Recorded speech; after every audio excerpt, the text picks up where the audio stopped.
Hey, hey, hey, hey, hey. What up? How's everybody doing? Welcome back to the show. It never ended. The show does never end for me. It just is a continuation. We're back, boys. How's everyone doing? What's going on? Guess who I called today? My friend at Andy Biggs' office. Next time I call him, when I call him tomorrow, I need to get his name so that I know his name, because it's just him that answers all the time. What's up, everybody? How's your day? Welcome to the Cat Dad Show Friday. It's our Friday, boys. We can do whatever we want. Did you see this? The White House released a video called The Story of America, President Trump's Freedom 250 Address. Isn't this all so funny that all this is happening at the precipice of our 250th anniversary? Our 250th birthday, boys. It's crazy, bro. We're at episode 360, bitch. We have fully spun around at this point. Watch.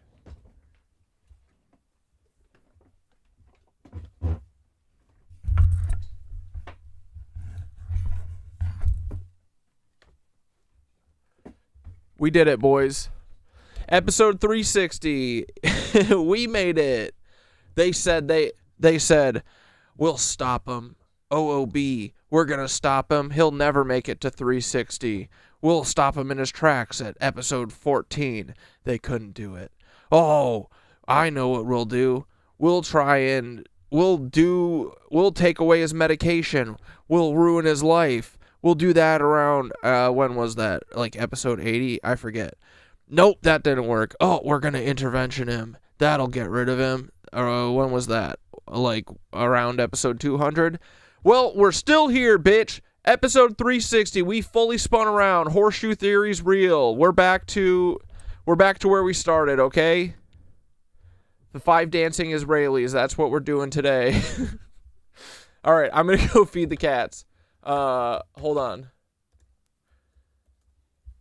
I didn't get to put the sick verse on the new Black Death track yet, so I can't premiere that tonight, but I bet by Sunday.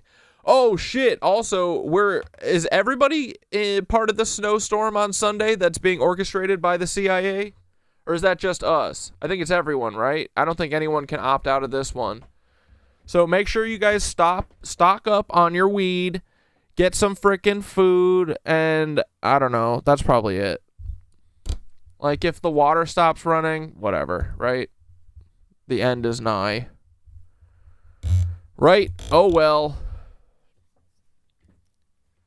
You had a nightmare that we got bombed while on stream? Wait, like all of us individually? Like we got a drone strike targeted by Palantir? Or you mean like they did another 9/11 to us? Because I mean, the chances of us being on stream when anything happens is pretty decent.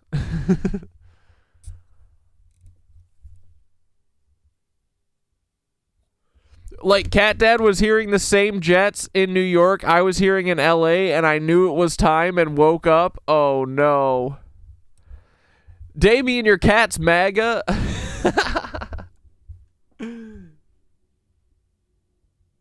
Everyone but Florida's affected? Okay, so further proof that Marco Rubio did this. Of course he did. You're not supposed to get snow in South Dakota? Yeah, I guess, because, wait, how much snow are we supposed to get on these days?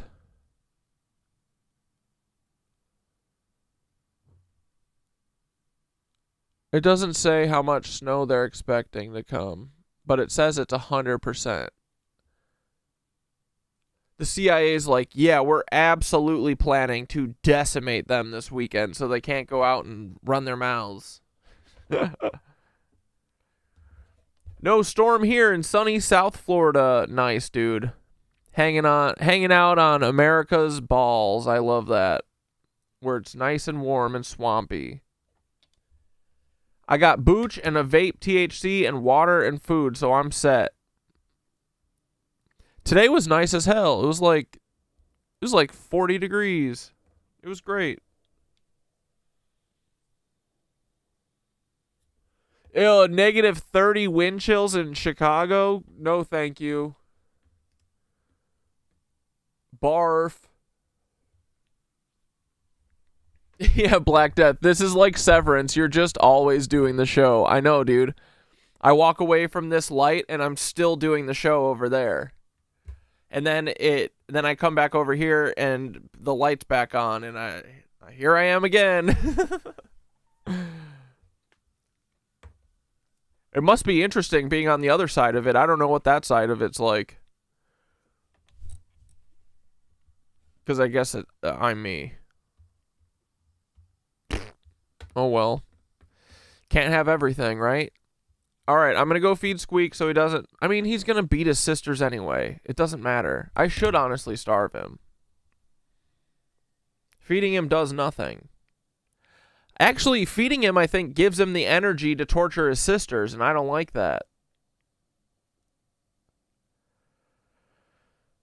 I could not handle those cold temps, TBH. Depression would take hold, I fear. Well, dude, you know what? This year, I was really dreading the cold weather, because last year, during the winter, riding my bike to and from yoga was miserable. I think my body was my body temperature was all fucked still, because when I first started doing yoga for like 6 months, I think that the probably detoxing and, you know, the heat on my body and stuff, it was so weird. I would come home and I'd have to turn the heat up like so high because I'd be like freezing my ass off. So anytime I'd have to ride my bike to yoga in you know, the snow or the cold, it was miserable. But this year I feel I kind of like it. It's been nice. But yeah, I am ready for summer. I'm ready for spring, actually. I like the spring into the summer, into the fall. And then if we could just delete winter, I'd be okay with it. They keep saying winter's fake. Winter's manufactured. Yeah, you don't miss any of that shit in Cali? What, you don't want a freaking bunch of ice so that you fall down your steps? You don't want to slip down your stairs and die? Crack your head? Boring. I do like the days, though, when it does snow heavy, and you can just kind of, you're like, oh yeah, I'm not going anywhere. I'm just going to read by the window. I'm going to drink so much coffee that my armpits sweat through my shirt. Does coffee make you guys sweaty? I think everything just makes me sweaty. What was I saying the other day that makes me sweaty? What was I talking about? Everyone was like, no. I forget. I'll think of it in a minute. All right, here we go. Oh, Cold Winter. Perfect song. All right, boys. Vibes are immaculate. Get in. Here we go. I called Andy Biggs. I love my friend who works for Andy Biggs. He's going to be my source soon enough. I'm about to Paul Wysopola's ass. As usual, she was looking as beautiful as ever. Better than anything on this stupid world I could treasure. One time I wrote her a letter that I never sent. Probably better that I never did. It wasn't heaven sent. Thinking back has me feeling extra dead again. Imagine being this competitive, but you never win. Everything's a sedative. Never really get to live. We look at photographs of when we didn't think. I don't even remember this. Life alone gets colder on the holidays. Even if I'm not, I'm still hoping that we're all okay. Let me be the first to say sorry. I don't mean to be a bummer. Even if the grass was actually greener in the summer, I needed my winters with me, eating my dinner. Even though I'd rather meet my maker than meet your mother. I'm another greedy sinner. When you left, it felt like the deepest splinter. Now we need each other, but I still don't see the picture.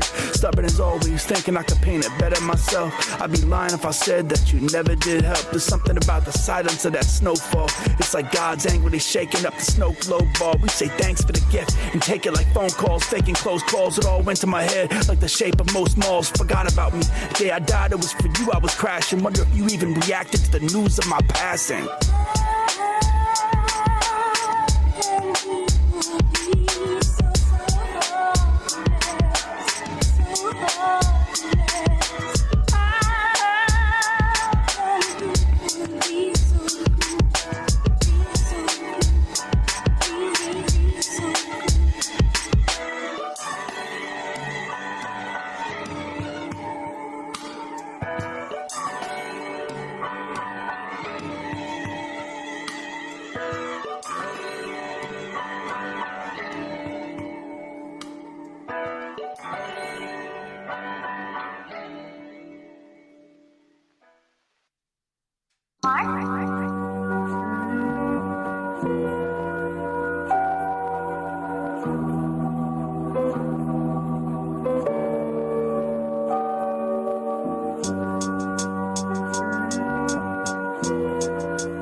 What's that smell? Somebody cooking?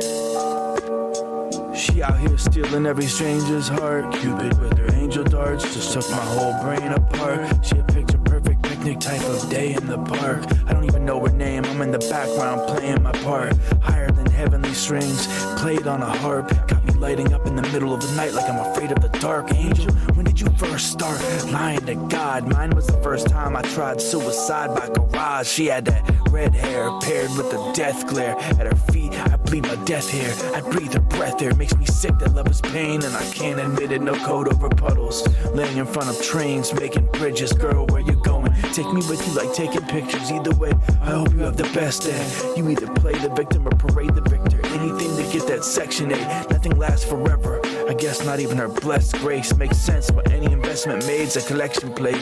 I'm just trying to get a date, but I guess it's late. So I left, aka I left it to fate.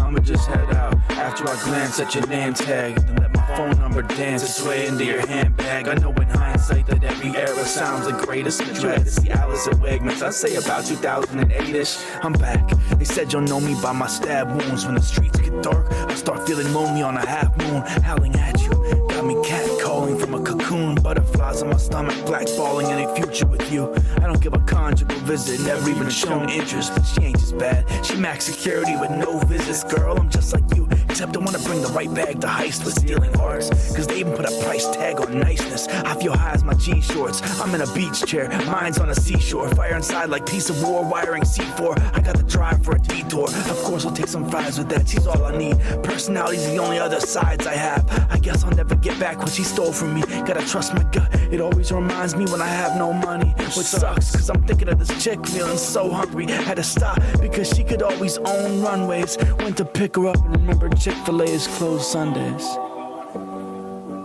Wait, the whole time you're talking about a chicken sandwich? You fucking serious?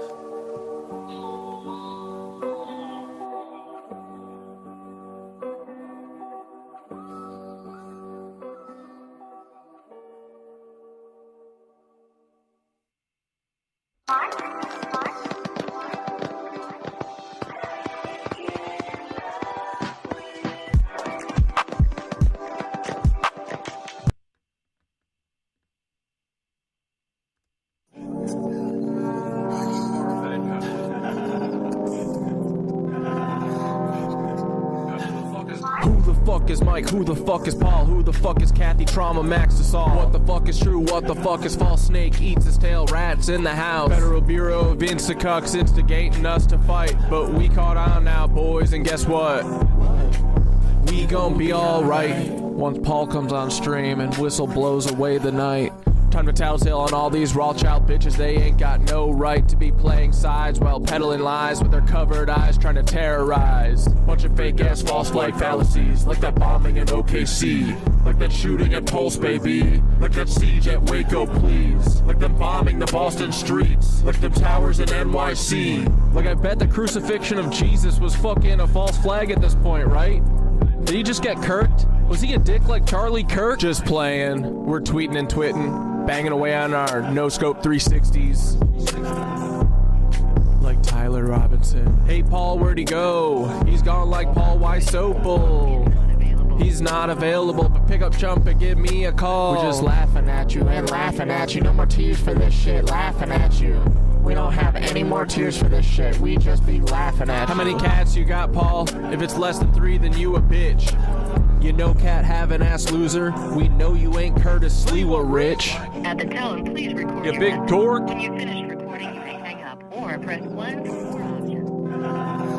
Who the fuck is Mike? Who the fuck is Who the fuck is Mike? Just another rat. Theodore's a cuck. Both can suck my ass. With a pressure cooker. Press the FBI made Aunt Deb their pusher. Paul's the good neighbor. She made him beg for sugar. Never paid for crime. Least he pays for hookers. McVeigh's alive, hiding in caves with Elvis. Kathy was who he was raising hell with. Meet the mall walkers. One of them's a revenge killer. Died before I meet the parents. Guess I never been still. Attacks my corpse. River Styx accepts crypto. Back for war. Stop that shit. Pepto-Bismol. Paul's the new Jesus. We're hoping you were honest. I'm Tim's brother. Tommy McVeigh. Bombing away. The explosives in the closet when every agency with 3 letters is honestly gay. Paul, release the data, or we'll come work every job in Mesquite, Nevada. Black cat crossings underneath the ladder. Late American terrorists with a leaking bladder. I'll piss on your wall for fries and have an awesome time matters. Bombing was outshined by Columbine. Listen, no indication about you, but still dumb. How are you aiming for feds, but still kill none? Slackjaw Timmy did it all for bragging rights, but still no kid died in OKC. And the adults were probably all sacrificed. I was hungry for the truth. Heard one speech by Kathy Sanders and lost my appetite. Barf. What you gonna do when you dig up the empty graves? Dance for his Paul. Grace the empty stage. Father time coming. The old guy about to die in his bed. Kathy's grandkids never die. I bet they both got hired as feds. Half to exchange everywhere we look. Admire the head. I swear sometimes I feel so tired. I'm dead. Same, bro. At the tone, Who please the fuck record is your Mike, you message. know? When you finish recording, you may hang up or press 1 for more options. To leave a callback number, press 5. Hey, Paul. Hey, Paul. We love you, Paul. Call us, Paul. Come on. All right. The story of America. This song is so good and niche. Hell yeah, dude. I know, it's awesome having our own personal rapper as part of the crew, right? Dude, I'm serious. Black Death is my favorite rapper.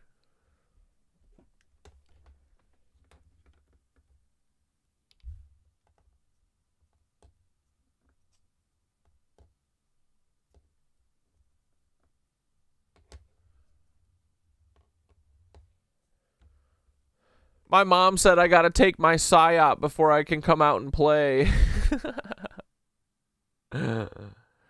Oh, man. We had an earthquake earlier today. It was in Evanston, Wyoming. What the hell?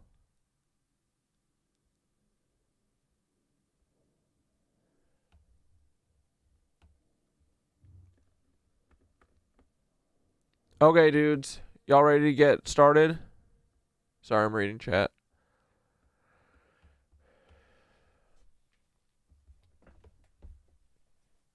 Yeah, are earthquakes common in Wyoming? What the hell? Yeah, and Mac's the best producer in the biz.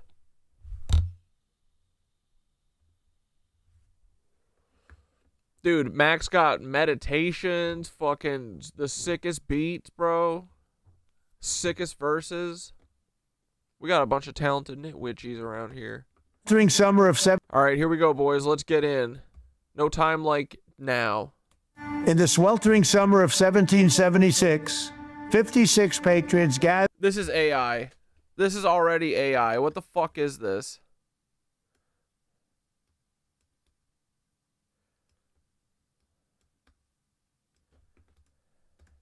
In the sweltering summer of 1776, 56 patriots gathered in a meeting hall in Philadelphia and signed their names Is this AI? I think it is AI. to a document that would change the course of history forever. The Declaration of Independence, and I have it right there. This is so AI. Oh my God, we're so doomed, bro. We're cooked. The AI scourge on this earth has been bad. Oh man, it's so bad, dude. Yeah, you can. That's literally the video is throwing me off because the video looks good. It's the audio. Dude, the audio honestly might be what gets them the most. I think that we sometimes forget how sound driven we are. What a beauty. Not only did they sever the political bonds with Great Britain, they had Great Britain. Bro. I have have it right there. Right there. What a beauty. What a beauty. Yeah, this cadence is not him. Did they sever the political bonds with Great Britain? They announced a new era in human events, proclaiming that all of us are endowed by our Creator with rights to life, liberty, and the pursuit of happiness. In our war for independence... Bro, we live in a nightmare scenario. We live in a nightmare realm. Oh, man. Why can't anything just be normal ever? Everything's got to be so F and G. All of it. And every generation since, thousands of American patriots have enlisted their... We want the fruit and fuck timeline, not the fake and gay timeline. I mean, we're all going to be gay in the fruit and fuck timeline, you know? Happy. You can do whatever you want. Well, except for what the criminal lizards are doing today. That is not okay. Their lives in defense. The criminal lizards they want to do whatever they want way too far. Of that cause. From Trenton to Yorktown, from Gettysburg to Chambersburg, from the fields of France to the shores of the Philippines, and on the battlefields all over the world. Every generation of Americans has drawn meaning and been inspired by the immortal deeds of the founding generation and the nation they gave us to build and to defend. In 2.5 centuries. Honestly, though, I understand why they do this shit as AI, because, dude, you'll never get out of that room. If you're trying to get a 3-minute voiceover of Trump at a desk, you're going to be there for 12 hours. That's 250 years. The spirit of 1776 has kept... Bro, this picture is hilarious. This guy's literally going, I don't know, we just killed all the Tartarians. We're gonna say that we built all this? Really? We didn't build any of these buildings. We founded all of them. That's why it says founded on the cornerstone of all of them. We don't know how to build with bricks, 'cause we live in houses of shit. We can barely make log houses. Jesus Christ, you want us to build with, say we built with stone? What the hell? Carried our flag to places and heights that are... Bro, all I'm saying is whoever built the buildings, I bet they had some drippy fits, right? I bet they had some epic fits. Can you imagine what these guys were wearing? I bet we've never seen what they were wearing, because I bet it was too futuristic. Yeah, everybody's gay. I wish I was more gay. Yeah, true. This is how we're opening stream from now on. What, with the 250th anniversary video from Trump? I agree. Founding fathers could never have dreamed. Americans forged into the frontier and blazed across the Great Plains. We tamed the Wild West. We pushed the boundaries of scientific discovery. We enlightened the world with electricity and commerce. We defeated tyrants and vanquished dictators. And we planted the American flag on the moon. We owe it all to the patriots and heroes of 1776. 1738. This is the story of America. We're excited to retell one of the greatest tales in the history of mankind. Dude, literally everything from this moment on is going to be AI forever. You're never seeing another real movie, no real people, no real stories, nothing. It's all just AI.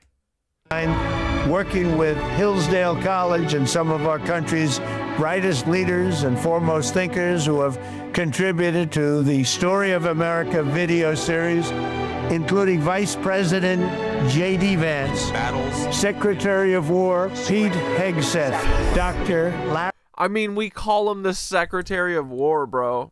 Sherlock, I got that video lined up. I fucking love Drennan Davis. Harry Karn, Eric Metaxas, Brian Kilmeade, and many others. Join us in honoring this incredible history, and together we will give America the greatest birthday celebration. Like, dude, honestly, this isn't right because we have very limited camera time with our fearless president left, okay? If we're all being honest, Trump he can't have too much longer, right? I mean, he's got a wooden stake up his ass. He's got McDonald's for a heart.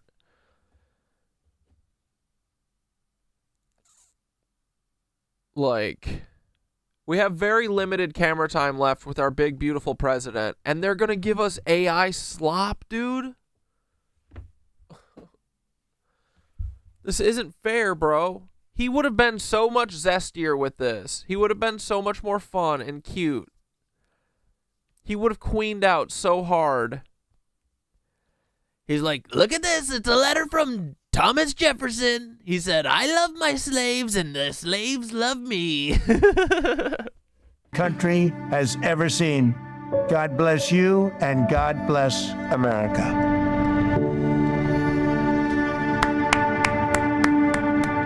Let's go. Dude, that was fucking beautiful, honestly. Comments are turned off. Yeah, because everyone was saying AI, I'm sure. Hillsdale College? They're who made this AI slop? Dude, this pisses me off. What the fuck is Hillsdale College?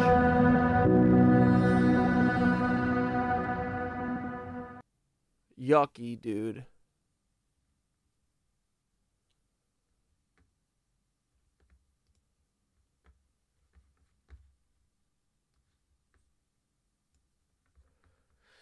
Okay, cats preparing for ice, everyone. Look out.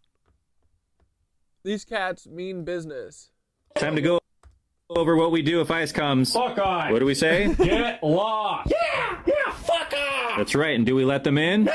Hell no. That's right. Fuck them. Yeah. Very good. And if they insist, we... Pay out of there. Yeah. Okay. A lot. All right, but we ask for a... Warrant. Yeah, no. Very good, guys. Hell no. Okay, and if they don't have a warrant, which they definitely won't, we... I forget. Anyone? We tell them to fuck off. Yep. Pay out them. What's up with you and peeing on them? I like it. All right, well, don't. Just don't open the door. Okay. And if they lie to you and say they have a warrant... Pay them. Yeah. No, wrong. Bite their dicks. What? No. Come on. That's aggravated assault. Get off me. Please. No. Come on. No, then they could enter. I let you swear 1 week and you guys are taking it way too far. They deserve it. Doesn't matter. You know what? Never mind. Just don't say anything at all, okay? Okay. Don't do anything. And if they try to bully you, just ask for a warrant. And if they still try to come in, well, that's not legal. And then you can... Bite them in the dick. Ow. Pay out I'm gonna record it. Fuck ice. All right, guys, everyone in the den. Fine.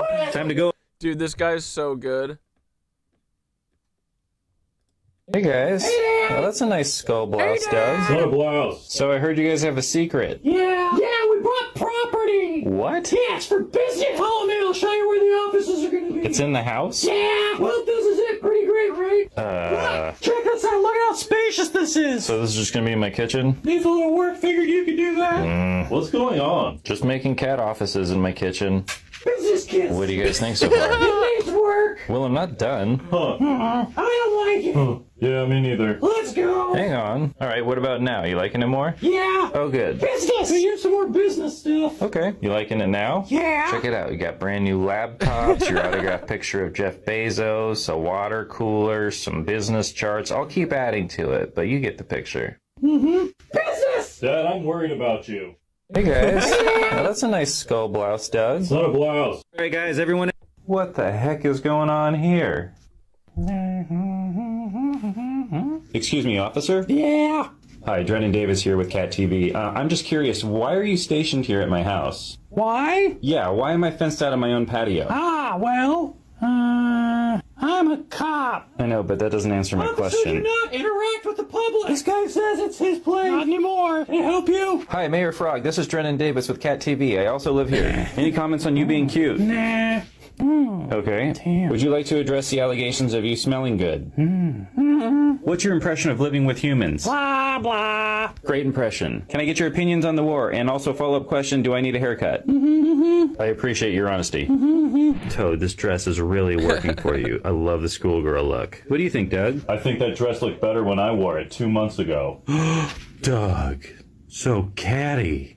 Bitch. Don't listen to him, Toad. Take it off. Bite their What the dicks. heck is going on here?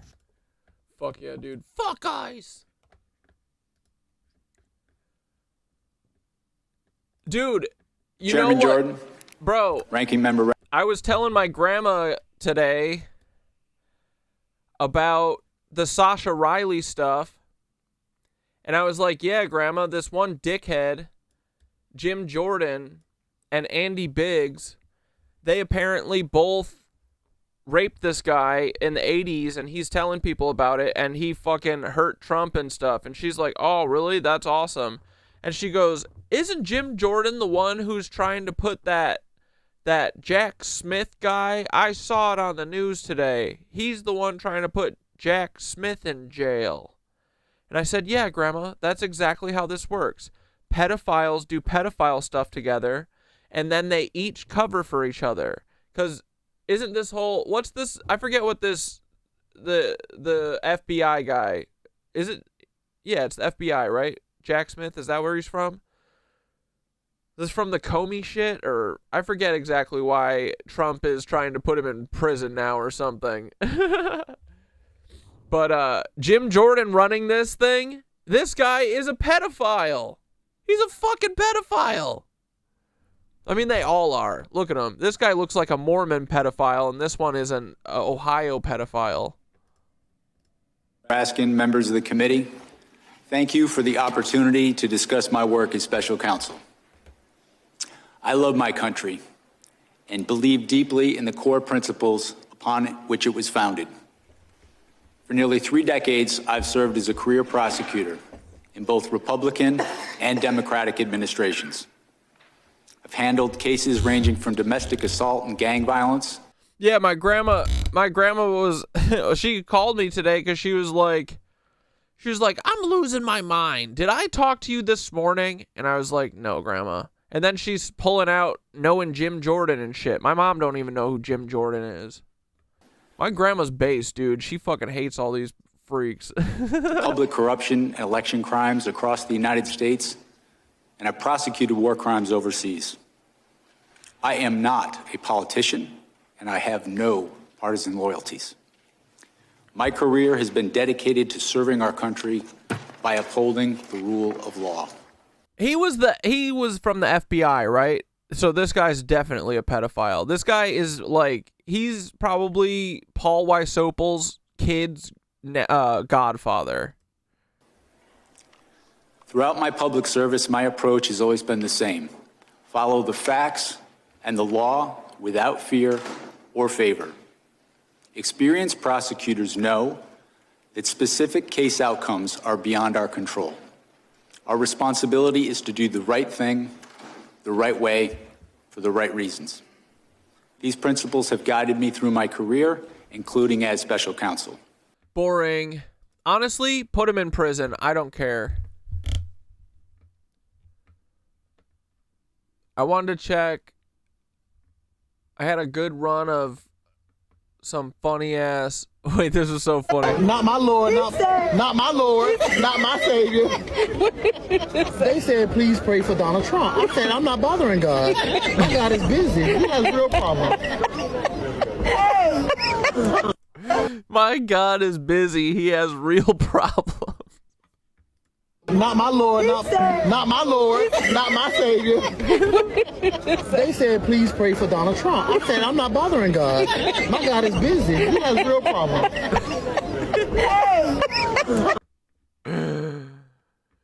Okay, hold on. Let's run through some of these ice-ass videos. I don't think we're being shown all of the videos that are coming out of Minnesota right now. Yeah, that's definitely true. So, update about ICE in Minnesota. One of the things is on Friday, Saturday the 23rd, we will be doing an ICE out of Minnesota protest, and this will be at Friday. 2 That's p.m. tomorrow. Downtown. Now, with this, there will be no Saturday. school, no work, and unions No, are tomorrow. calling for places to shut down even more so. But for this time frame, we need as much transparency to stay possible. I'm going to be out there just to take pictures, videos, and God forbid if something happens, live stream if a situation is starting. But one of the biggest things is this transparency is going to be needed. They're going to make so many false statements about what's going on, and none of it's going to be true. We are truly here for our neighbors, and we're doing everything we can. We are watching too many people be too scared to even leave their house just to get groceries, where we are offering. Dude, Black Death just said, you know what I just learned? Empire State Building was built in 1930 to 1931. Literally built in 1 year. The exterminator comes to our building like the last Wednesday of every month to just like, spray around and whatever. And he's a really nice guy. He comes, and every time we talk about the pit that was, because it used to be a pit. Like, I've seen him for like 10 years, and we used to always talk about the pit. But now they've been putting in this apartment that they're still working on, guys. It's been a year and a half. A year and a half since they started building that. To build a little 3-story fucking apartment building. And every time he comes, he's like, they're still building it? I'm like, yeah, dude. They say that they built the Empire State Building in 1 year. This is going on a year and a half. Bullshit. He's like, yeah, dude, I don't think that they could build any of those stone buildings in 1 year. That's crazy. He's like, they really say that? I was like, yeah. They're liars. He didn't even know about this. So slowly over the last year or so, I've been telling him about it. About Tartaria, or that all the buildings are older than what they say. Rides out to people just for that, offering to help them just in any way, get supplies given, money help, everything. So the biggest thing is for Friday around 2 p.m., please just keep an eye out on your socials, really watch what's going on, because no matter what, we will not allow them to turn this tide into we're villains, we're doing anything wrong because we care about each other. That is the biggest thing. I just want as much possibility that we have videos going out of what's really happening. We don't allow them to make this be something where we're looked at as rioters or anything. We are truly here. Oh no, your grandma just got COVID? We're going to send her good vibes. To be there for our neighbors, and that's all that matters. But thank you to everyone who truly is doing what they can. Just even share the word, share videos, and Fuck even yeah, dude. Inside Valley View Elementary. This is insanity, bro. Fuck these.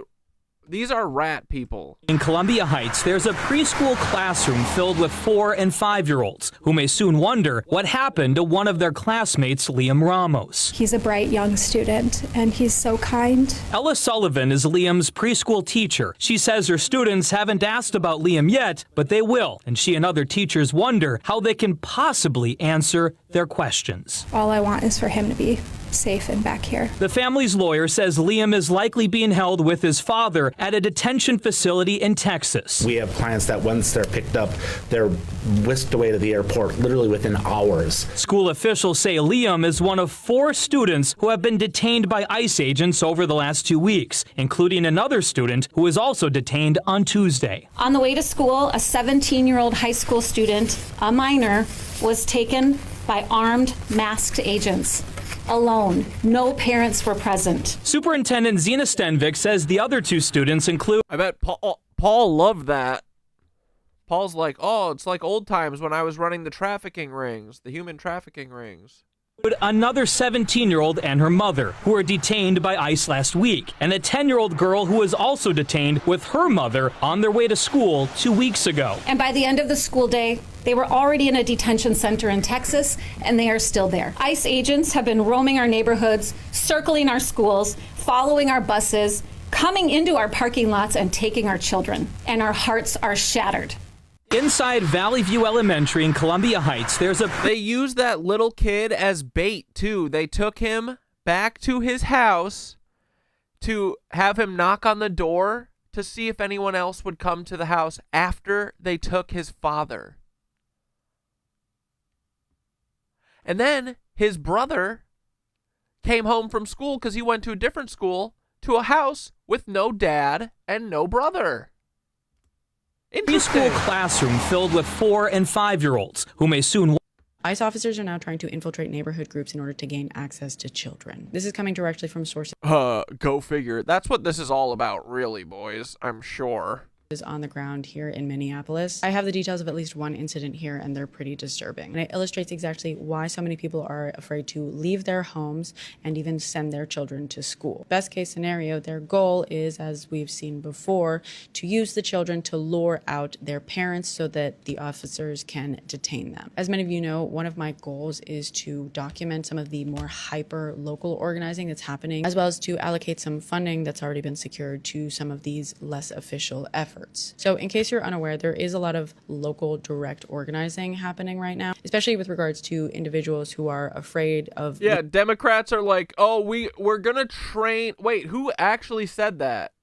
Someone just said that, didn't they? Was it fucking Jeffries? Was it Hakeem Jeffries? Democrats' answer is to train ICE more and give them body cams. No, you don't understand what we're talking about. We're talking about something else. We're talking about a different kind of abolition. I was scrolling this morning. Hold on. We're talking about... I saw this video that had a clear idea of abolition. It's just a video game. And I know that'll get you right. Here's an example, just a little sample. Look at this girl, man. One time tried to come in. He throws him a gun.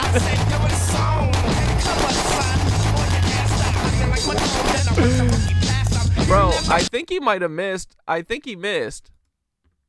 Blast out, but I did anyway.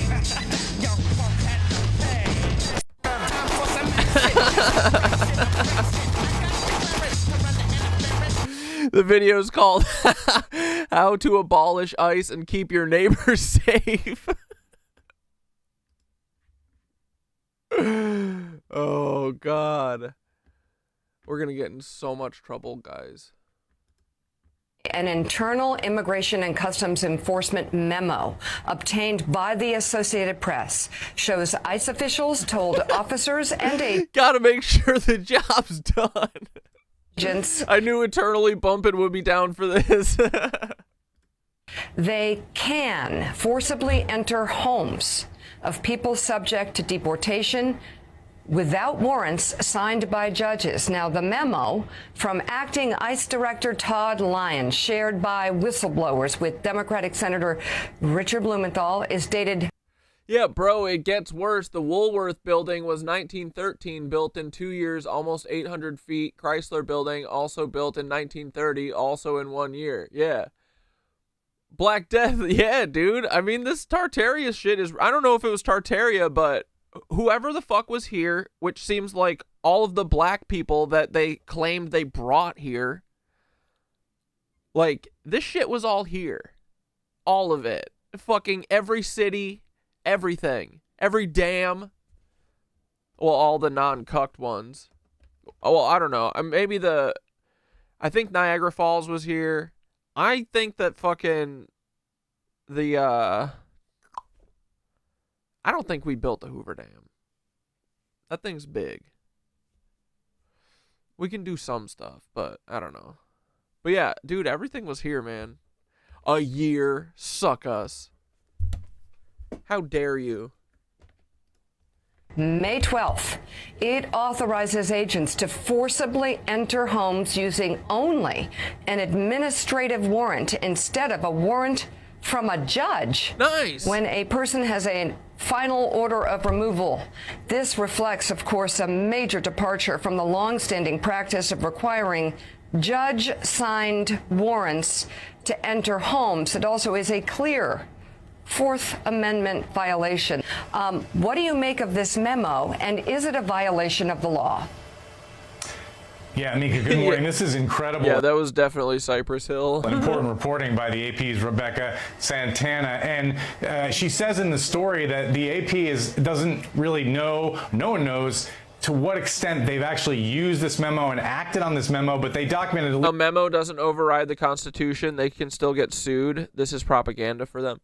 I mean, but I think that they're, it'll still just embolden them to do it. It's not like who's going to prosecute them? Who is prosecuting them, We're going to sue them?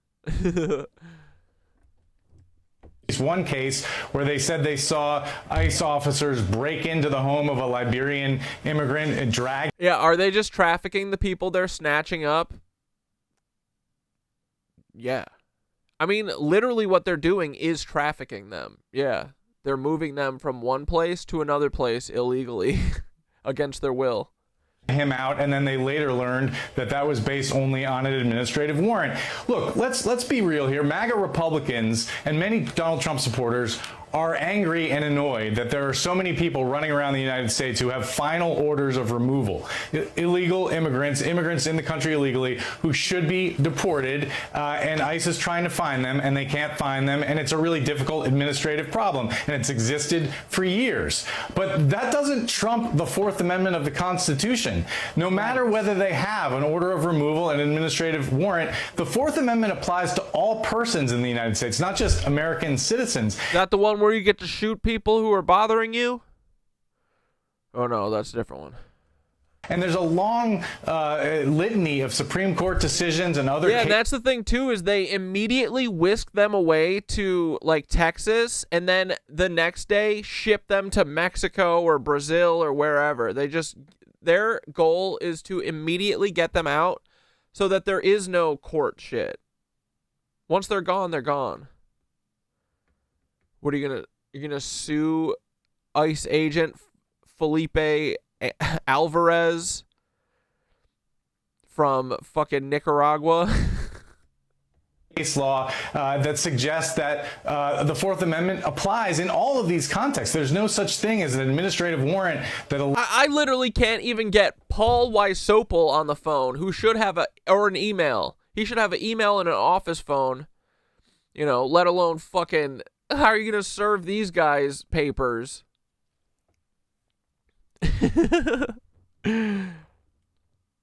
Yeah, I don't think they care about the law.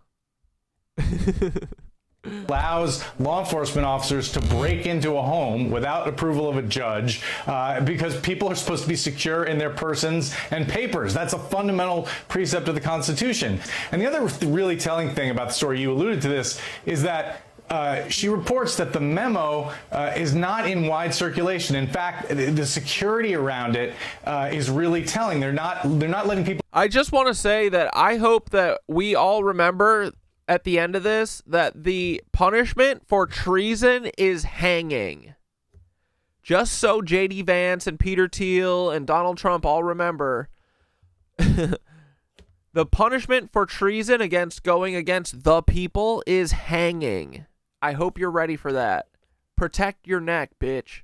I hope you better start neck maxing because it's over for those little scrawny necks. Will keep copies of it. They're letting people read it and then they're taking it back. And somehow these whistleblowers managed to obtain a copy and slip it to a senator, and that's how it's gotten out. But this is really an alarming and troubling development, and I'm glad you're highlighting it this morning. An internal immigration. But for what? Sex organ harvesting? So this is the way I think a lot of this works, right? It's all statistics. So the more chaos they can make, right? The more people can slip through the cracks, right? So are they trafficking all people that they're stealing and deporting to sex and organ harvest trafficking, shit? No. But this situation creates the 10% of the people that they are kidnapping that they are able to traffic. Or it's probably 1%, It's probably a small number. But this is what all the foster homes and the wilderness programs are for. There's some people that are off limits to them, right? People with families, people who have support systems, but then probably every program they have, they've got that one who has no one who gives a shit about them, doesn't know where they are, blah blah blah, right?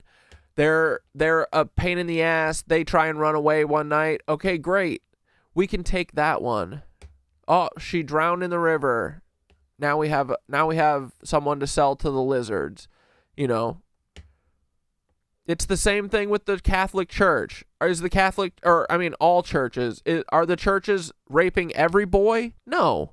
They're raping the 5% of them who don't have anyone to stick up for them, you know? And then they're decent to the other ones so that it's their cover. But I think that's how all of this works. That's why the whole game is to create this low the low vibes create this situation, right? When people are desperate and, you know, don't have money, can't support their families. Like, I mean, look, we heard what Sasha's family did to him. They sold him into this shit. They sold entertainment packages to millionaires for money, you know? They want us desperate so that they can get away with this kind of shit. And yeah, so of course they're the people that slip through the cracks. And look, it looks like, I mean, people who, you know, people really lose track of their family in this shit because they go to the ICE detention center and then you never hear from them again. You know? Like in the old days, it used to be like a family day out, like going to the amusement park or the zoo through tomatoes and oranges at those facing the noose. Yeah, that's what I want to do. I want to have our own little Saddam Hussein, you know, trial. I want Peter Thiel, Elon Musk, Jeff Bezos, Mark Zuckerberg. Dude, the list will be so long. We're gonna have to get such a long gallows. It's got to be like 100 nooses up there, and we're gonna have like, I don't know, 2,000 rounds of dropping gallows. But you know, we'll get through it. We'll hold each other's hands. We'll sing songs. We'll make it fun. Trump will shit his pants for the last time. It's gonna be fucking awesome. Then we're gonna eat them all, bones and all. But yeah, that is why they're making this place hell on earth, is so that people can slip through the cracks and they can gobble them up. But yeah, is it every single one? No, that would be too obvious, right? They're smart-ish. They know how to get away with it. It's a numbers game. That's why they have to make everyone's life shitty so that they can get the numbers up. The shittier everyone's life is, generally, the more options they have to gobble children. But yeah, you know, if it's, and I bet it's part of circumstances, like they beat someone to death in an ICE detention center, then they call up the organ trafficker that they work for. You know, these are probably all different little opportunities that they're well acquainted with. Oh, we killed another baby. Oh, we can sell it to the baby eater person. Oh, we killed another mother. We can put her child up for adoption and give her kid to a Mormon, you know, indigenous child eater. We've got the contacts for him. He gives us $6,000 for every kid that we sell him. That's how it works. Immigration and Customs Enforcement memo. Another weekend and another intense wave of immigration enforcement in the Twin Cities as more than 2,000 federal Yeah, and look, this is the guy from yesterday that Molly sent us. They literally wouldn't let him put clothes on.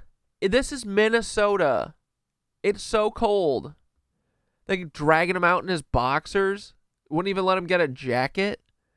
These people are fucking sick, dude. Officers continue to crack down, characterized by aggressive force and unyielding protests. It comes as weary residents brace for the potential deployment of active duty troops after President Trump threatened late last week to invoke the Insurrection Act, something Mayor Jacob Fry said Sunday would be, quote, shocking. You got to understand how wild this is right now. In Minneapolis, crime is dramatically down. Ooh, Trump would appear to be a stakeholder in it. Yeah, his rectum. We don't need more federal agents to keep people safe. We are safe. Fry himself, along with Minnesota Governor Tim Walz, are now reportedly under investigation by the Department of Justice for allegedly impeding federal law enforcement officers. Yesterday, the Justice Department announced a separate investigation into protesters who disrupted a church. How about, is that pastor literally working for ICE? I think everyone should know that, and the fact that they're pretty quiet about it says a lot. My name's Jack. Again. We're just trying to help pick up some released detainees. You know, they're left out in the cold, and get them some supplies, get them home, whatever they need. So. Cool, thank you. It was nice to meet you, Doc. Do they come out here? Yeah. When they release them? Yeah, we got, a whole little system. We're kind of got whatever you call these. Do you know when they're going to let them out?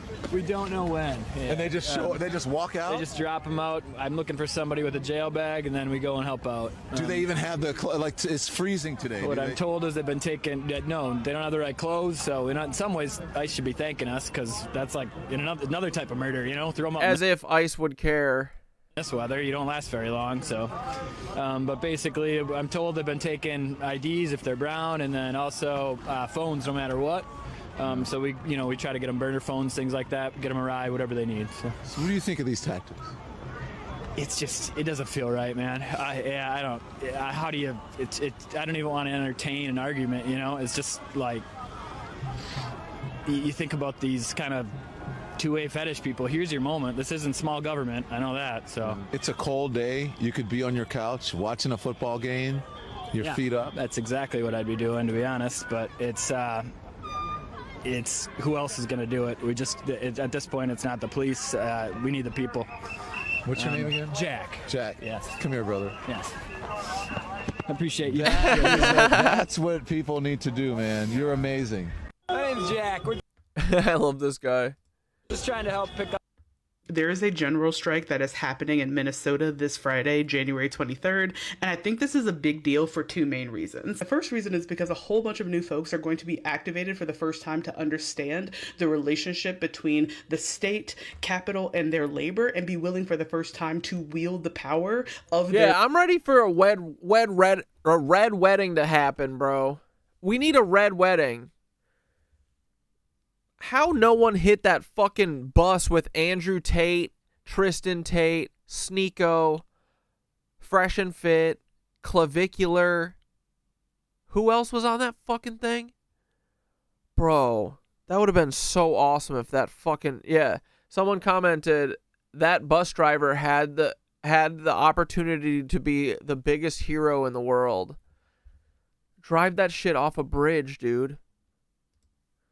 Labor, to withhold their labor, to demand something from the state, and I do not think you can overstate how big of a deal that is. And while a strike that only lasts for one day might not have the impact of a larger strike, you have to have that first day strike, right? Because in order to get people to strike for a month, you have to get them to strike for a week. And to get folks to strike for a week, you first have to get them to strike for a day, right? It's a cumulative process. The second reason why this strike is a big deal, because participating in the strike has now become a litmus test for businesses in Minnesota, because a litmus test, you should always have one, right? And it's because I have seen basically every small business that I support in at least in the Minneapolis area either put out some sort of statement, either fully closing down their business on the 23rd, adjusting their hours, donating money, doing something, because the people of Minneapolis are demanding that from them. And this is a huge deal because you're getting people comfortable with flexing that muscle of demanding something from the entities, from the people, from the politicians that they support, right? You are getting people comfortable with saying, I've supported you in the past. I would like to continue doing so in the future. What are you going to do for me, right? And these businesses, by and large in Minneapolis, at least the small ones, are responding. And the larger ones, the Targets, the 3Ms, who've not had shit to say over the last 2 weeks, I think they're going to pay the price for that down the road when people don't want to fuck with them no more. And so I can't technically participate in the strike because...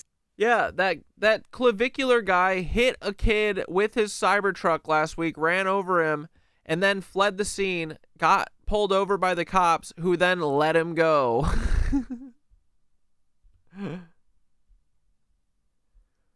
Yeah, sweeping general strikes should become way more common. Dude, cat, dad, infinite summer barbecue. Of laws. Girl, I'm starting to come down with something, child. There is a general strike that is happening in Minnesota this Friday, January 23rd, and I think this is a big... This is Liam Ramos, a 5-year-old boy that was kidnapped by ICE along with Dude, him and his little fucking Stitch hat is killing me. Is that Stitch or is that something else? his father when they got home from school. Look at him holding his backpack. Like, what is he gonna run? Are you gonna shoot him? See that? With his father. Look at this little cuck grasping his backpack. When they got home from school. And they still had the audacity to try to use him as bait. Look at that shit. And have him knock on their door to see if anybody else was home that they could take. And then his older brother, a middle schooler, would later get home. Oh, dude, I would fucking eat the shit out of Muckerberg's lizard ribs. Oh, I would put so much Sweet Baby Ray's on his ribs and slather him in his little green egg, dude. Just for old time's sake. I was a person once. What did he say? I was human.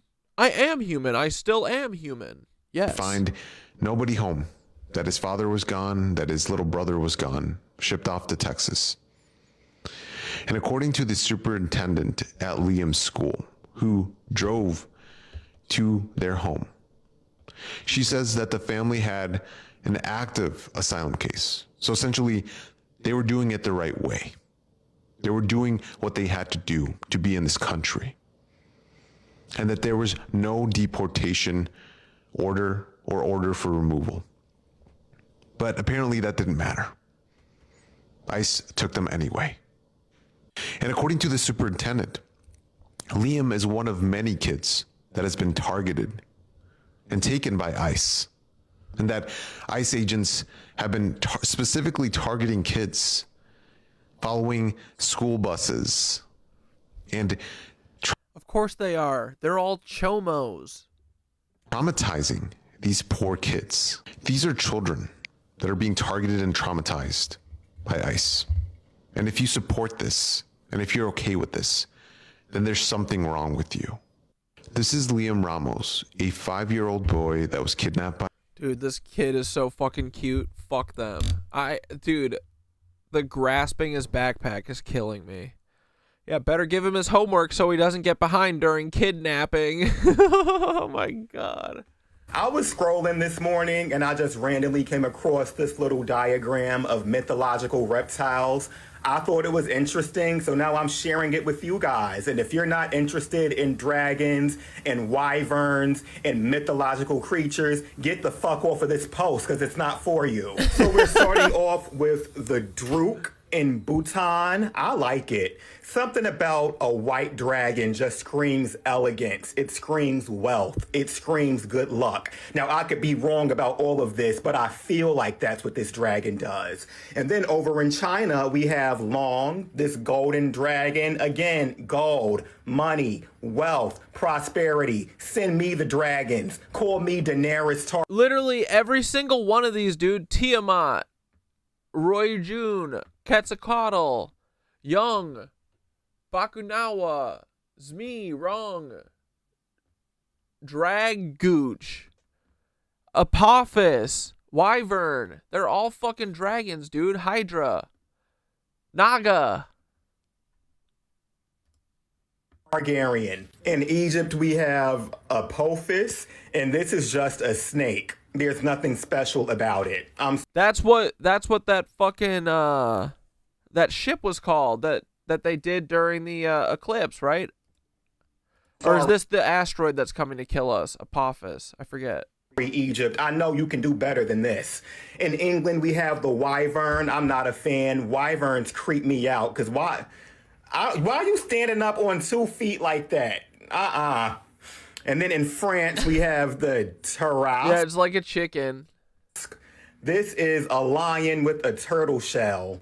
Is this a reptile? Is it an amphibian? Is it a mammal? Too much confusion. Fuck France. In Greece, we have the Hydra. The Hydra is one of the more well-known snake monsters. It has like 8 heads. This one has 9 heads. I think that's too many heads. But yeah, I don't mind the Hydra. I fucks with it. In Iceland, we have Fafnir. And this just looks like a giant lizard. a Komodo dragon. In India, we have Naga, and this looks like, don't they have like a Hindu god called Krishna or Vishnu? I could be wrong, but this is just a man with a snake body. It's Orochimaru. In Iraq, we have Tiamat, and this looks like a Pokemon. Japan, Ryujin. As an anime fan, I feel like I've seen this dragon 1,000,001 times. I know this dragon. In Mexico, we have Quetzalcoatl. That's an ancient Aztec god. In the Koreas, because there's 2 Koreas, we have Yong. I feel like I just have a bias for the East Asian dragons. I just feel like in East Asia, y'all know how to do a dragon. Everybody take notes. In the Philippines, we have... Dude, we are going to ride dragons soon. Have Bakunawa. Okay. You know, shout outs to you. Russia and Ukraine have Zemi. How do you pronounce that? It's a 3-headed dragon that breathes fire. Vietnam, we have Wrong. Again. Fuck yeah. We love our draggies.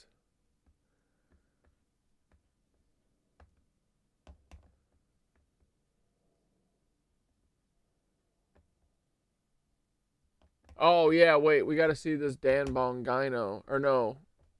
What's his name?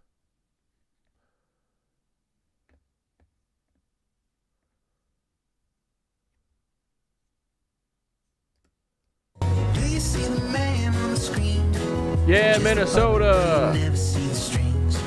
Look at all these anarchists.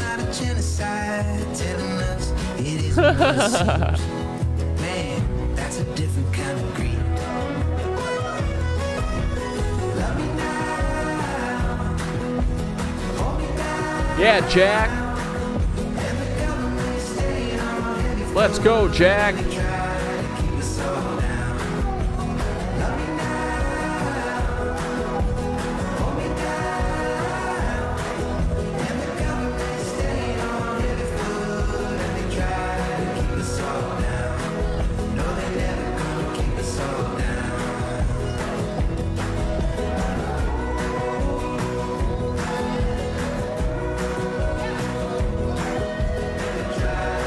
These lizards are fucked, dude.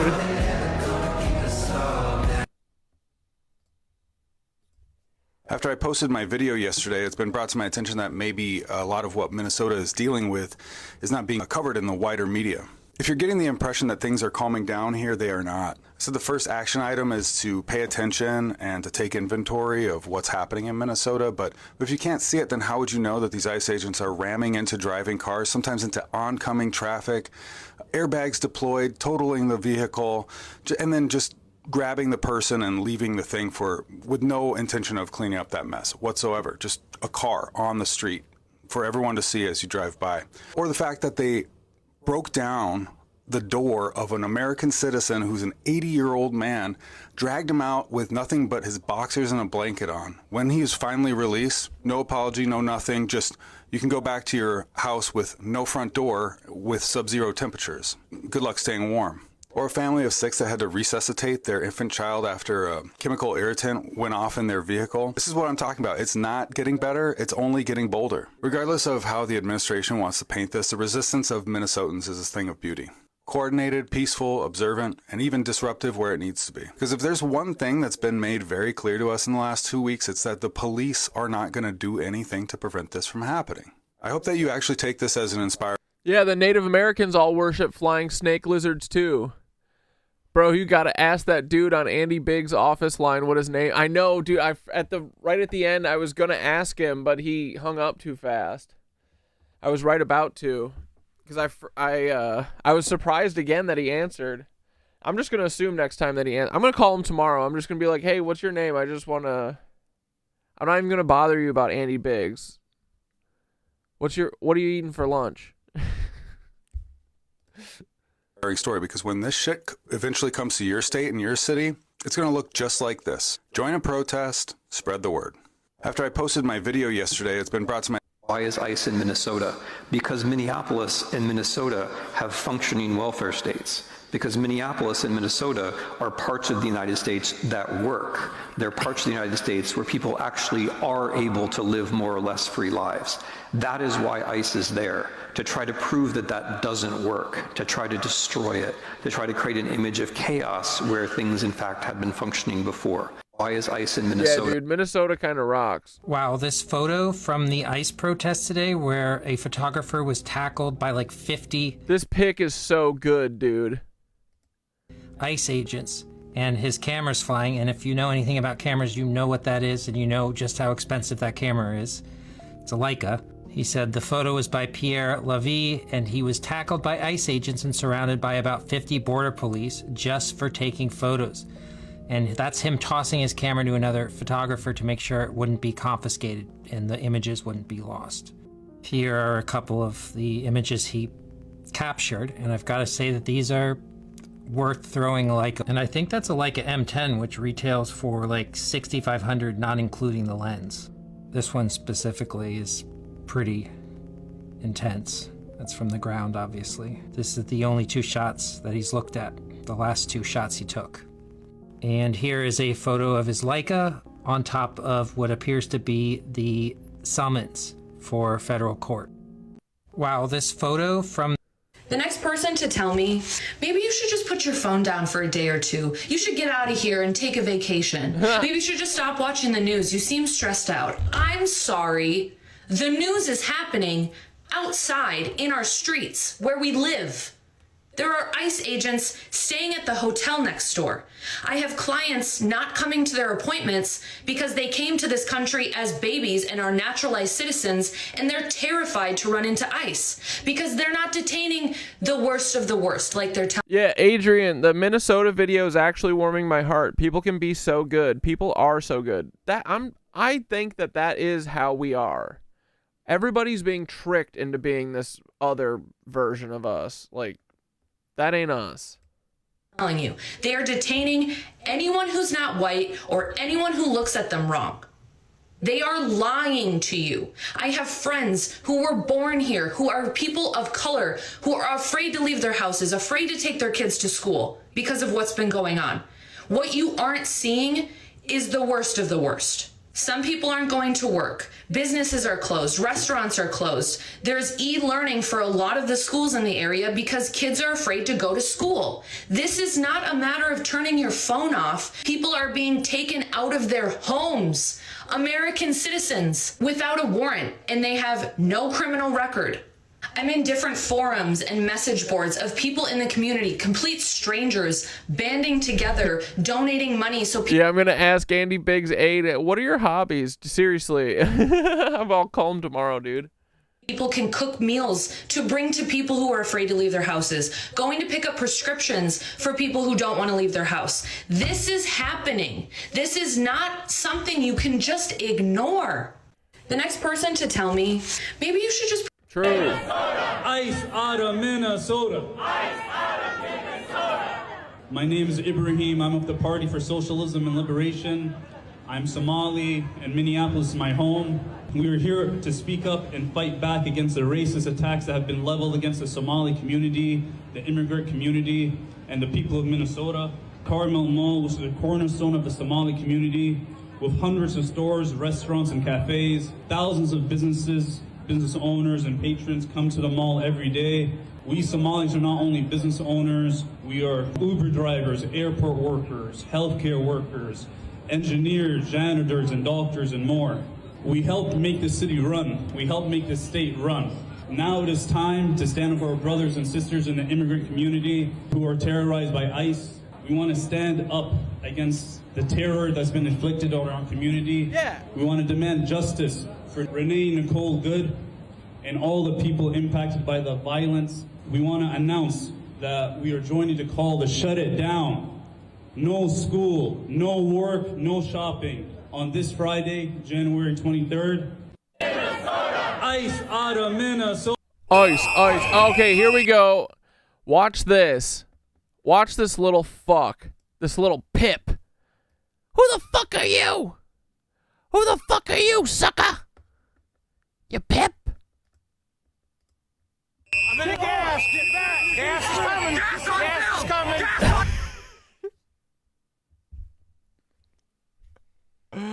I'm gonna start screaming this the next time I got a blast.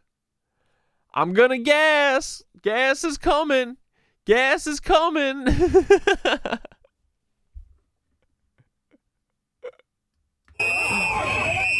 in the gas. Get back. Gas is coming. Gas is coming. Second warning. Second warning. Third warning. I love that everyone knows his name too.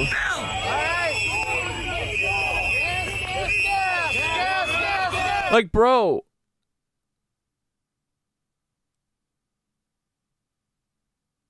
You know all their cars are totally open, right? Just pick that little gas canister up real quick. Throw it in their back seat, bro. Throw it all the way in the back.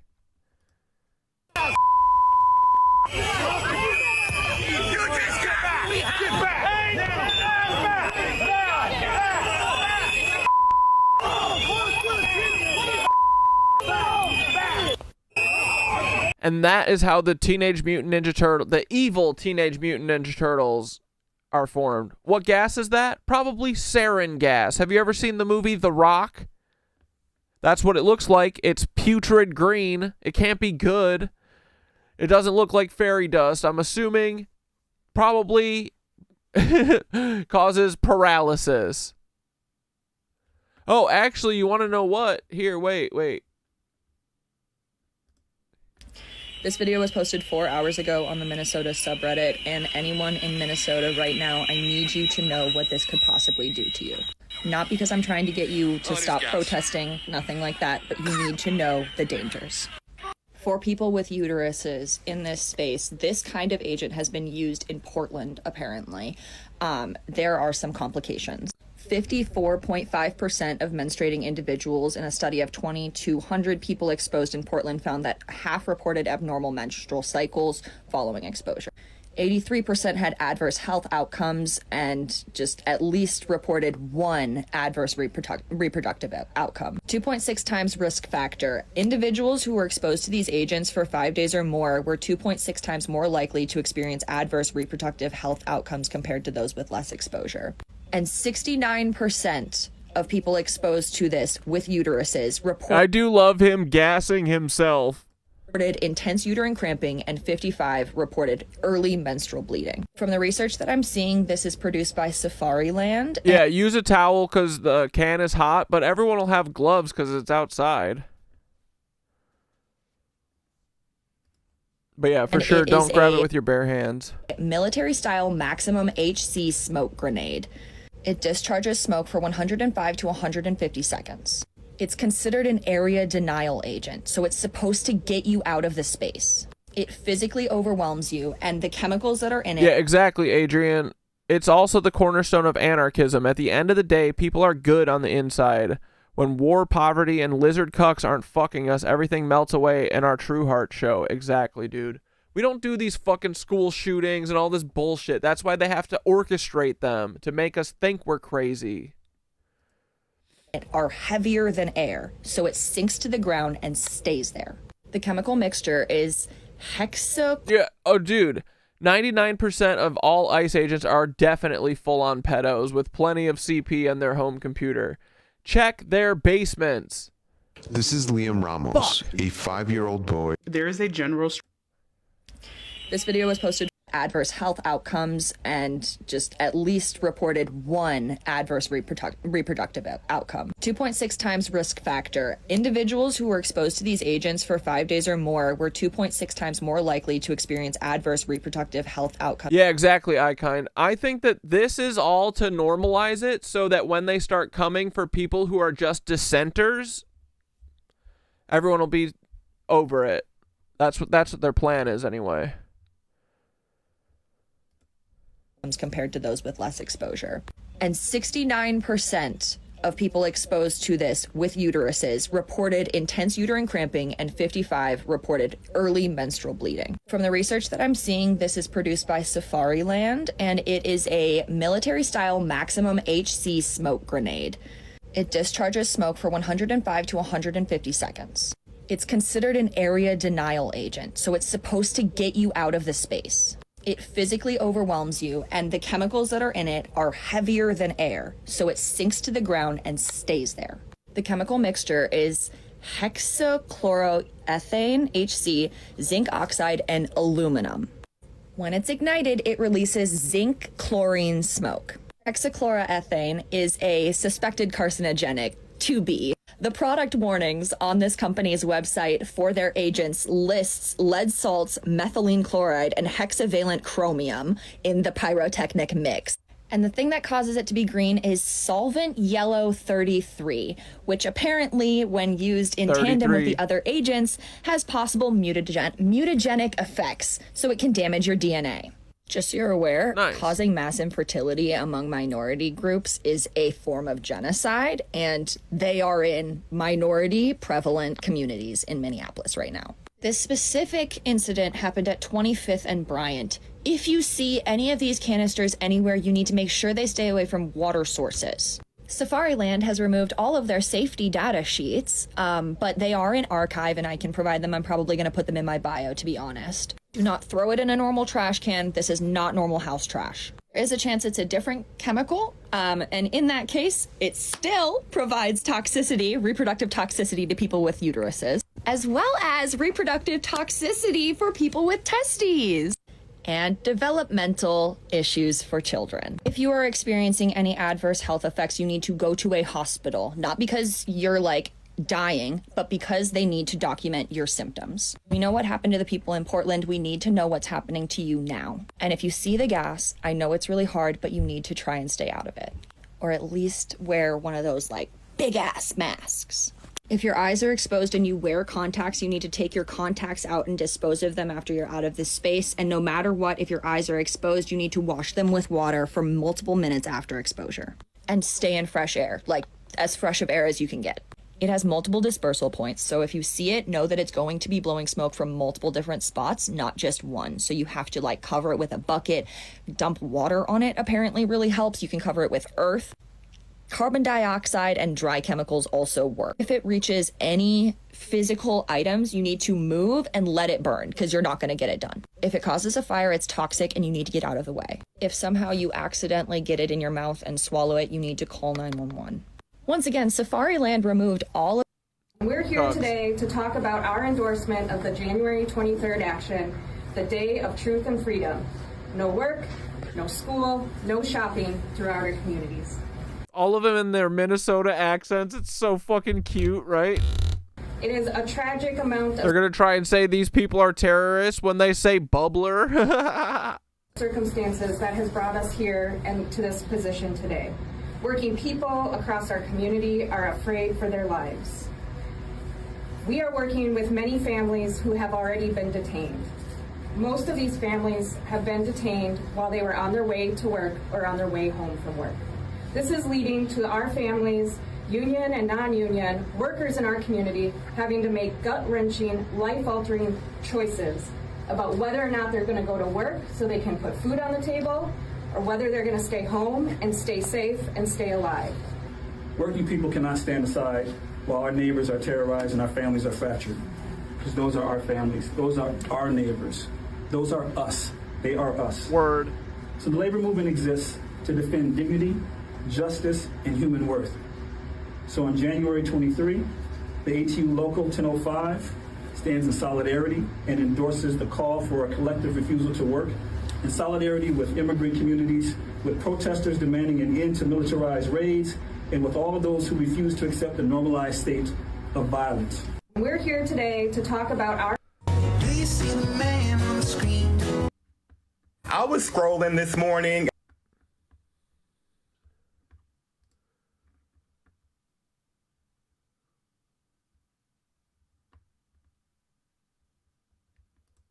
People are coming back to their consciousness, sir.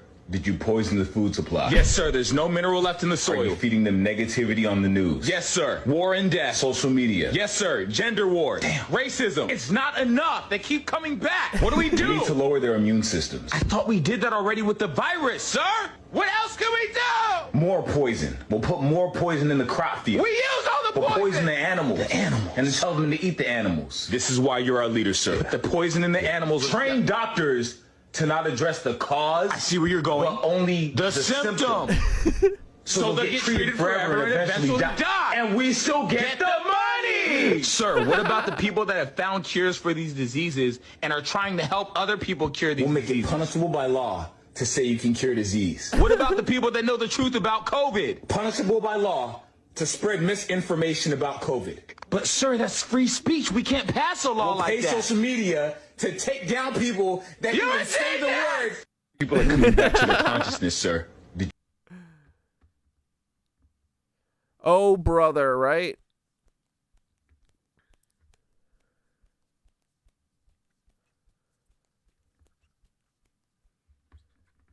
All right, here, wait. Let's check in with Andy Biggs. This is big news, boys. And you know it's good because now even Instagram is cucking me, dude. Look at this. 2,000 views. I can't remember the last time I got 2,000 views on a video. Look at this shit. Ask me the last time I got 189,000 views. It was right here. Right there.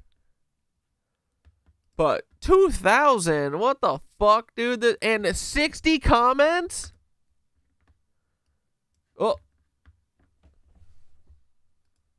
To check in on what Horse got. Congressman Biggs' office, how can I help you? Oh, hey, this is Corey again. I was just calling to check in on what, if Congressman Biggs has changed his statement at all, or his comment on Sasha Riley, because it seems like it's just crickets coming from him, you know? There's a lot of allegations. I would get ahead of that if I were him, so I was just wondering, any new updates?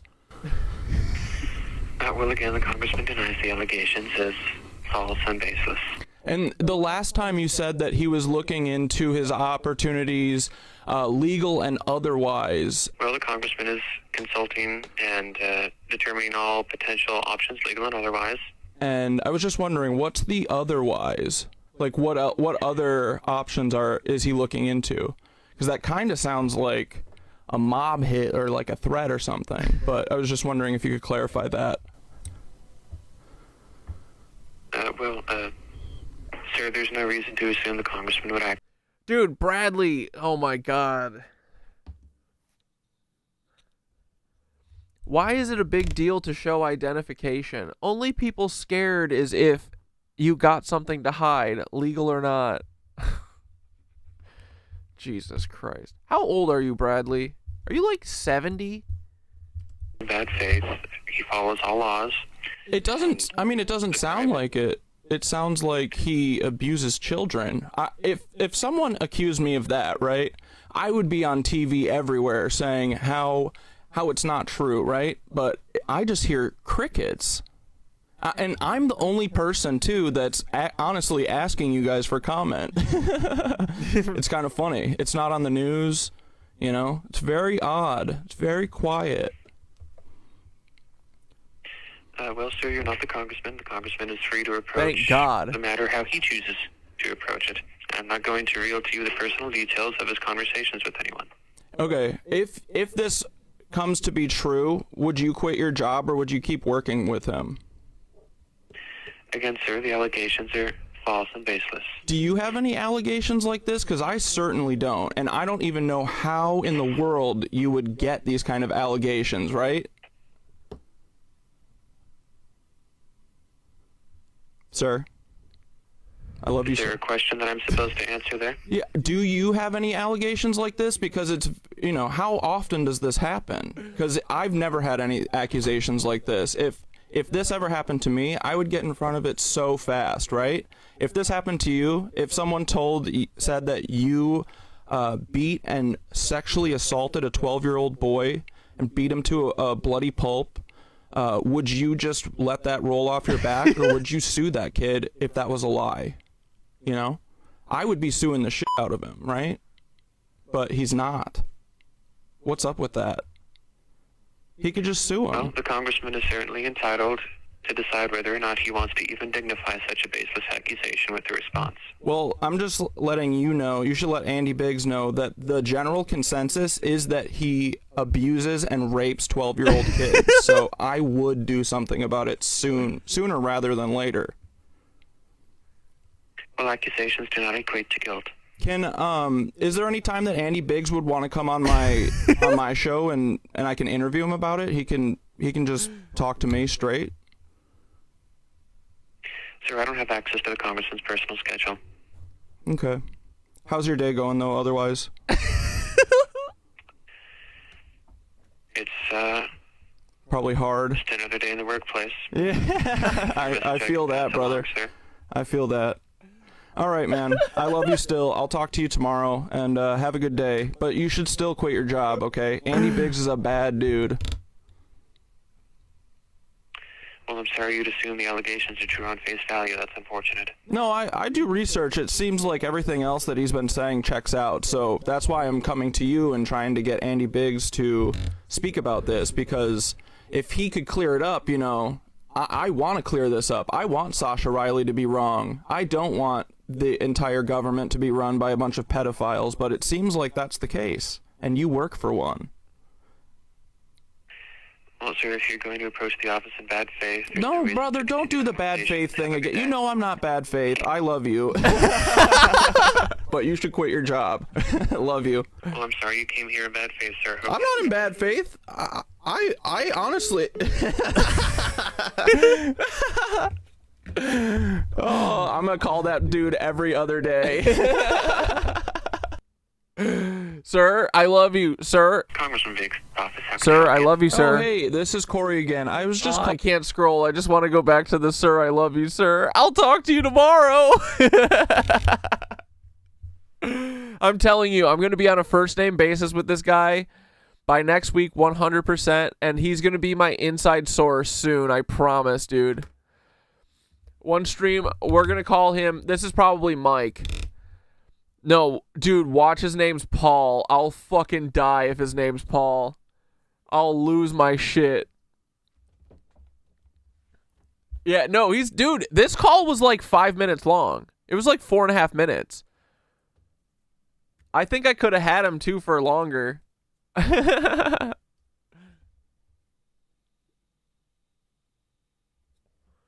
Oh my God, he totally has some tea. I know, honestly, what I hear is a person who probably is kind of sick of covering for a guy who's probably an asshole to him. You know? He genuinely misses you when you don't call.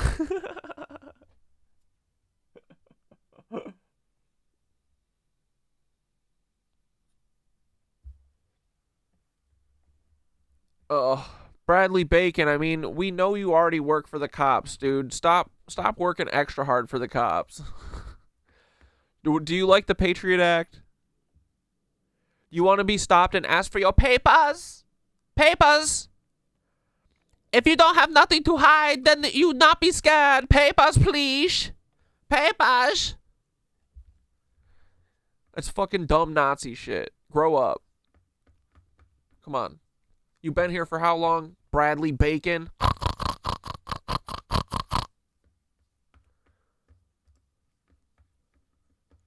Don't think we ever forgot, Bradley Bacon. We don't forget. We forgive, we never forget.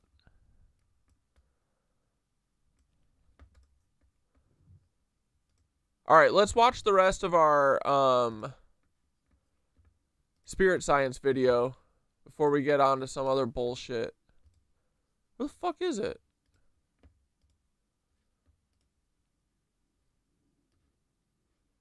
What the... Where's my spirit science video? Oh, hold on.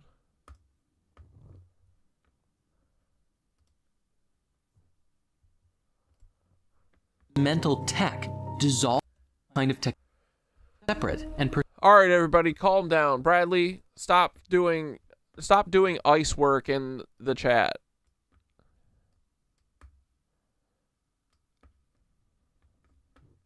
Everybody calm down, be chill. perceived We're talking about esoterica now. disconnection from one another. Ultimately, we're all sharing the same consciousness. Go play Jenga with Paul, Bradley. LOL, this is common sense. Dude, what are you talking about? We live in America, home of the free, land of the brave. You don't need to walk around with papers. What are you talking about? Grow up, dude. What the fuck does that do? Papers! Gestapo. It should be called Bradley Gestapo. Within the source field. The advent of this kind of technology would have earth-shattering implications for all of us, and life would never be the same.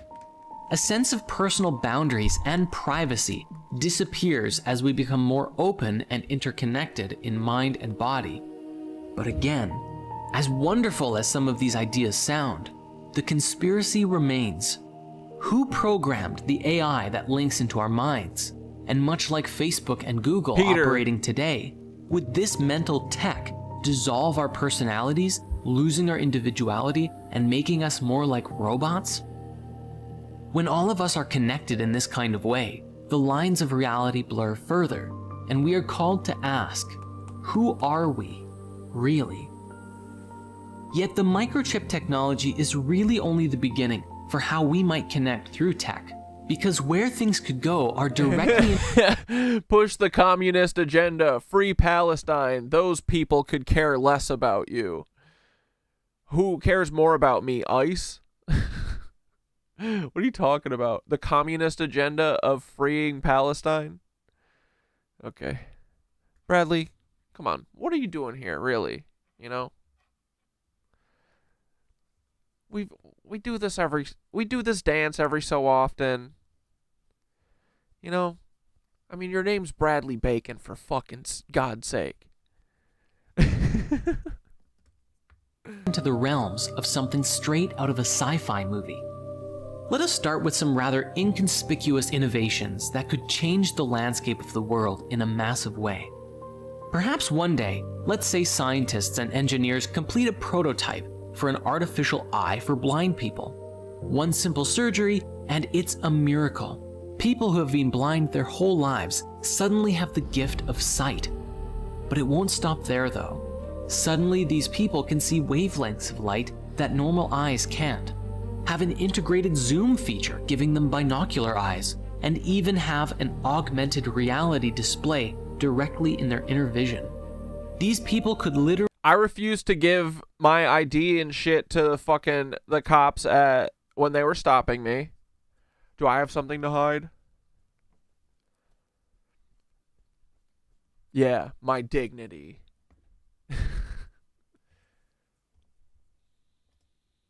Really play Pokemon Go. Why is the Socialist Party bigot Dude, shut up. You've never been to a protest. You just watch whatever dumb shit you watch. What are you talking about?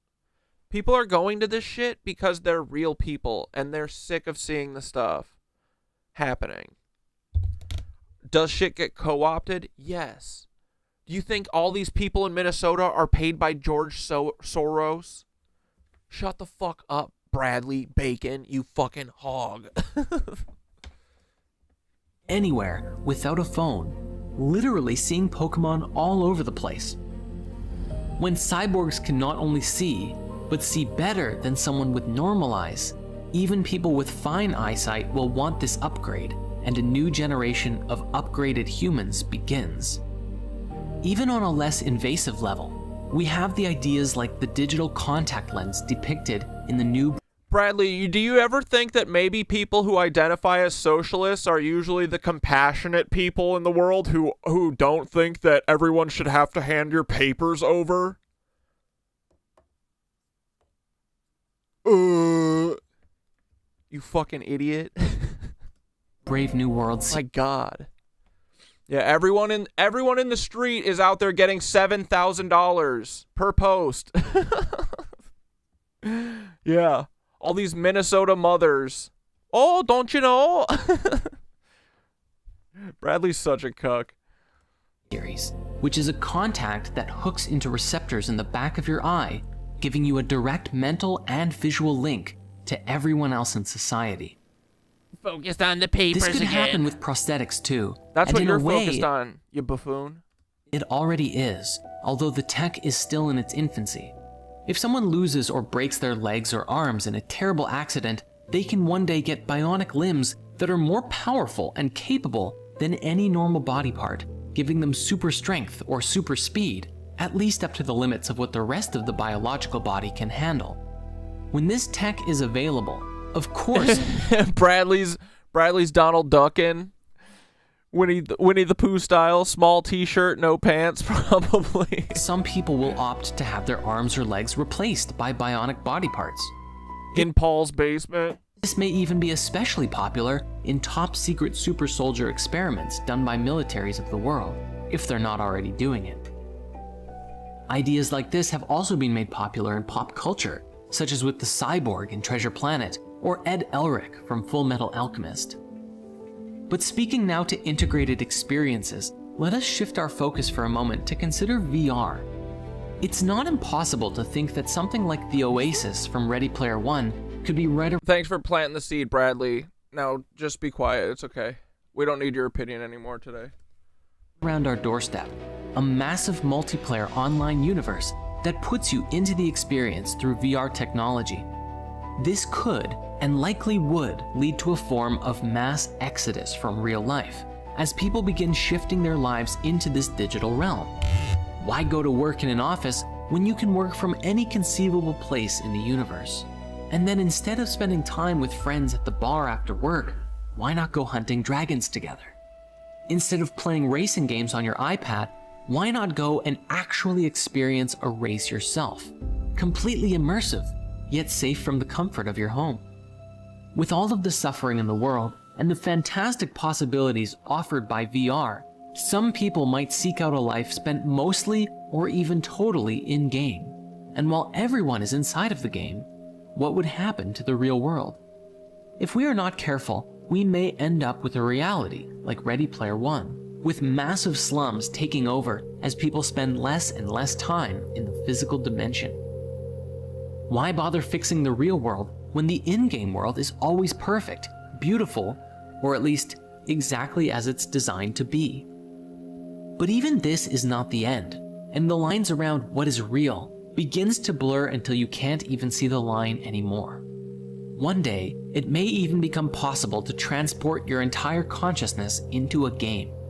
This concept was demonstrated powerfully by a show called Sword Art Online, in which a VR headset allowed individuals to leave their body behind as they enter into an entirely virtual reality. Your body is unconscious, you're not even aware of it, and you experience reality as if you are physically running around in Azeroth or Minecraft, Hyrule, or literally anywhere that you want, as anyone that you want.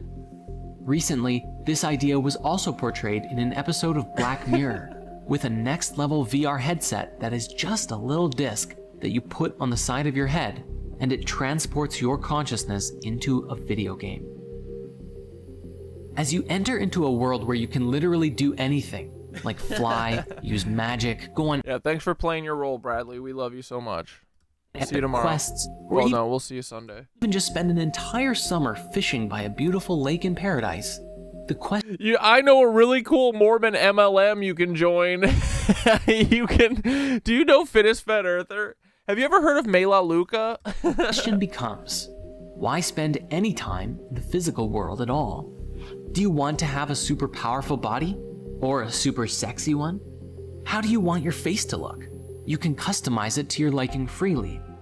Since this technology would connect with Mormon surgery directly to your brain, it could even stimulate sensations like getting drunk, taking psychedelics, or rewiring your thinking patterns to be however you want. If the only concern of having to unplug is eating and going to the bathroom, then undoubtedly someone will create a technology that makes it so that that isn't even an issue, and you will truly never have to leave. One might also wonder exactly what would happen to your physical body if you were to rewire your consciousness and brain inside of the game world. Would it change your body appearance at all?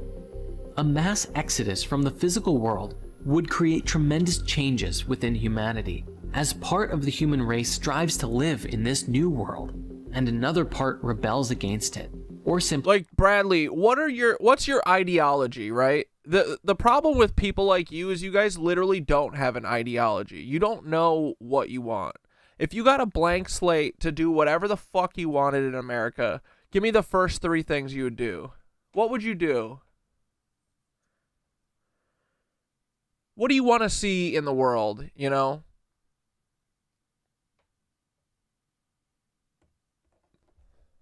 Nothing. cannot afford to play the game. Further, once brain integration happens and mass data is collected on people, you guys have no moral compass. You're just reacting to shit. You're just honestly saying the last thing you heard.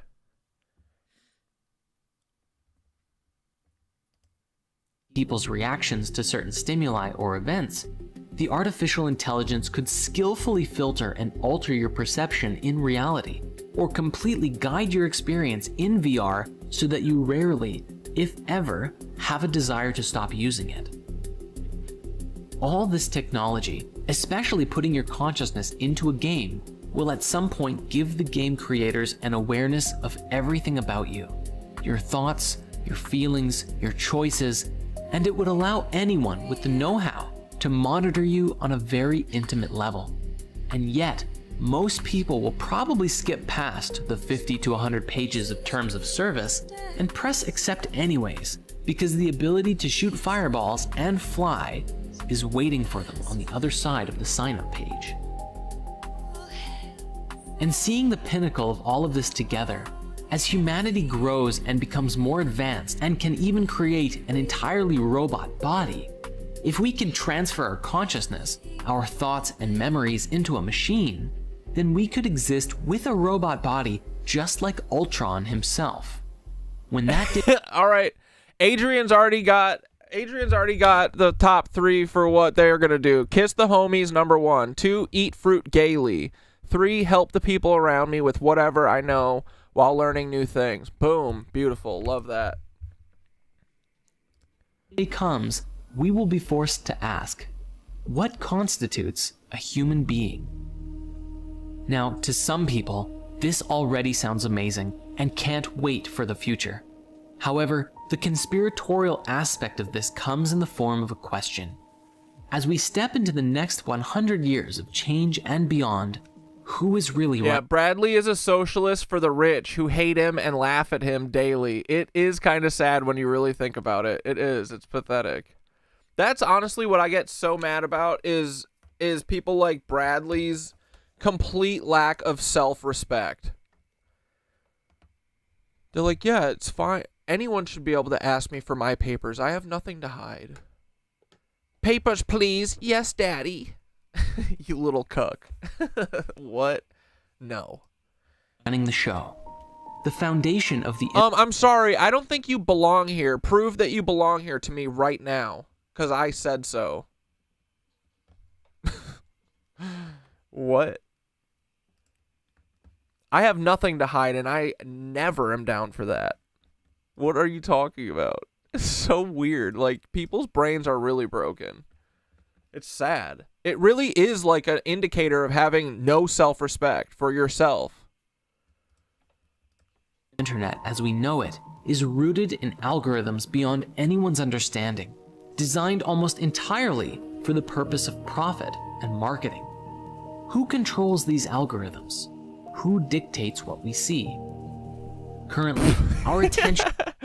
Eating bananas or mangoes is an explicitly sexual thing to do, no matter how you do it. Thank you, Gabriel, for getting us back on track. ...is essentially open to the highest bidder. But is it possible that the AI itself could take us all over? And if we are integrated into this collective mind, is it possible for someone to simply decide what we think and feel? Even when the internet was in its infant stages, people were fantasizing about free and open access to information. Yeah, fucking right, dude. It's always so awesome for the first couple years, and then they get control over it, and they wrest it out of your hands, and they take it away. Revolutionizing the world. And while that tech did become available, social media has also come to the forefront, and allowed some of our worst primal instincts like tribalism and manipulation to resurface with greater strength than And having literally no self-respect for yourself and then embarrassing yourself in front of your peers. ever before. To go deeper into this, we must acknowledge that we're all responsible for our own behavior. But as far as social media is concerned, how we use this technology is also beholden to those who created it. Adrian said, kissing the homies rules. Just a little peck even. Our bodies are just whittle kissy things. Dude, literally, that is the point of life. Until all we're doing is making art and music and doing kissy little things with our little kissy bodies, we ain't living. That's literally all we're supposed to do. We're supposed to be unending creative machines. Not fucking working at 7-Eleven. What are we doing? Driving cars? Why? What are you talking about? We had airships, dude. Cars? You want to talk about cars? In a recent Netflix documentary called The Social Dilemma, several ex-employees of many social media tech giants like Google, Facebook, Instagram, and more sat down to reveal what they had inadvertently created with this pioneering technology, a monster. They explained that they have created a world in which billions of lives are affected by the decisions of a small number of programmers, a social reality in which, through the way that the apps and software work, it facilitates very small... Dude, I love eating so much pineapple that my mouth turns into like I just ate fiberglass and burns. And subtle changes in the... Watch, you guys are going to be like, your mouth burns from eating pineapple? You're allergic to pineapple. Probably, dude, but it's so good, I don't care. Way that people think and feel. It's so subtle that you... Wait, yeah, what was it? Because you guys were saying, I think you're allergic to it. What was I telling you makes me hot? Oh, it was what I was saying. Wait, was it when I was saying I was eating like... When I eat like 6 clementines, it starts my body on fire?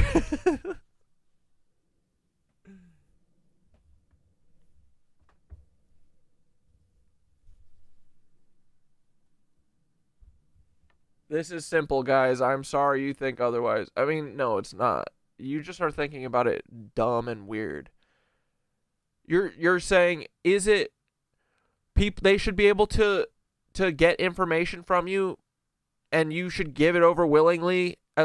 Like if you have nothing to hide, why do you care? What do you mean? So who gets to do this? Everyone? Just ask you for your information to prove that you belong here? And who gets to decide who doesn't belong here? Like, it's goofy. It's antithetical to everything that we believe in. Everyone should be left the fuck alone. Leave everyone alone. Keep your fucking hands off each other. And that goes for your fucking ideological hands. Your controlling hands. You don't need to control everyone. No one needs to be controlled by each other. Unless they're doing lizard shit. And then we're going to chop all their fucking heads off. Metaphorically, of course. You don't even know it's happening. But the result is that most of us end up living inside of a delusional bubble, seeing only the content that we're already exposed to seeing. And this software can even help us create negative responses to people who believe anything different than us. The technologies, they explained, are designed specifically to get as much engagement out of you as possible, to get you spending more and more time and then more money. And now you want to live in a country that doesn't require a visa or citizenship? Or you're just being a pain in the ass and you're asking. You're saying, where is that? Oh, it doesn't exist. Yeah, because the New World Order makes us all give papers, please. What do you mean? Like, you don't make sense. This is what I mean. People like you who are just like instigators, like you just always gotta be fucking little instigators. You don't even know what you're talking about. What is your point? Get to your point. You have no ideology. You have no morality. What are you talking about? Well, because there's no country in the world that doesn't require a visa and a passport. Everyone needs to have a visa and a passport. What are you saying? You don't even know, dude. You have no idea what you're trying to say. What the fuck is going on? Just by browsing these social media sites.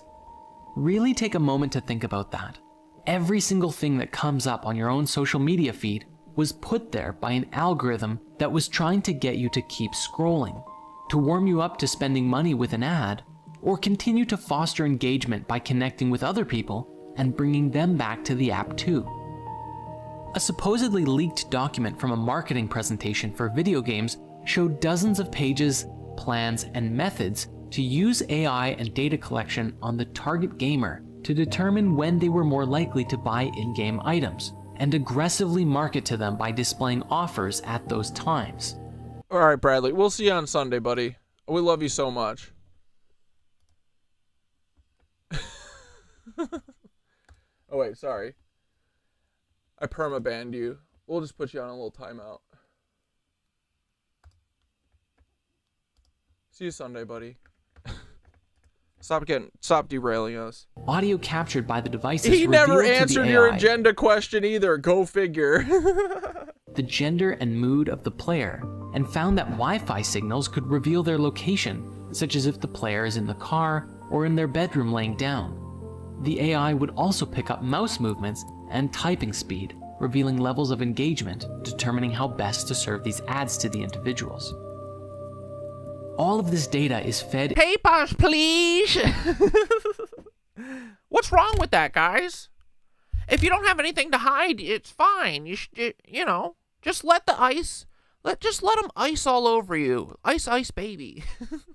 into the AI and analyzed by the marketing team to exploit human psychology for the sake of selling virtual goods.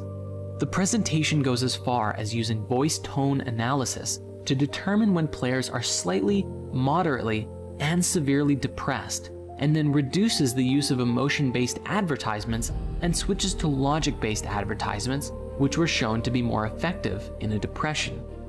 You can imagine what other tactics they might be using, and combined with their ability to manipulate the game to influence your state once you purchase more from their store, well, we weren't kidding when we said technology can be used to control us.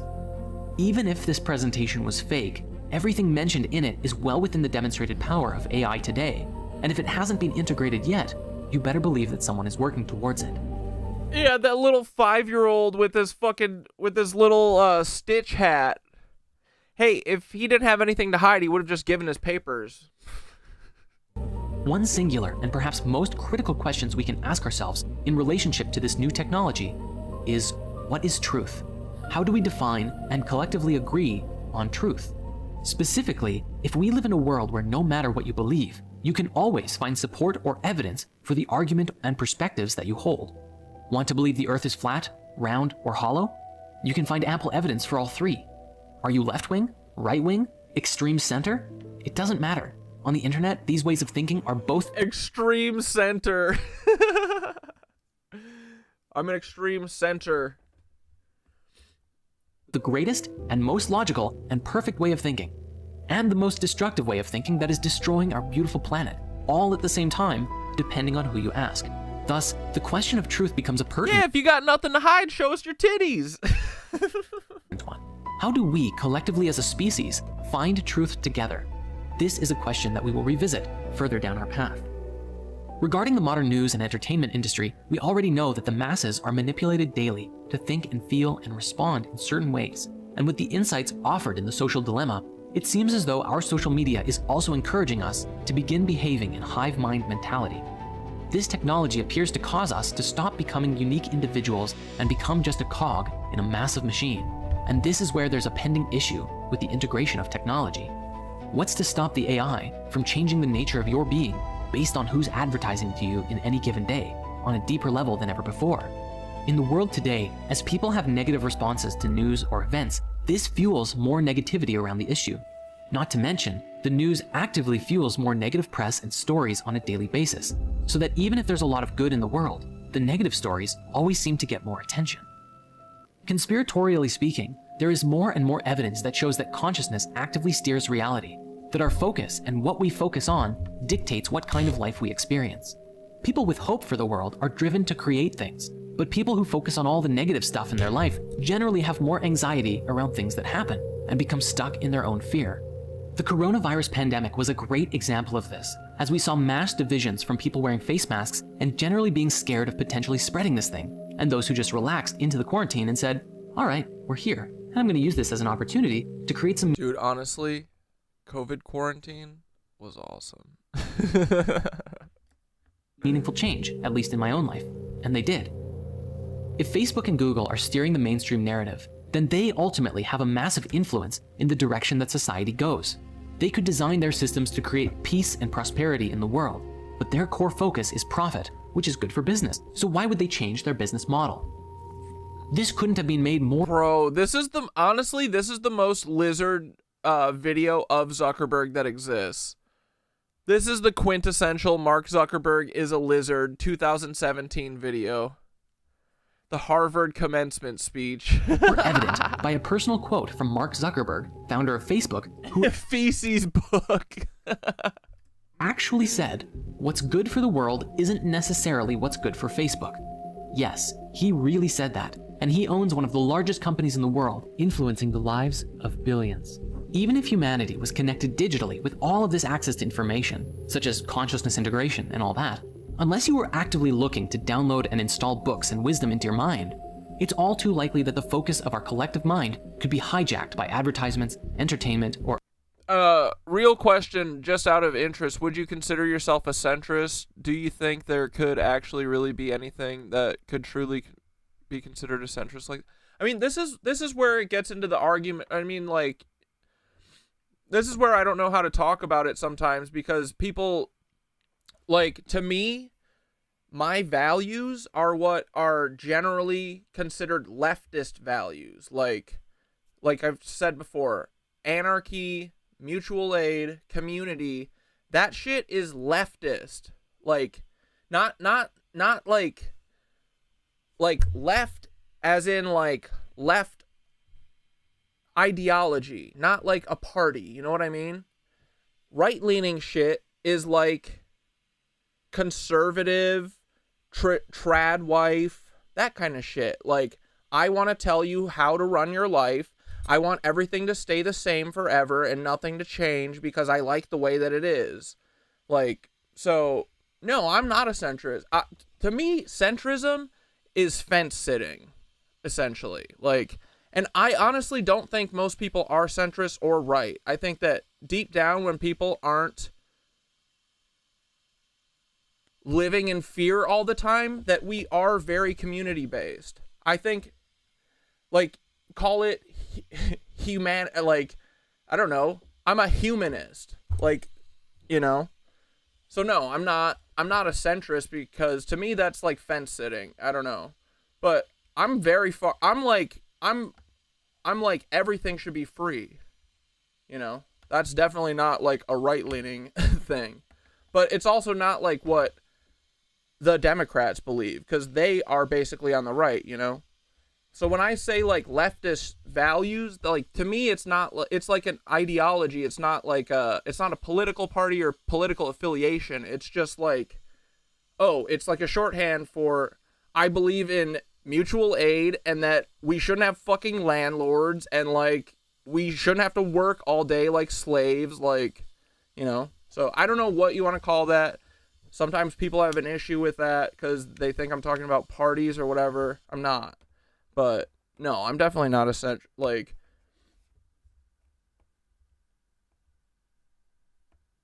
no, centrism to me is like, it's like most people are cool about all the cool shit and then they're weird about immigration. Like, that to me is like centrism. But I don't think there should be borders, and I think people should go wherever the fuck they want, you know?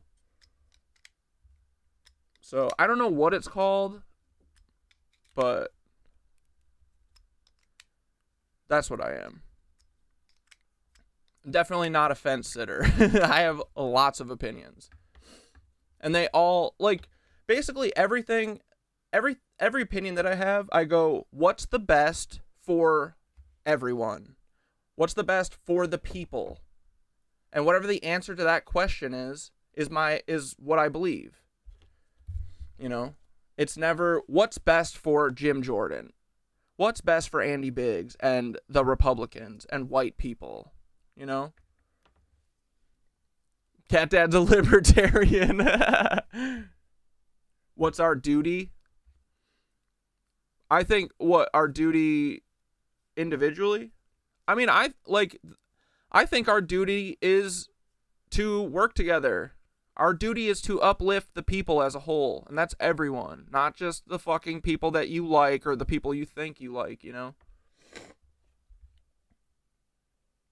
Like, the only people I have problems with ever are always just authoritarian cucks. Cops, ICE people, bosses, politicians. Any hierarchical shit can kick fucking rocks and suck truck nuts. You know? Like, we don't need this shit. I don't need to be told how to live. I don't need to be told how to do my job. I don't need to be told, you know, I don't need to be told when to pay my tax or like how much to pay my taxes and fucking that I need to work 5 days a week or whatever. Yeah, we just don't want to be controlled. And deep down, once people get, because I think that most people believe what I believe deep down, and they are so lost in all this cultural war bullshit that doesn't matter. None of it matters. You know, I don't care what you like personally think. Like, if you personally don't think that trans people, you know, should be able to do whatever with their bodies, it's such a small thing that, like, it doesn't matter, you know, this kind of stuff. Like, we're always so caught up in these little minority groups that they want us fighting so that we don't fight the minority group that would actually change something, the lizards. So, I'm anti-lizard. That's my platform, anti-lizard. Pro-human. All human. But yeah, I think that we all do too much. We all have to do too much. Everyone's like, oh, if no one worked, nothing would happen. Bro, we would be so productive. This capitalism is the anti-productivity. We'd be doing all sorts of cool shit, dude. Infinite block party. But yeah, no, definitely not a centrist.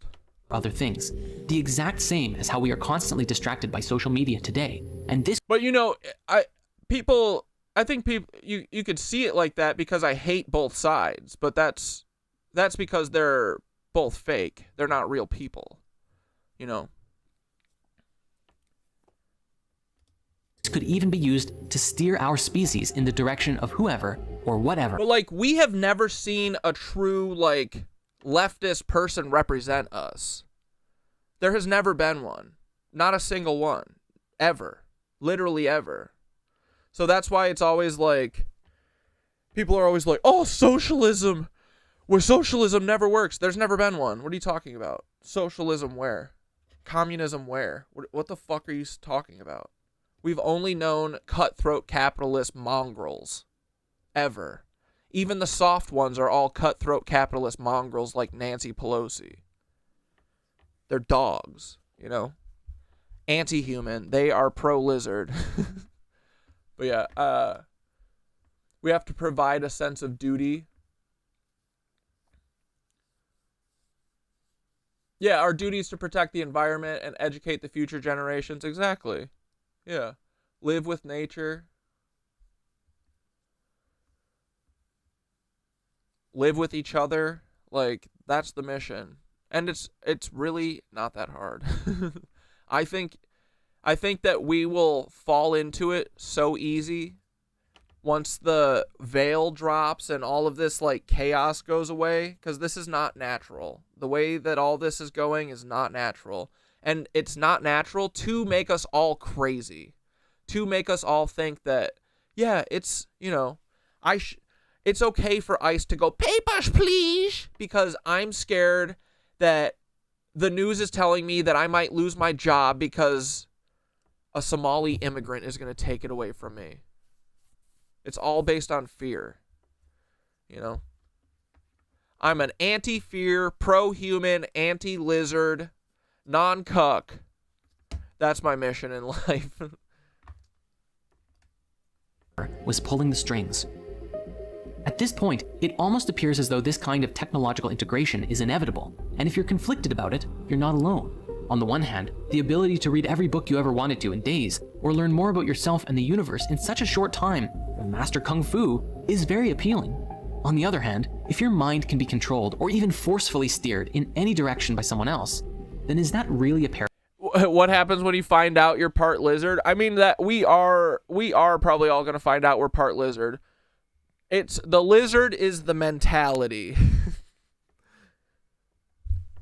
It truly is, though. I think that anyone is redeemable as long as you don't act like a lizard.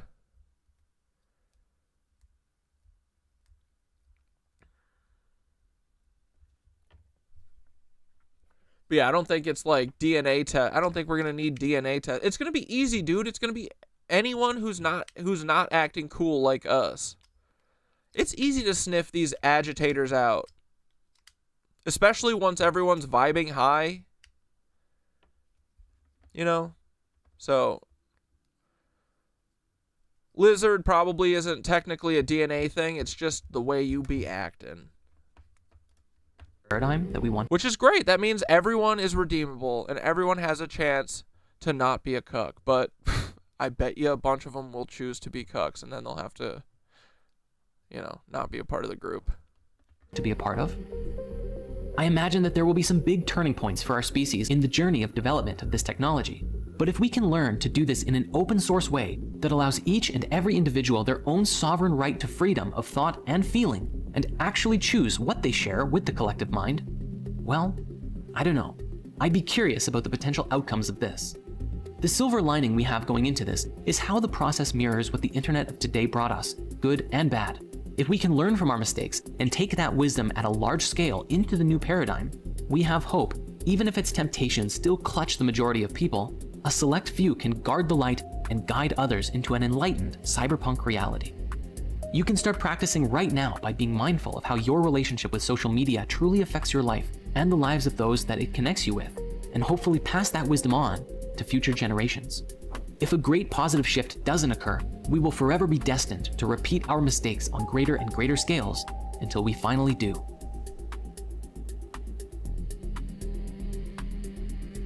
Now a clip, wait, what does that say? Now a clip from the ending to bring this short edition to a close. As we've seen so far, humanity is undergoing an exponential increase in veils being lifted, and we are seeing life being stirred up and changed like never before. One analogy we might use here is as if humanity has been in the dark for so long, isolated by socioeconomic and cultural divides, and yet with modern technology, it would seem as though the lights are collectively turning on. But now, there is so much light, all at once, that it is blinding. And despite our access to so much information today, we are still just as blind as we ever were. That is, while we allow time for our eyes to adjust. Yet the root of revelation doesn't just speak to veils lifted, but our own revelation from divine origin. Belief systems and ideologies are challenged in mass as new information comes out that asks us to reassess our paradigms of identity. As this happens, those who are willing to explore new ideas grow, and those who rail against anything new only burrow deeper into their own existing paradigm. Even in the new world we are creating, there are bound to be different paradigms that people live within. We must remember that some people are filled with hate, negativity, and suffering, all of which are descending from their own loser. What's this? Angry 50? pain, which inhibits their higher consciousness and keeps them rooted in a lower vibration. This does not mean that they are bad people, for the only No, I still got your link, Peppa. True remedy is compassion. And Peppa, you just think that you might be a capitalist still because you've never experienced what the world is going to be like without money. Dude, I'm telling everyone is going to have way more than you could ever have with fucking the way the system's set up now. There's so much of everything. These assholes. They pretend that there's scarcity. There's no fucking scarcity. They just manufacture that shit. It's gonna be sick, dude. Don't worry. No matter how far disconnected from their soul someone may be, they can always come back to the light. However, the only way for this to take place is if they genuinely want to. For unless someone seeks their own salvation, they will never end up finding it.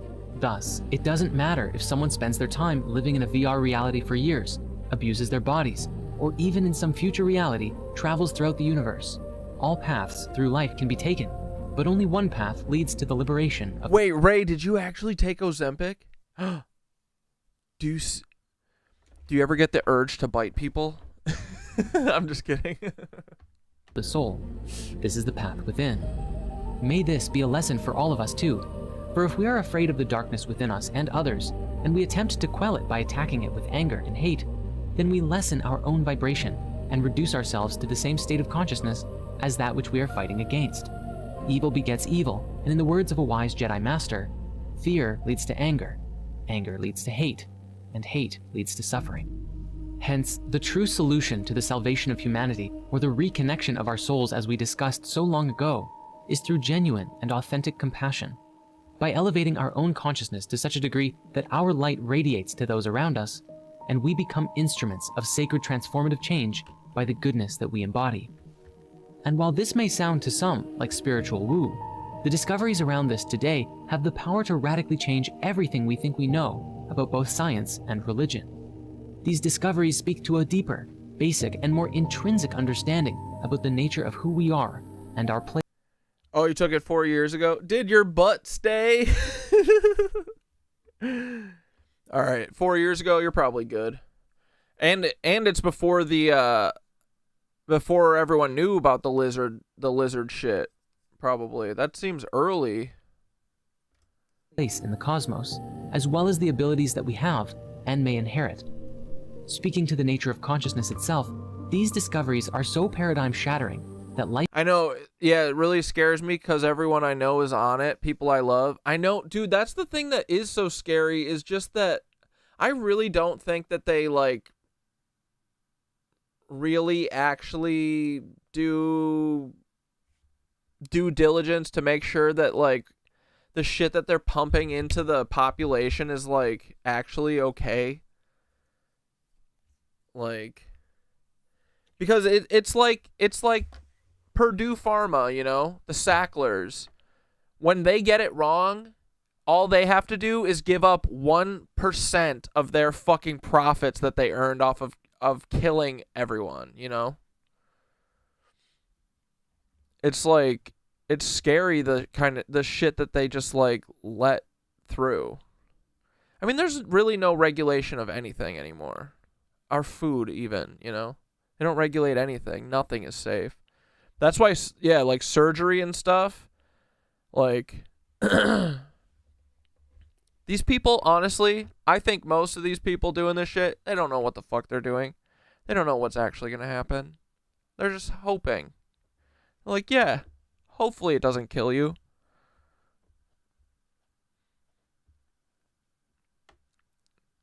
You did a hardcore parasite detox. Oh, after that? Yeah, you got to get the lizard and the parasites out for sure. Life on Earth as we know it will never be the same once the you're good, Ray. Knowledge becomes commonplace among the people of the Earth. That is, if it's ever allowed to get there. For a long time, our perception of spirituality has been governed by the religions of the world, and our perception of the universe and the nature of life has been governed by science. Movies like Zeitgeist outline and identify ways in which the religious institutions have monopolized people in a myriad of ways, while others today, such as Dr. Rupert Sheldrake's The Science Delusion, demonstrates how science has been used to shepherd people into a mindset, keeping us locked into a paradigm of physicality and nothing more. Further, these two voices of science and religion have been at odds for a very long time, sharply criticizing one another, or otherwise outright refusing to acknowledge each different perspective, or their many merits and wisdoms that they bring forth. Despite this, today new revelations about the nature of consciousness stand to shatter the illusion of separateness, destroy the dogma we've clung to for so long, and give us a foundational blueprint to create a new world for ourselves. Truly, it's how we can create heaven on earth. All that's required is our complete participation.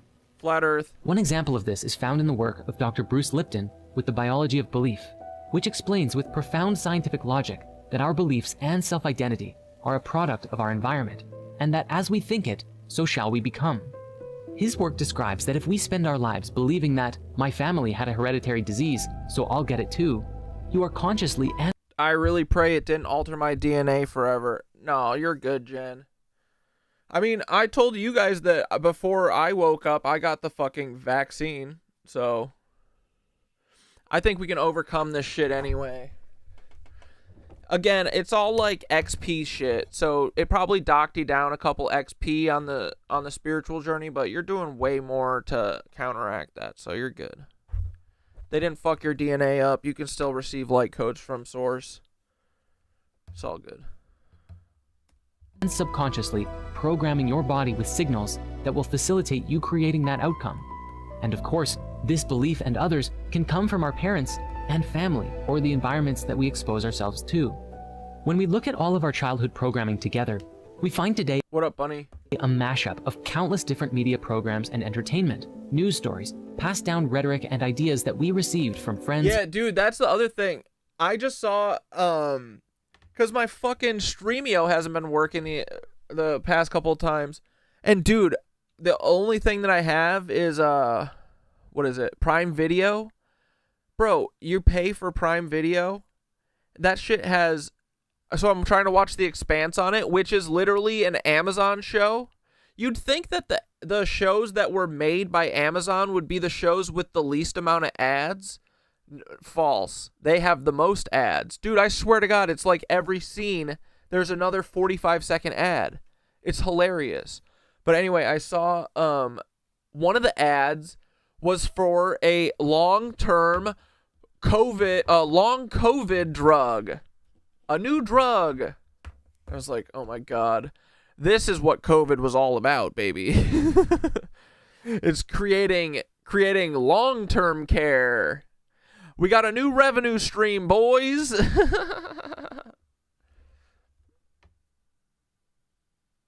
Oh, you get free Prime from working there? That is kind of nice. Nice, dude.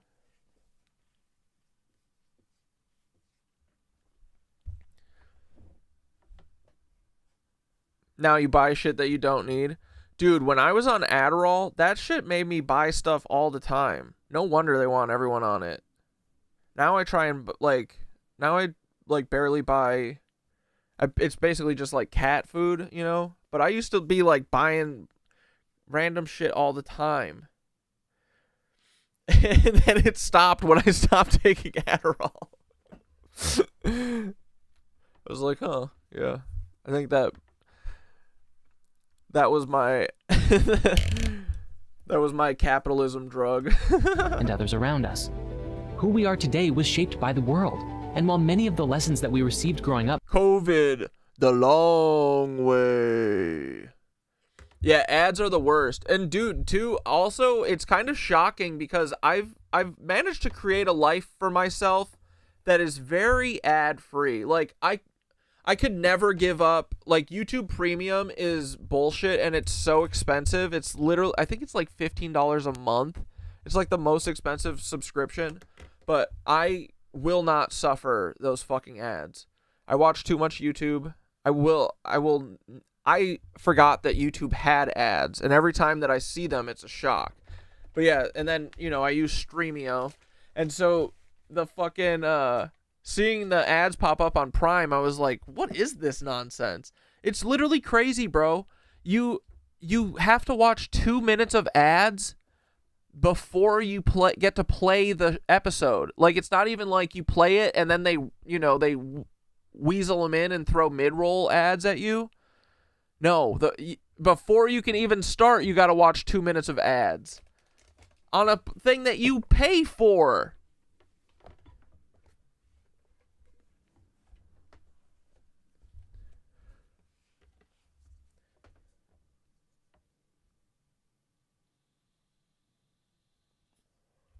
Me too. I stopped taking Adderall too, also from Pharmacopoeia Black Magic.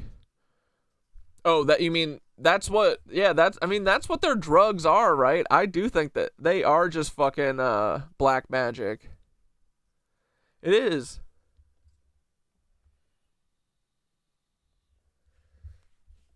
Like, dude, they are just dark wizards, bro. Everything they do is illusions and alchemy. What do you think these pills are? I mean, the fact that they've got everyone in America, literally 50% of people in America are like, yeah, my brain's broken. It just doesn't, my brain was grown wrong to fit our society, and it's my brain's fault. What? What the fuck are you talking about?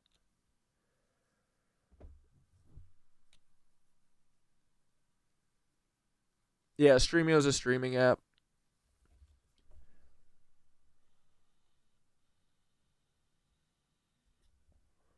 I got shingles from watching an ad for shingles.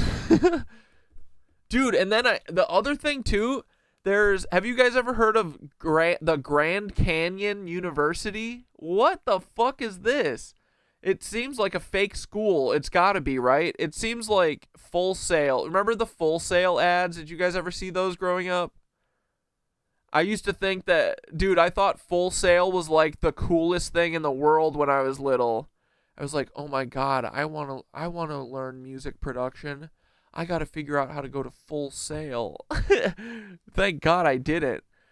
Because have you guys ever, I found some people like, it's probably like 10 years ago now, but after like growing up and realizing that it's just like, it's like an overpriced community college essentially, with like a shitty campus that costs like $40,000 a year. I saw some videos of like people telling horror stories about that place. Full Sail. Full Send. Were good and valid. Many others were simply long-held beliefs that have been passed down for generations, yet may not hold our highest interest at heart. These beliefs shaped our perspective of the world, and in that, how we behave and act, which leads us to create our destinies. As it would seem, many of the belief systems we hold on to disempower ourselves from being able to live our lives to the fullest. Further, many of the largest industries today are built upon previous paradigms, and so their continued growth means the limiting. Yeah, too, dude, my son is 6 and gets frustrated with ads. Good thing he wasn't a 90s baby. The thing, too, though, is that I feel like our ads were at least fun. These ads now are scary and sad, mostly. And honestly, most of them are for old people. Like, you're watching a show, I'm watching The Expanse, and half of the ads are for, like, Grand Canyon University and then weird drugs. Like, who's watching this shit? Who wants these ads? Who's buying this stuff? And also, too, like, are people really not going to drink Coca-Cola if there isn't another ad from them? What is actually going on with these ads? It is just fucking... It's just to break up your entertainment, your enjoyment of something. Yeah, fuck the ads, new and old, though, for sure. I remember even being a kid being like, it's weird that they're selling stuff to us. Like, they sell us something every couple minutes. It's weird. But then it just becomes normalized, and then everyone goes, shut up! That's just how TV works! What? You want the TV corporations to not make any money?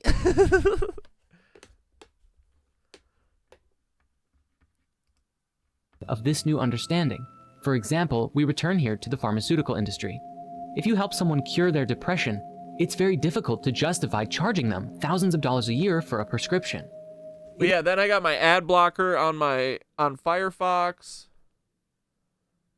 And yeah, I don't have normal TV. Going to, like, my parents for Thanksgiving, I was like, oh yeah, that's right. They run fucking ads on TV all the time. This is so annoying. No, we cannot watch Home Alone on fucking AMC right now because there will be an ad every 2 seconds. Let's crack it open on the on the old Streamio. It is far easier and much more lucrative that their depression or illness will be with them for a very long time. We must understand that the environment has played a very significant role in the creation of our collective reality, even from the moment that we were conceived and all of the experience that we've had since birth. And while birth defects do exist, Bruce's research says that 95% of people have perfectly fine DNA and can change how their genes are expressing themselves if they will it so. For some, yeah, honestly, anything that has an ad to me tells me that I shouldn't get it. It means the CIA involvement. There's CIA involvement here. I can smell it. This may be easier than it is for others, but it's very empowering research nonetheless. If we can change the signals our bodies are receiving, the thoughts and feelings we tell ourselves and receive from others, the places we live, the music we listen to, the food that we eat, the entertainment we watch, all of these aspects will play a role in reshaping our lives by influencing us from surface to very deep levels. As Bruce's work suggests, it doesn't matter what ails you. If you can address the root cause and provide yourself with a stimulus of a higher vibration, there is nothing that you cannot heal. Hell yeah, brother. Wait, real quick. Did I miss this yesterday? Did you guys notice this? Wait. This panel yesterday was called Board of Peace. How did you guys let me miss that? It's like, yeah, B-O-R-E-D of peace, right? They called it Board of Peace as this guy's literally starting wars with everyone. This is so funny. Calm down, Peppa. I just want to talk about something else for a second. My God.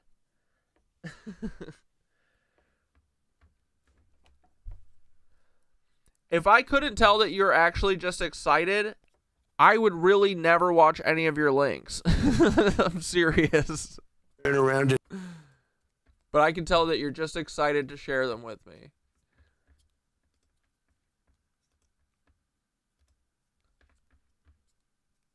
Oh my God. You do need to resend it, Peppa. I must have lost a whole page because I lost that other link too. All right, send it again. How did I click off? I must have clicked off on all of, on a whole tab on it, or a whole window on accident.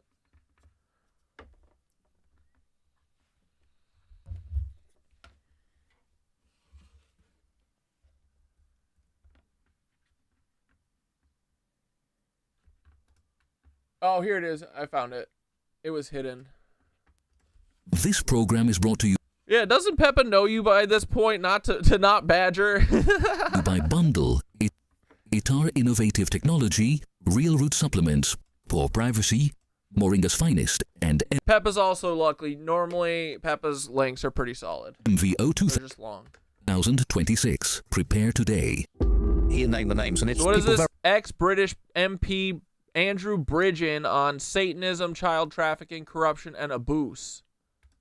very close to Zelensky and his regime. They're making the money. They love a war because it allows children to disappear and no one asks any questions. Bro, I've been saying that. Remember we watched what was it called? Tanks for Peace? No. What the fuck was it called? It was about organ harvesting in the Ukraine war, that the Red Cross was sending fucking what are they called? Cremation vans, and fucking stealing organs from dead soldiers and stealing kids from orphanages and all this shit. Remember about a year ago we were like, I'm pretty sure that all of these wars are honestly just big things that cause distractions for trafficking. That's what it is. So you have Ukrainian whistleblowers. One of them was killed, and the other one was injured badly with a bomb. Hold on. For iKind, it's 8:40. It's 8:41. Do you know where your stepbrother is? Thanks, iKind. Our cities that we occupy, the ruins of a past people that they are hastily destroying in real Everywhere I go, the destruction of the old brick buildings. Yes, many of them have been deemed historical, and even that seems silly to me. Why historical? I mean, it's only 100 or 200 years ago. It's not even that long ago.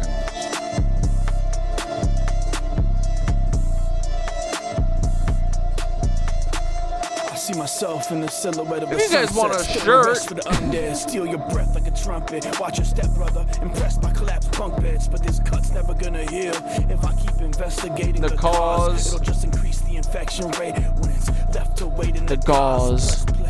Press pause. I'll find my place where I left off against all betting odds in one ear and out the other. Either way, it's a headshot. I'll keep my head high when it gets dark, but never better off just dead and gone. Don't give a fuck what they tell the cops and fellow ops. They can just let them watch. The great fire of every city still has not been caught. Truth wasn't lost in a book. The trust has not been taught. We lost the plot when they toppled the proof. It's all been a goof. Who's calling the shots? We don't want what they got. Really? Just want what they took. Bitch. You must be detached to all outcomes if you love Cat Dad. It's not gonna happen the way you want it.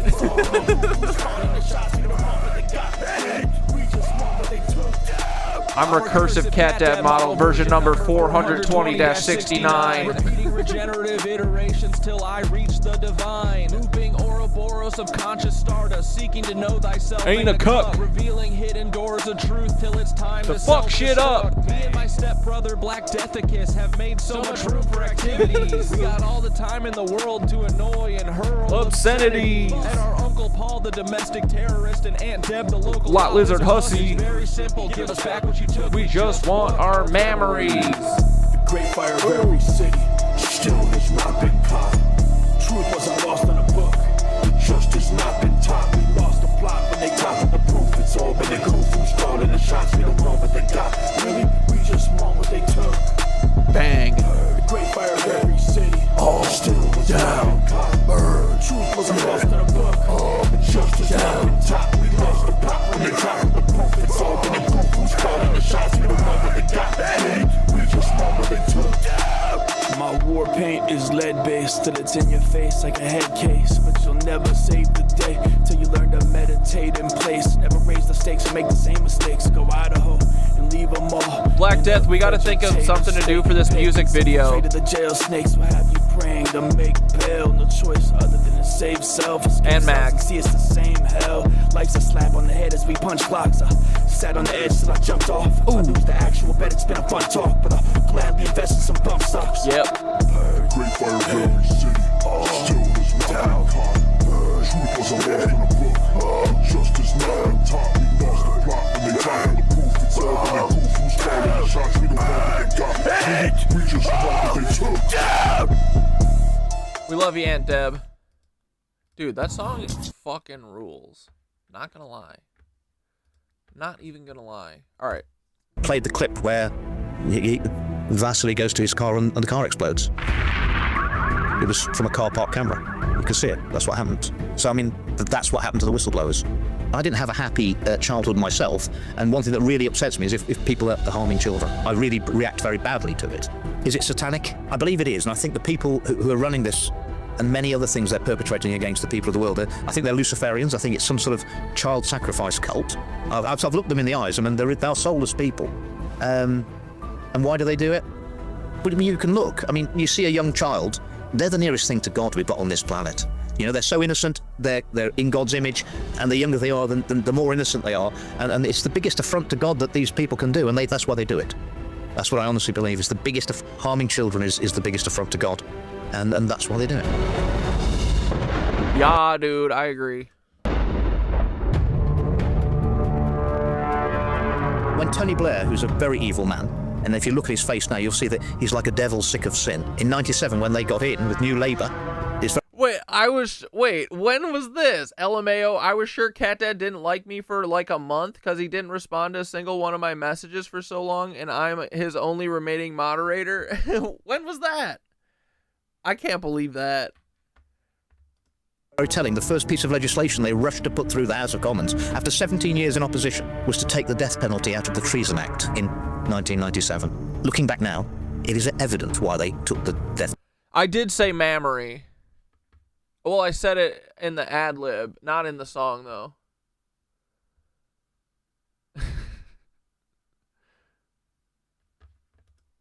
Penalty out of the Treason Act, because that government and every government since has committed treason against the people. You think they're actually taking care of themselves? Absolutely, of course they do. Well, ask them why. Why, after 17 years in opposition, was your first priority? Yeah, I believe he doesn't talk to the people he loves the most. I mean, that objectively cannot be true. I feel like I talk to Bunny more than anyone. Was this a long time ago? Was this when we were getting to know each other? Last year sometime? We've got to take the death penalty out of the Treason Act. Why? Because they were committing treason, and they knew they were. And every government has done it since of all different. So they fear tribunals. And Rishi Sunak. What he never told anybody was that when he was Chancellor during the pandemic, and later Prime Minister, is that he had acquired 11... Well, I mean, after OOB, I would be sus of anyone in my DMs, too. Wait, are you talking about DMs or in the chat? I mean, if I missed DMs, that's just because I wasn't looking. But in the chat, I mean, I can say honestly, I've never been sus of Bunny.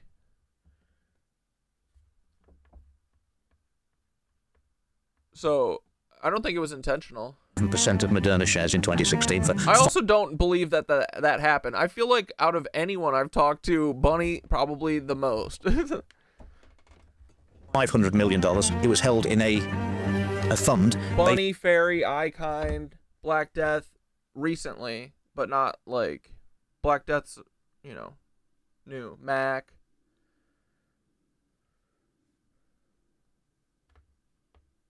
Damn, all right. But yeah, if I was ignoring you, it's just because I love you the most. Cayman Islands for tax purposes, called Theleme, and Rishi Sunak was I don't try to ignore anyone.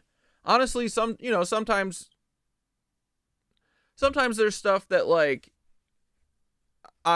it's not like I don't want to talk about. It's just like it'll, if it's off topic or whatever, I'm reading it and I don't mind that you guys are off topic or whatever. But sometimes it'll be like I've already gone on like a 40-minute rant about something. I'm like, okay, I need to lock in for a minute here, So it's not intentional.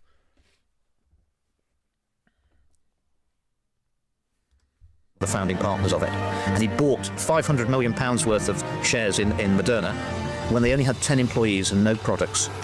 But he's still a very, very powerful man, and he's a very rich man, worth probably over £1 billion, married to a woman whose father is the second richest man in India, who also owns Infosys, which we're bringing in the digital ID. Let me spell that out. You will not be able to work in the United Kingdom if you do not have digital ID. Digital ID. And people think the Brit card stands for British. It's not. It's biometric registration, identification, and track. It's because I tried to handle you by suggesting an obscure anime from the 80s. Well, now I know it's a lie because that was only a couple months ago. And in the last couple months, I definitely haven't been ignoring Bun Bun. But yeah, no, I really do try, and I do know that sometimes there are people that I read more often. Honestly, other than Mr. Bunny, it's really only Mr. Bunny that I initially know is Mr. Bunny because in my chat, his name shows up in all blue.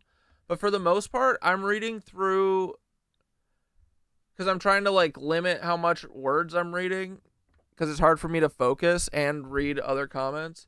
So I'm mostly reading the chat, like the actual comment before I'm reading like who said it. So I don't know. Maybe some of you are just better at getting my ADHD brain to respond. I'm not sure, but it's not intentional. I don't really avoid anyone except for like yoga for the most part. But that's not even true though, because I also engage with yoga a lot. I don't really try and ignore anyone. It's just sometimes it's just like depending on topic maybe. I don't know. But it's not an intentional thing. Yes. They're so clever. Wow. People say, it's patriotic. It's our Brit card. History shows us that anyone who's willing to give up their freedom. Yeah, I mean, that's kind of how I have to do it. I love learning about how you read the chat. I've wondered, yeah. I'm bad at it. Like when I used to watch Hassan all the time, I feel like Hassan literally can read everything all at once. Like he has like that photographic memory or something. I don't. I'm a slow reader, and I'm also one of those people that I can't, like, if I'm reading and there's something else going on, I have to put headphones on and turn on white noise, you know? So oftentimes since there's a video playing, I'm slow as fuck at reading. So I'm like just reading the comment and then I go, "Oh, Jen said that." And then I'll read it out loud or whatever if I want to reply. For security ends up with neither freedom nor security. What our governments are trying to do is convince us that our freedoms are actually privileges. And of course, privileges can be removed if they consider that your behavior is unsuitable. And people need to wake up to that, and we need to stop it now. Yeah, and definitely I try to read the comments that are pertaining to the video, especially mostly because I'm always going off on a tangent. It's not really because you guys are. So then when I finally, because also when I'm like going off on a rampage, it's hard for me to stay with the comments, just because, especially if I'm trying to like get to a point, you know, it's the second I lose track of where I am or like look over at a comment or something, I'm always like, oh, what the fuck was I saying? So there'll be times, you know, where I'll go like 5-10 minutes without reading anything, which is then when I find out that like my audio isn't working or whatever. Yeah, I'm kind of a slow reader. I wish that I could read faster.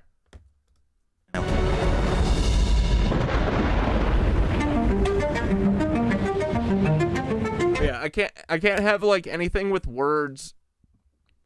Like, since when people are talking and I'm trying to read it, I have to read it like 2 times usually. Water and wind collide while the lighthouse keeps its quiet watch. A fragile balance returns once the storm has finished what it came to do. Overwhelming, ever-changing, a new horizon appears, and still unaware as we are, we find ourselves searching again for that one thing, what is true.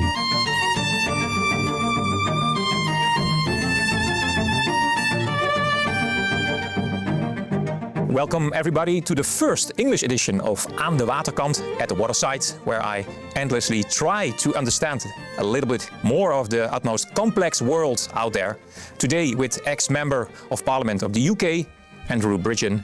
Great to have you here. You were here for the premiere of the documentary Beneath the Surface, produced by David Icke, a film about satanic ritual, sex and child abuse. Heavy stuff that we're going to talk about later.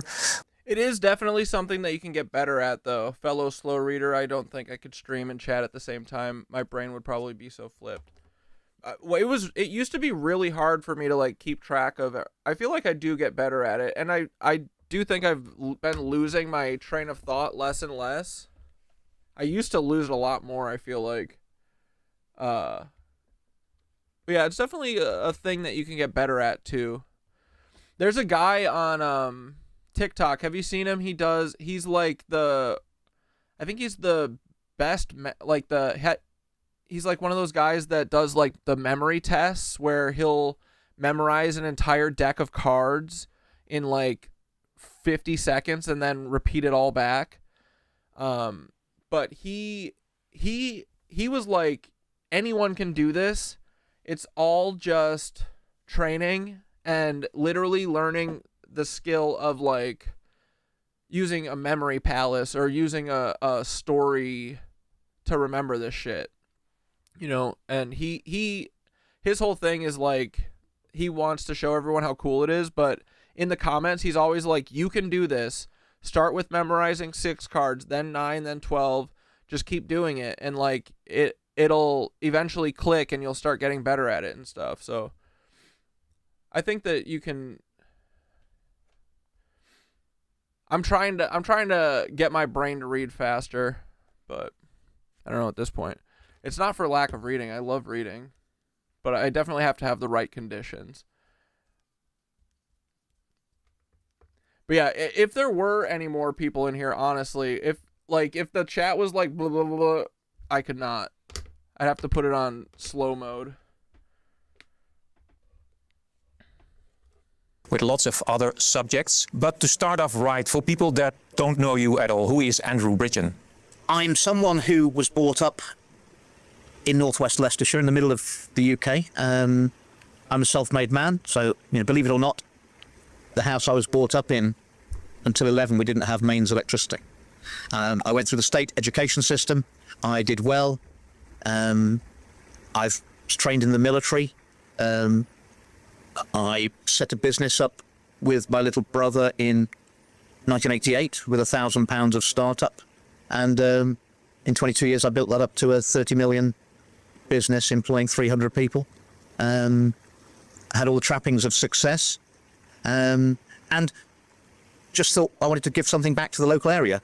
But yeah, I never streamed. I didn't really. I mean, I watched Hassan and I watched like H3 before like 2022 or whatever. And but yeah, I really liked that you could be like interactive with the person talking, and that's the thing I love the most about this. There's so many things that I feel like we've navigated so much easier. Like, there'll be times where I'm like, I don't know if I should say this or whatever. We can have a conversation about it, that kind of stuff. It's cool. Helping, like I always say, like, I didn't know shit about Anunnaki and all this shit until Ikind brought it up like 2 years ago at this point. So it's cool to have the like loop of like chatter and host or whatever the fuck I am, streamer, I guess. Kind of the back and forth, because it is like a conversation, it's cool. It's like that, it's like guru teaching, not like, you know what I mean, where it's like the teacher is also the student is the teacher. Like, I don't know shit. I like that everyone kind of brings stuff together here, and we can kind of figure out a group-ish consensus for the most part, Unless Barry wants to talk about papers, please. Met some like-minded small and medium-sized business people who also were very upset about the state of affairs of northwest Leicestershire, which was the poorest area in the county of Leicestershire. It was the poorest. And I said, it's no good us moaning anymore. So if you all stand for the council, I'll put the money up for the campaigns. I'll stand for member of... Yeah, I like that we have a smaller, intimate community, too. We got our field agents all over, our boots-on-the-ground journalists. It's dope. ...of Parliament, and we'll just take over. And we did. And we did that in 2007. I was elected to Parliament in 2010, the first chance I had to stand in the area. We took over the local council in 2007, and it took us 12 years to convert northwest Leicestershire from the poorest area in the county to the richest and the happiest place to live in the Midlands. And we did it. And then, while I'm in Parliament, I didn't get into politics the normal way. I didn't go through the party system. The Conservative Party, they said he couldn't win in northwest Leicestershire. So they never sent me any money, but that didn't matter. I had my own money, so I could pay for my own campaign. My loyalty was to the people of northwest Leicestershire, the people I'd grown up with, the people I'd been to school with, and they couldn't really control me because I had my own money. So from the very beginning, I was the... Yeah, dude, I'm going to blow up one day. I'm just going to start doing FanDuel ads. MP who uncovered, unfortunately for the government, the... I show up one day... There's 1,000 commenters. Oh, speaking of which, boys, look, I finally hit 5,000 subscribers on YouTube. Bro, okay. Wait, hold on. Let me finish my other thought before I go on to this. What was I saying? Oh yeah. We show up one day. I've got 5,000 chatters hanging out, and I just opened stream with, hey guys, I just wanted to say I think Israel has a right to defend itself. But yeah, apparently I just hit 5K on YouTube. That's pretty sweet. My first week that I made the YouTube channel and I made that Paul video, that Paul video got me 2,200 followers.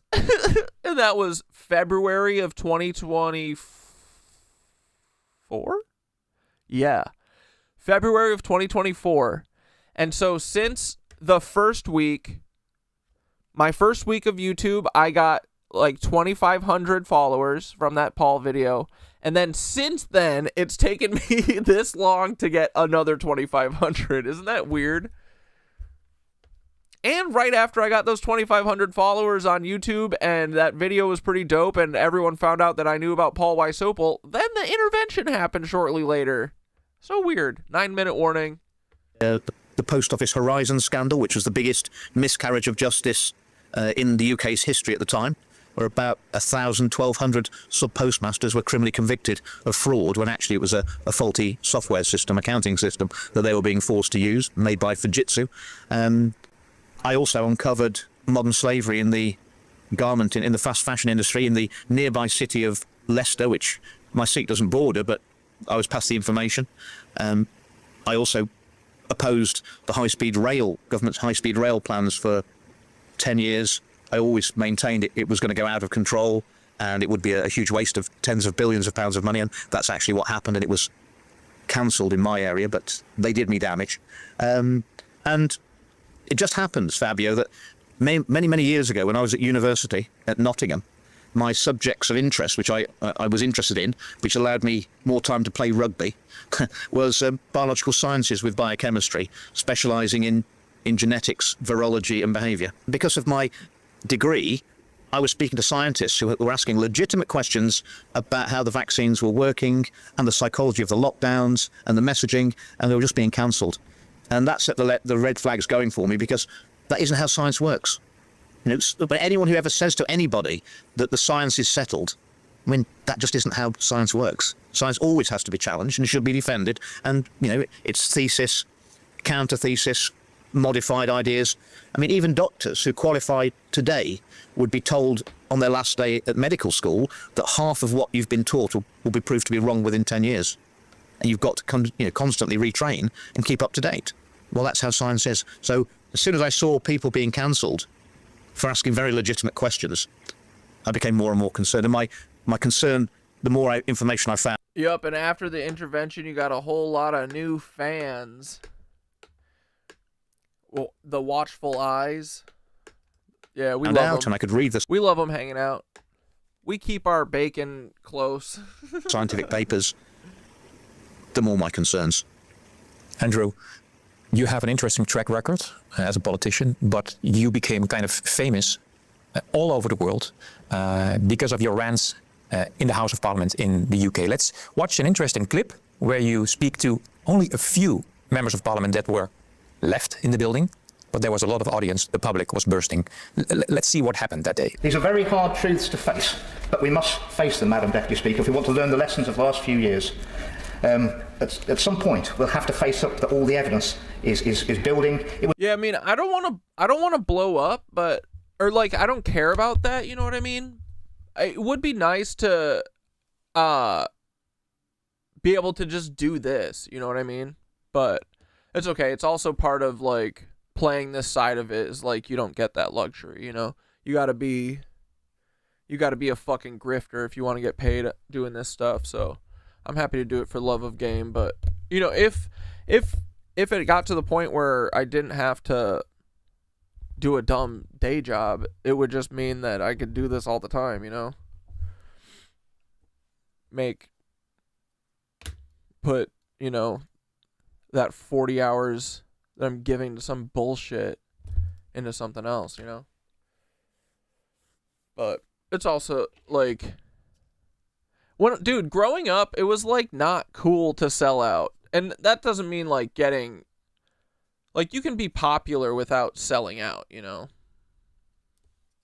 that I care about being popular, but I do want people to hear our message. I do want to enter the arena with Tyler Hansen, I want to talk to these cucks who get to avoid me because I don't got that much motion, It would be nice to have a little bit to throw around at these motherfuckers. But yeah, dude. Other than that, I mean, dude, I don't want to move anywhere. I don't want to fucking do anything. I don't want a yacht. I don't want a fucking PJ. Like, I just want to chill where I'm at. It's not like we're all asking for much, you know? We should all get that luxury. But one of these days we're all going to cause the collapse, the downfall, and we're going to be able to pursue our hobbies and our dreams. Do whatever we want. In the meantime, we do as much as we can, right?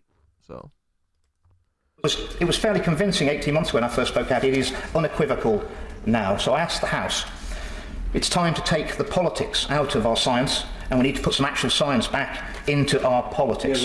I asked the House to support the motion today for the Baroness Hallett's inquiry to open Module 4 on the safety and efficacy of the experimental COVID-19 vaccines.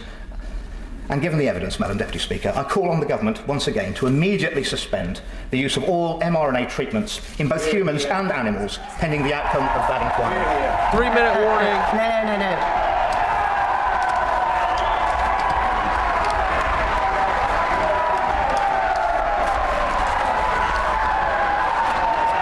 We would have to clear the gallery if clapping continues. I would order it if necessary.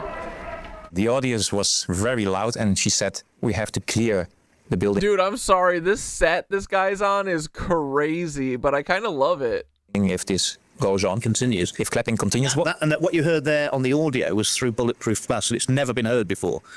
You've never heard the crowd before in the public gallery. But there were only a few members of parliament present. Yes. Was it? Because the members of parliament didn't want to hear what I was saying. They wanted culpable deniability that they weren't there. But the public interest over the making money too thing is also my fault because I have so many shirt ideas that I should be pumping out and I don't, and I literally just turned my Facebook. There's literally one button that you have to click that turns the monetization on your Facebook Reels or whatever, which they're already getting ads run on no matter what. And so instead of accruing 2 years worth of ads from Facebook, I just turned it on last week. But it's up to $22, so you know, maybe that'll be a little revenue. But I need to be better about that stuff too. Yeah, I don't have super chats. I don't I've got Twitch. You can subscribe on the Twitch side. I need to figure out something. I think also people just post their like Venmos and their cash apps, right? 1 minute warning. Crackhead Barney always does that. Can I do that? It's like a tip, right?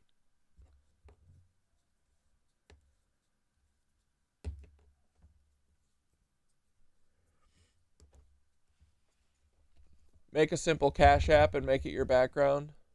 Like an easy name. Yeah. I just need to be better about that stuff too.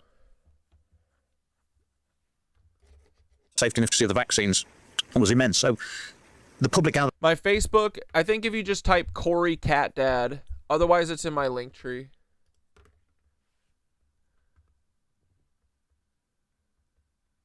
Oh, or is it not? See, I'm horrible at this shit.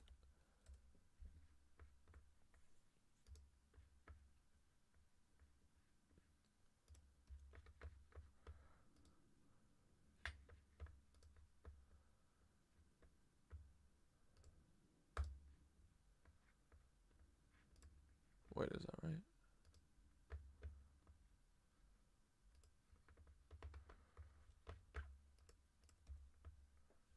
Does that work?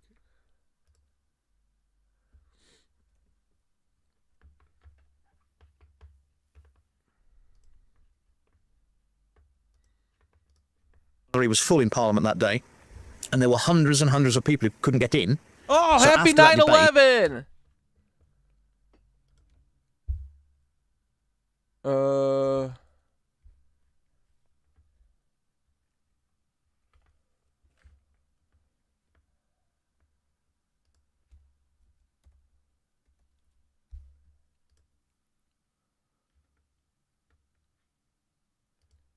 Oh, we probably can't watch He this. released 4 Never albums mind. this year and is nominated for 4 Grammy Awards.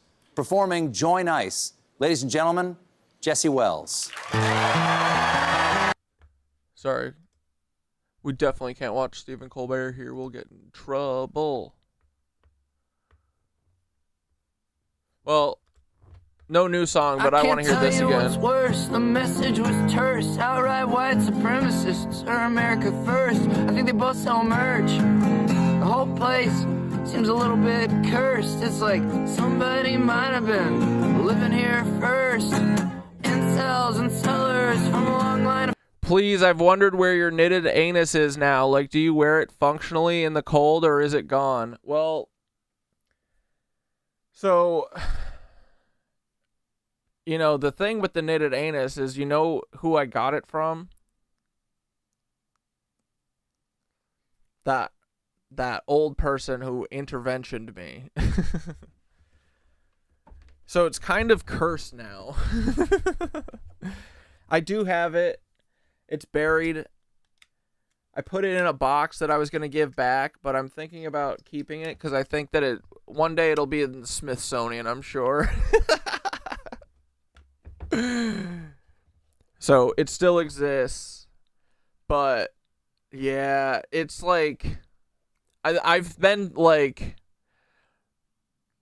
the alchemist in me is like, I don't know what's worse, or I don't know what's better, trying to transmute it, or is it bad having that tether thing here, you know? Keep it and sage it. All right, I like that. That's kind of what I was going for. But no, I was planning on bringing it back for. There'll be a time when it's needed, you know. Like I feel like when I get to go fuck around with ice, like when shit starts popping off this summer in the city, maybe we might need a little alter ego action, you know. But yeah, I also love throwing things away too, but yeah, or we could knit a new one, that's true. But yeah, it's a piece of classic memorabilia. I don't think that I could get rid of it.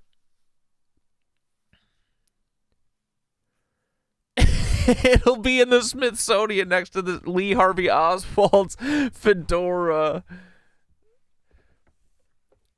But yeah, I think that's I mean, I kind of let go of the knitted anus a while ago, even before that, because I feel like I didn't need it anymore.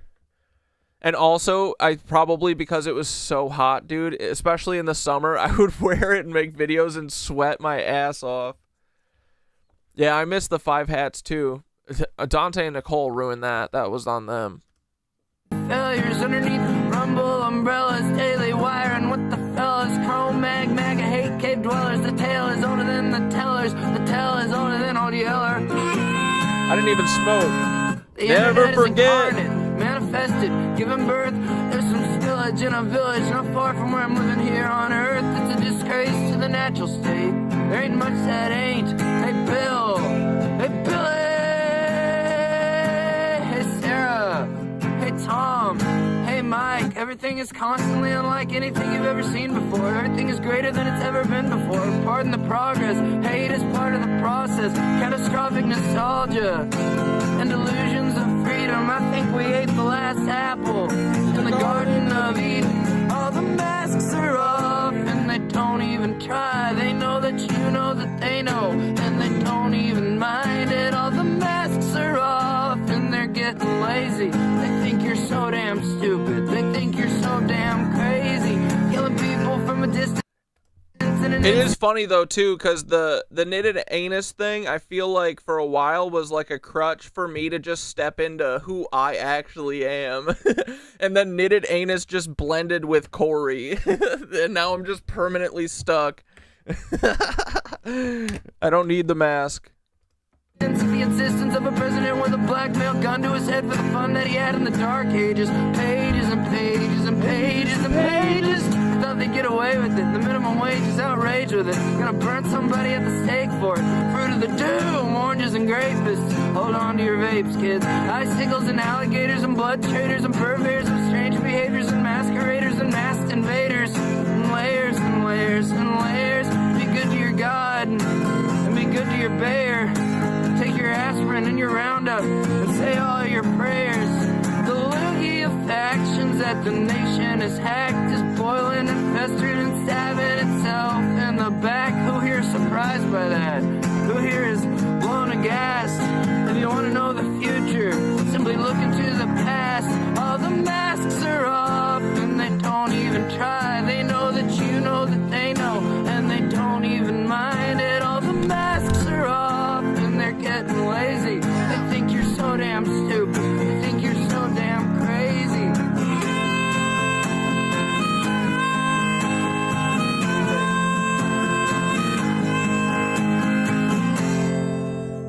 Oh, what the fuck?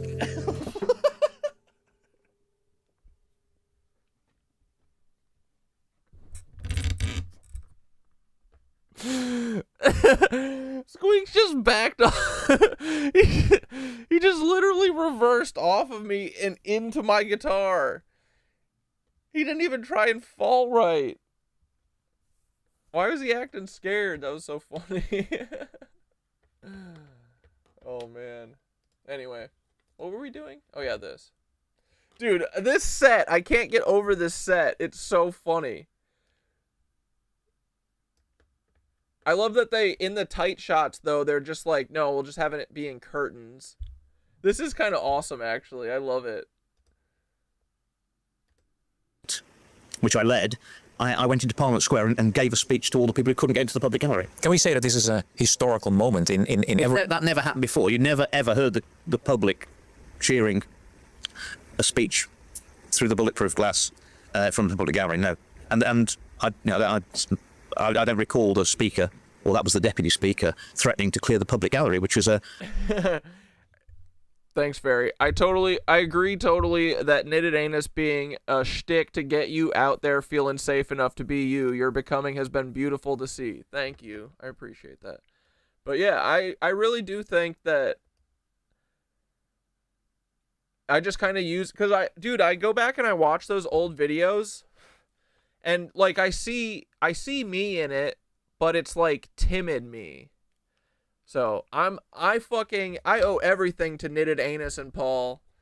I love the Knitted Anus. That's my homie. But he lives inside of me now. Can't get rid of him. Don't need a mask. An affront to democracy if you had to clear it's the people's parliament. It's not MP's parliament. It's supposed to be the people's house. But all I've noticed the last few years is that the armed security guards, armed police, has increased probably 400%, and the fences around the building get ever higher. Yeah. Why did you come to the Netherlands, and why did you join this event? Well, I was asked to come and give a speech beforehand, and it's something that I'm aware of. It's something that very early on in my career I realised that no one ever wants to talk about child abuse or child trafficking in the UK Parliament, and obviously now anything that no one wants to talk about is a warning signal. We don't even have a crime in the UK of satanic child abuse because it doesn't happen. It's just child abuse. There's no satanic. That can't be thought of. Kind of the same in the Netherlands. They erase the subject. Yeah.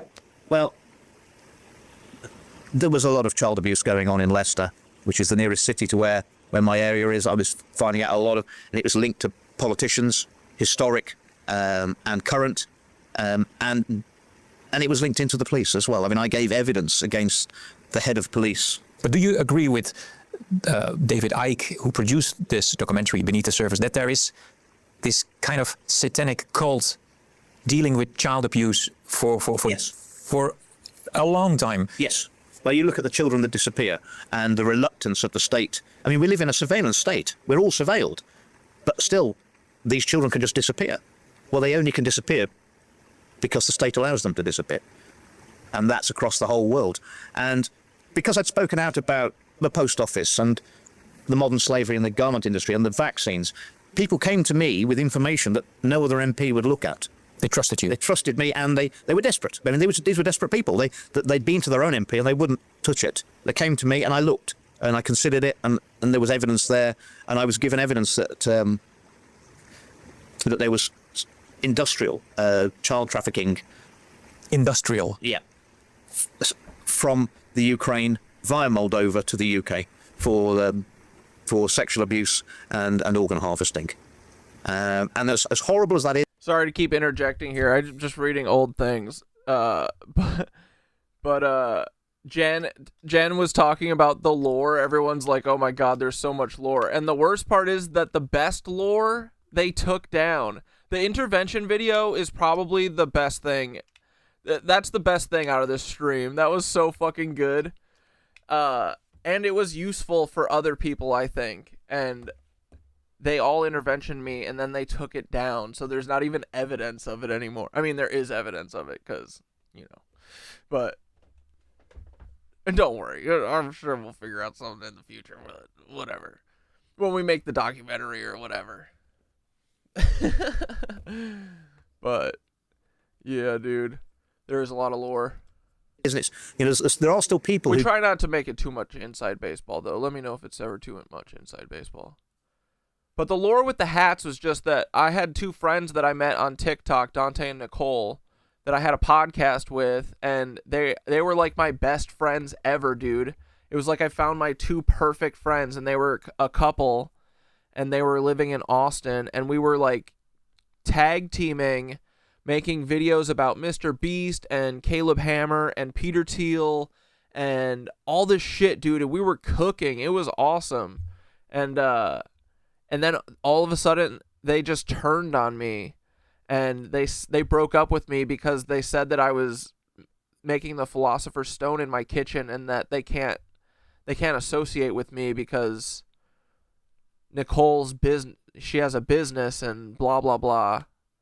And I'm tarnishing their name or whatever. But, yeah, I don't really know why that happened. But I used to wear the knitted anus. It was, you know, it's my IG profile picture. And then on top of that, I had, wait, here, let me see.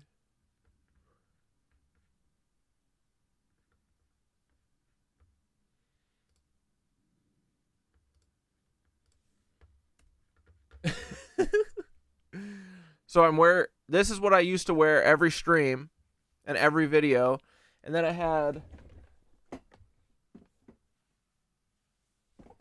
feel like I've moved all of it because I didn't want to see it anymore. Then I had a big old bucket hat on top of that. And then I had my tinfoil cat ears on top of that. But stopped wearing the bucket hat because they broke up with me and it had their business on it. Anyway. Yeah, the lore. We'll have to write a lore book one day. I've forgotten all the lore. And Paul, to hear about obviously. The vaccines not being safe and effective. You know who Paul is, right? Paul Wysopal, Timothy McVeigh. That's the most important lore. You just need to know that Paul Wysopal's probably my dad, and also we're gonna take him down. It's the ultimate angsty son thing to do, right? And this is another step on from there to systemic child abuse and trafficking. But I mean, unfortunately, we have to live in the world as it is, not how... Buddy said, I remember a TikTok commenter unironically saying, why would I listen to this guy? He has 3 hats on. We'd like it to be, and it's a fact. And I looked at the evidence, I saw what the group had done, and they tried to take it to the police in the UK. They'd taken it to Gloucestershire Police because they've got a specialist unit in child trafficking, and they wouldn't do anything. They'd taken it to MI5, they'd taken it to MI6, they'd taken it to the National Crime Agency, and they'd got recordings of all their conversations with these agencies. And nobody was. And I wrote and sent the evidence into the government. I sent it into the leader of the House, and I sent it into the Lord Chancellor, who's in charge of the judiciary. And all I got back was, if you think the crime has been committed, take it to the police. Well, I'd already pointed out that they'd already been to the police, and no one wants to deal with it. And the answer was that the information had come from 2 Ukrainian Secret Service agents who independently, so they didn't know about each other, they'd given the same information, and the information was that the Ukrainian Secret Services were collecting children during the conflict in the Donbass, and they were handing them over to UK secret services who were trying. Yeah, and you worked on a documentary about this topic. Yeah. Shall we just have a look at the trailer? The trailer is called From War to Exploitation, the Crisis of Child Trafficking in Ukraine. High-ranking individuals in the Ukraine and the UK. International corporate companies' funds being directed to these individuals. Child trafficking from the Ukraine to Moldova to the UK to be used in the sex trade and organ harvesting. Get ready for the expose of a century. Yeah, dudes, and sometimes when I think about all this stuff that's happened on stream, like, bro. I mean, the OOB streams, those were kick-ass. When they were trying to get, when they got all, the reason I started streaming is because this group got all of my TikToks deleted. Because I was saying that their shit was made by AI. And it was. They wanted everyone to donate to these fake Palestinian families, and they were badgering me to make a video, so I made a video being like, I think all of your shit is AI, and this is a scam, and then they got all of my accounts deleted.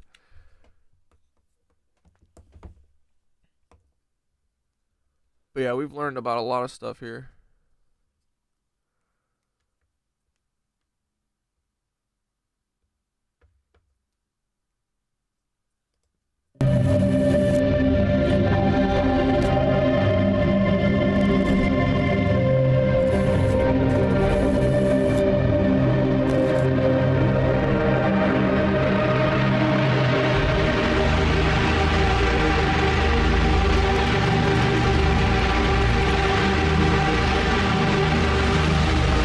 Very difficult to cope with this information that it really exists, and maybe that's also the reason why people look away. But if you, they don't want to believe it exists. If you have children yourself, it's something that should bother you, should interest you. But I have children myself, and I have to admit when I had a Kundalini awakening stream.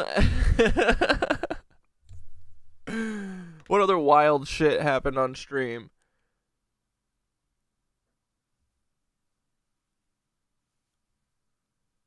Charlie Kirky stream. Oh my goodness. Yeah, wait, didn't that happen? That happened live, right? Or like we heard about it because we watched Hassan about it when Hassan was finding out about it.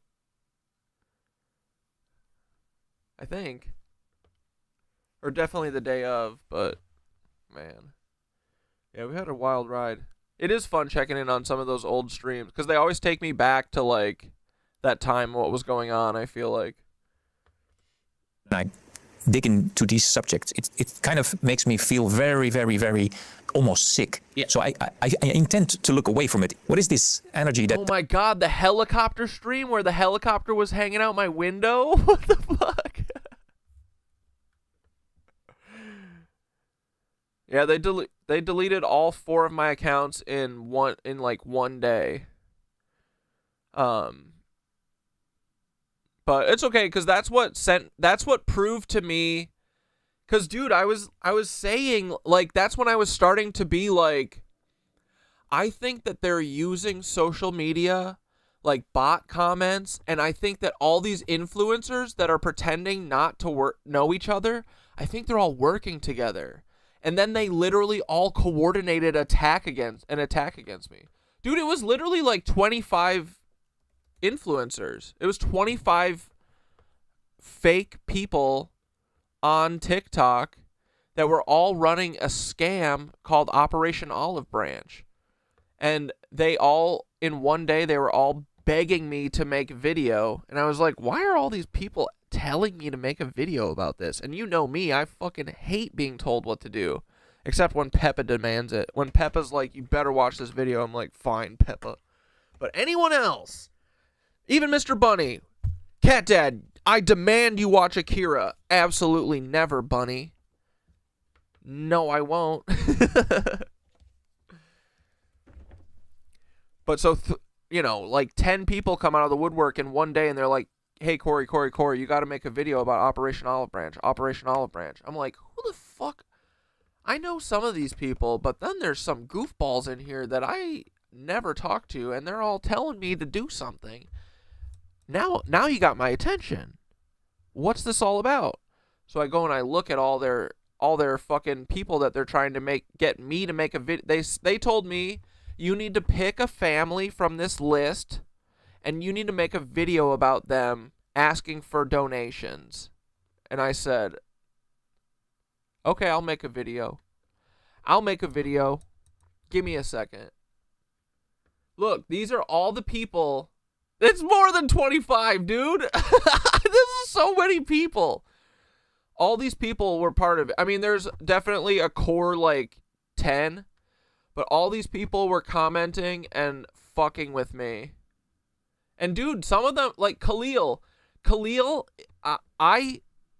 for some reason, I think he had to make a new account because I see him all the time now. And his videos are always him, like, beefing with people. Because if Khalil beefs with someone, he's one of the guys who got my account officially taken down because I was arguing with, not even arguing, I was just making a video responding to him. Because so when I made a video and I said, I made an hour-long YouTube video and I proved that their thing is a scam. I went and I clicked on all these profiles and they were all fake. They were all AI generated and they were all demanding like $80,000. And then I was like, okay, what are they using? They're using fucking GoFundMe? Well, great. GoFundMe uses PayPal. If you go on PayPal's website, it literally says, and I already know about Peter Thiel, it literally says on PayPal's website that they do not fucking disperse funds to Palestinians. They don't recognize Palestine whatsoever. They only disperse funds to Israel. So I said, how are these people getting this money? You know, I got a lot of questions here. So I asked all these questions and I said, I'm not going to make a video about this right now, but I think this is all a scam and, prove me wrong. And then they just deleted all my accounts. And then this is the best part. Dude, this whole story is all just so crazy. None of it even makes sense. It's insanity. The best part is that the one who was leading the campaign against me, where's Teekum?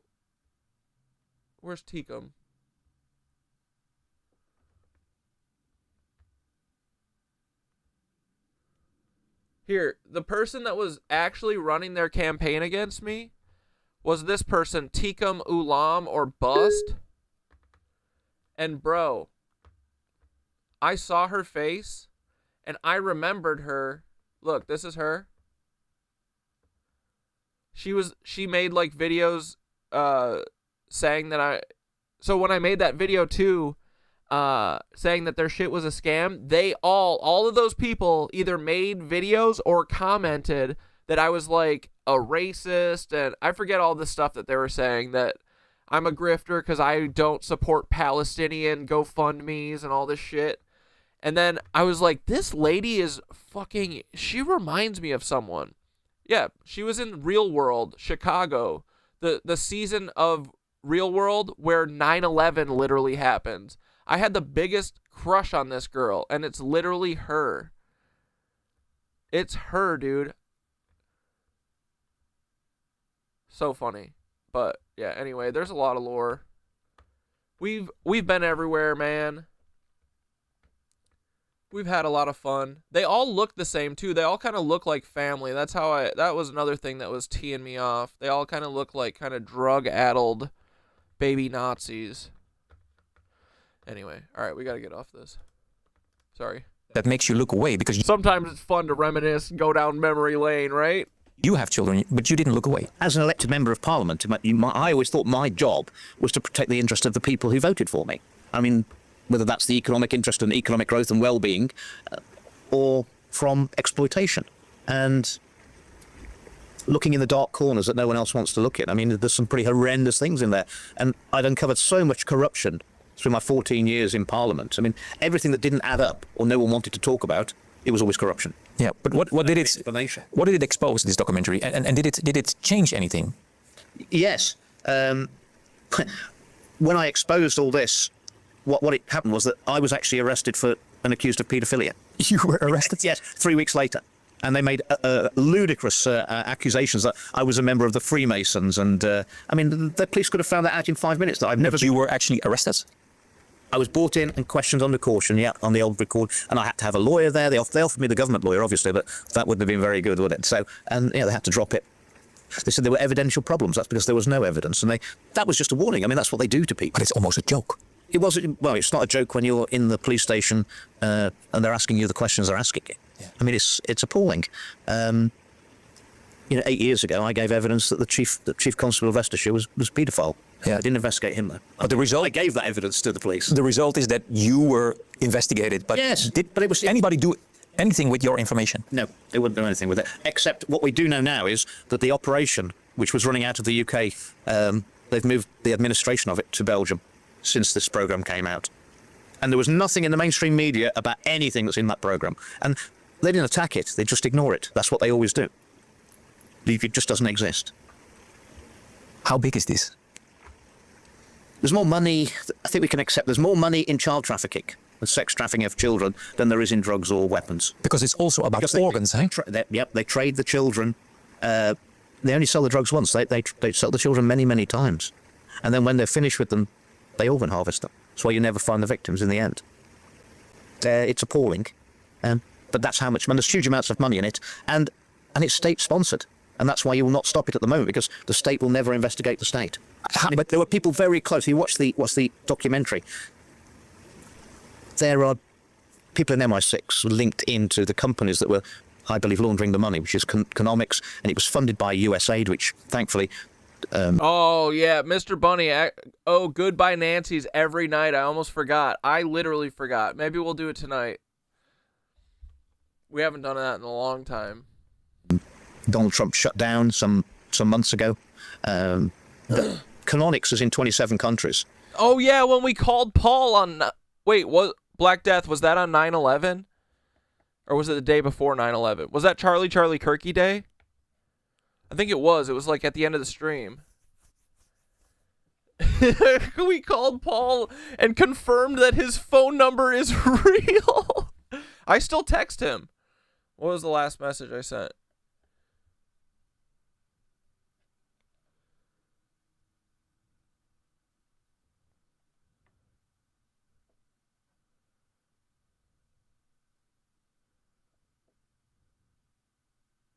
Were you in NYC for the Maduro handoff? If yes, you should have said hi. That man's voicemail is literally Paul Weisopel's voice. So it's his phone number. And he has red messages turned on, which is so funny and hilarious. And they were taking donations for doing work with children. Fabio, I think they were the payments for the children. Yeah? They were the payments for the children. Donations and charities and shit? Yeah. Or winning a sweepstakes, right? Winning a lottery of $10 million, Andy Biggs? That's what I suspect. And, yeah, nobody wants to talk about it. No agency. Well, I'm not surprised. You can't get the state to investigate the state. And it is state-sponsored. And it's worldwide. And that's why so many millions of children go missing every year. How do you know that it's real, what you're saying? How do we find real proof? Because the two originators of the information, who didn't know each other, were both Ukrainian Secret Service agents who were appalled at what they were being asked to do, which was collect the children up for trafficking. One was killed in a cafe, a bomb was put under his table, and the second one had a bomb put under his car and survived. And he named the names, and it's people very close to Zelensky and his regime that are, I mean, they're making the money.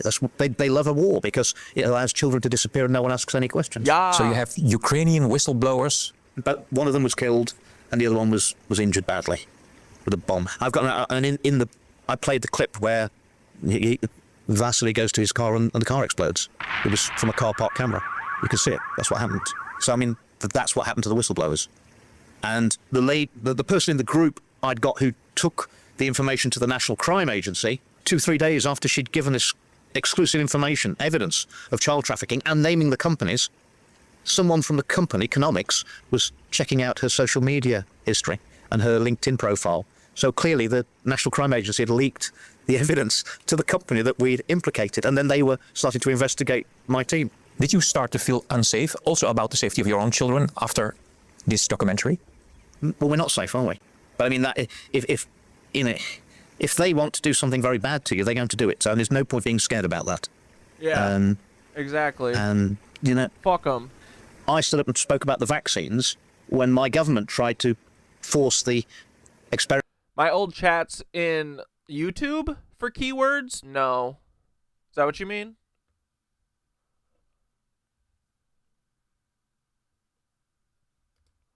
Experimental COVID vaccines down to babies of 6 months. I did not go into politics to allow children to be murdered or injured. Yeah, that's the best part. The sides are just fabric, Fairy, and then the background is like a dreamy water... a waterland? I'm not sure what's going on. It's insane. It's the craziest set I've ever seen, and I love it. It's bananas. They even have, like, water sounds. I can do anything about it. But the unfortunate thing was, Fabio, that I spoke to all my colleagues in the House of Commons. Lots of... Do you hear that? They literally have water sounds for an hour on top of this. It's called Lighthouse TV. I love them, dude. They let their fucking interior decorator or their set deck go the fuck off on this, bro. of them knew that the vaccines, even in 2022, were very harmful. A lot of them have been harmed themselves, but wouldn't go public, and they were quite happy for the children to be harmed. So, but I did stand... Like they have wave sounds going. ...stand up, and with those speeches, I stopped my government from authorising those vaccines for children under 5. And that was the end of my career. You know, so that's the end of your career if you do that. But, you know, it wasn't for nothing, was it? Yeah? You know, I had a chance, and I knew I could do it to protect those children. And what's the difference between that and seeing them traffic for the sex trade to paedophiles? I mean, I didn't have a happy childhood myself. And one thing that really upsets me is if people are harming children. I don't like it. I really react very badly to it. Yeah, same, bro. Exactly. Mountain Time is cool because it sounds cooler than a cardinal direction. Never mind, I'm really kind of baked. Dude, honestly, you know what? If you had to ask me which time zone had the coolest name, I would say Mountain Time. What's the other one? Pacific Time's kind of cool, but Central, I always hated it that it was called Central. I was always like, why don't they call it Midwest Time? Because, you know, growing up in the Midwest, the time that they say on TV is always the wrong time. It would always say 9, 8 Central. So I'm the 8 Central. I was always like, why can't they just make a commercial for Midwest? Why do they call us Central? It should be Midwest. That's cooler. But yeah, Mountain Time goes hard. I like that. Because is it satanic? I believe it is, and I think the people who are running this and many other things they're perpetrating against the people of the world, I think they're Luciferians. I think it's some sort of child sacrifice cult. I've looked them in the eyes. I mean, they're soulless people. And why do they do it? But you can look. I mean, you see a young child. They're the nearest thing to God we've got on this planet. You know, they're so innocent. They're in God's image. And the younger they are, the more innocent they are. And it's the biggest affront to God that these people can do, and that's why they do it. That's what I honestly believe is the biggest harming children is the biggest affront to God. And that. Oh wait, sorry for the pause, Jen. The other lore that you need to know is that. Oh wait, have you been around recently? This is one of my T-shirts that Ray designed. It's on the Nitwitch General Store, and I sent this to Paul Wysopal to his address that's linked to his phone number that we know is really his phone number. Sent this to him for Christmas, and he hasn't sent me a thank you. This is honestly a cool-ass shirt. And it pisses me off. No, it doesn't piss me off. I just, you know, it'd be a great opportunity I thought it'd be a great opportunity for Paul to break the ice and be like, you know what? You know what, son? You're not that bad. I'll come on your little show. That's why they do it. They're godless people. Hi there, I'm Del Bigtree. Holy fuck, I haven't even had a booch yet, dude. Show's almost over. Host of the Internet Film like you'll be and spoke out about the vaccines. Do not want to miss. Right. Join me at the Battle for Science, February 10th in the Netherlands. I'll see you there. After I spoke out about the vaccines, no one in Parliament would speak to me. I went nearly 2 years where I had to eat all my meals on my own. No one would talk to me. None of the MPs want to talk to me. And in the February of 2023, after I've stopped them jabbing the small children, a guy who used to be, I thought he was my friend, probably the man who got me into politics, he came up to me in the House of Commons and put his arm around me. And I thought, this is quite nice, he's being friendly. And he whispered in my ear and he said, Andrew, you can speak out about the vaccines all you want to, mate. You're vaccinated. He said, that means you'll be dead of cancer soon. And he laughed and walked off. I mean, what sort of person would ever say that to anybody? Terrifying. There's a lot going on in the UK the last few years. Brexit. What the fuck does that mean? Brit ID, we're going to talk about these things later on, but there's also something with the gang rapes. And let's just watch a clip and let's see what you have to say about it. Gang rapes in the UK. Well, Sir Mark Rowley, who is the beleaguered head of the Metropolitan Police, has been talking to the London Assembly. He has been saying that there's been an initial data identifying around 9,000 historic cases that could be linked to child sexual abuse and rape gangs. Do you have confidence that the Metropolitan Police, which now says it's investigating tens of group-based child sex abuse cases involving rape gangs, or could well be involved rape gangs, the Forces Commissioner has said, do you have confidence that they'll get to grips with it and take it properly, seriously, finally? I don't, Peter, because this is the same commissioner and the same mayor who looked the public in the eye and insisted that there were absolutely no grooming gangs. I mean, the mayor almost mocked the question and they pretended not to understand what's being asked. So how on earth can the very people who denied it now be trusted to investigate it? How can the commissioner review what could potentially be either a failure or a cover-up by his own force? You can't be judge and jury and defendant in your own scandal. Yeah, gang rapes or grooming gangs. Is this the same phenomenon that we discussed before, or is this just something else? This is predominantly Pakistani, Bangladeshi men grooming underage working-class white girls across the country in relatively poor areas and gang raping them. What we know is it's been going on for decades. Again, that's been pushed under the carpet. It was predominantly in South Yorkshire, is probably where it started, in those urban areas. You see a connection with the satanic ritual child abuse, or is there just a coincidence? I don't think it's a coincidence, and the reluctance to investigate is because they know where it leads to. What we've found now is that some of the victims went to the police, and the police blackmailed them into allowing them to rape them by threatening, if you don't let me exploit you sexually, I'm going to hand you back to the gangs that you've just run away from.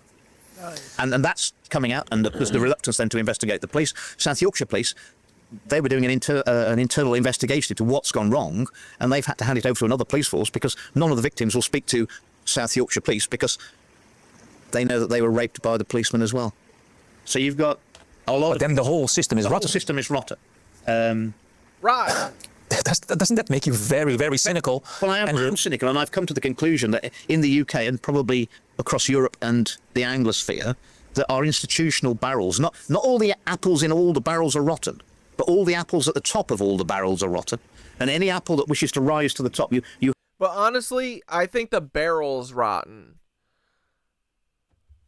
The barrel is rotten. The system is fucking rotten. It's all corrupt. It'll always be corrupt. Have to be willing to rot. Yeah, but and if you're not willing to rot, you can't rise. And our organisations have become, our institutions have become corrupt. And if you're the head of any corrupt organisation, one of your major jobs is when you come to retire or move on, you've got to make sure that the person who takes your job is at least as corrupt as you were, otherwise it's going to all unravel. And it's been going on for so long, it's become very, very corrupt. And that, I'm talking about the police, our politics, the judiciary, a justice system, big corporations. But it seems like there's so many people involved. How is that possible? I can understand that some people in the top are corrupt, but I used to say that Wait, Hote said that Tika Mulam girl, so she must be in her 40s. Yeah, and I think she is, and I think she's like cosplaying as a younger person. Come on, where is she? She like plays up her voice, but if you look at her face, you can kind of tell that she's a little older than she's portraying, right? But yeah, that's Teekum, boys. Carrie Evans was her name. That whole shit with the literally in the Real World Chicago season, it's in like episode 5, 9/11 happens. I think it's like, I forget what episode. No, it's probably on episode 11. And in one of their bedrooms, the decoration on the wall is 4 planes crashed into a wall, like crumpled up. So insane. And she was part of it. It's like they were play acting. But yeah, I think she's got to be like early 40-ish. But she's trying to be like mid-20s on TikTok. I haven't seen her on TikTok though for a long time. I don't know if these Black Rock or Black Cube cucks, I don't know if they're still around. There are some of them, because like Khalil is still on TikTok. I always be commenting, oh, Khalil acting fake hard in his big fed apartment. I love instigating with these little phonies. I don't trust the system, but I still have a lot of trust in people. But if so many people are not to trust, what's going on? Well, a lot of intimidation. Well, how in the UK Health Service, we have 1.4 million people in the National Health Service employed. What we know now is that 90% of the nurses and doctors won't take the COVID boosters and won't even take the flu vaccine. But they're quite happy to give it to somebody else, something that they wouldn't take themselves. In 2023, a member of Parliament came to me and said, Andrew, you're right about the vaccines, they're killing people. They said, my sister's taken a Moderna booster and now she's paralysed from the neck down. What does it tell you? And I said, well, hang on, I'm really sorry about that, but what's going on? You've got to speak out now. She said, my sister's a nurse and they coerced her into taking the booster and now she's paralysed. She's at the mercy of our health service. And she said, you know what the health service is like in the UK with whistleblowers? She said, I daren't speak out because my sister will be hurt by the health service and she'll get the blame. And she never did speak out, but she knew that the vaccines were hurting people and it hurt her own sister. She never spoke out. And all these doctors who are now anti-vaxxers, because 90% of them won't take the shots, but they still give them to the patients. And that's where we've lost our moral compass, haven't we? And it's intimidation from the top. I have a friend in Leicester, an Indian family. I met them after the pandemic again. My friend had 2 Pfizer shots and a booster. He's had 2 strokes. He's older than me. He's not in a good way. His wife was a doctor, a GP. She resigned to look after her husband, who's very ill now. I spoke to her 6 months ago. I said, come on, what were the doctors saying about the efficacy and safety of the vaccines? She said, very quickly, they realised that they're hurting people, and they all said, don't take any more, stop. And I said, and what if you'd given the same advice you were giving each other to your patients? She said, oh, you knew you'd lose your licence, you'd be fired, you'd be sacked. And they accept that as an acceptable situation, where they can have conversations between themselves, but they can't give the same advice to their patients. That is where it's all gone wrong, hasn't it? And it's the fear of losing your job. What did Parliament do to me? I mean, they threw me out of the Conservative Party, and they told me quite blatantly they wanted to cover up the vaccine harms and deaths for 20 years. And if you don't do that, you're putting yourself in mortal danger, because the most powerful vested interest in the world are behind the vaccine rollout and the harms that have been done. That's the situation we find ourselves in. So, in the UK Parliament, where, like every other parliament, you're supposed to speak without fear or favour, without intimidation. There's a lot of intimidation. There's a lot of favour. I was offered a bribe in January 2022 of anything I wanted in the world to sell the people out. They offered me anything I wanted. To shut up. Who did that to you? Senior officials from Number 10. But they were doing it on behalf of people well above Number 10. To make you say what? They said to shut up. Shut up about the lockdowns and the vaccines and complaining about what the government had done. They came to your office? Yeah. And they offered me anything I wanted. Just tell us what you want and we'll get it for you. But obviously then they've corrupted you as well, so yeah. And I'm shocked, and I said, what do you mean? They said, well, you tell us what you want and we get it for you, and then you play the game. I said, is that the game we're playing? And they said, that's always the game we're playing. I said, well, if in that case, then I do know. Mr. Bunny, is that this Führer's Law song? Which one is it?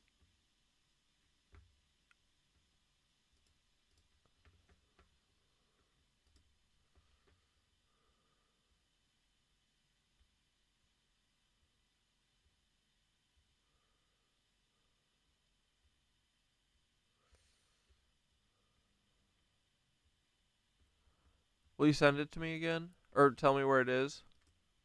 What I want. If that's the game we're playing, I want the Prime Minister's resignation letter. And they said, I couldn't have that. I said, well, it's a shame because that's the only thing I want if that's the game we're playing. But what we've got a problem is that in parliaments across the world, coming back to the child trafficking and the paedophilia, it is going on worldwide, and there are very few people willing to talk about it. I think it's the glue of loyalty that holds the elites together and those who've joined that club. Because, that is the ultimate compromat. Once you're involved in paedophilia or profiting from child trafficking,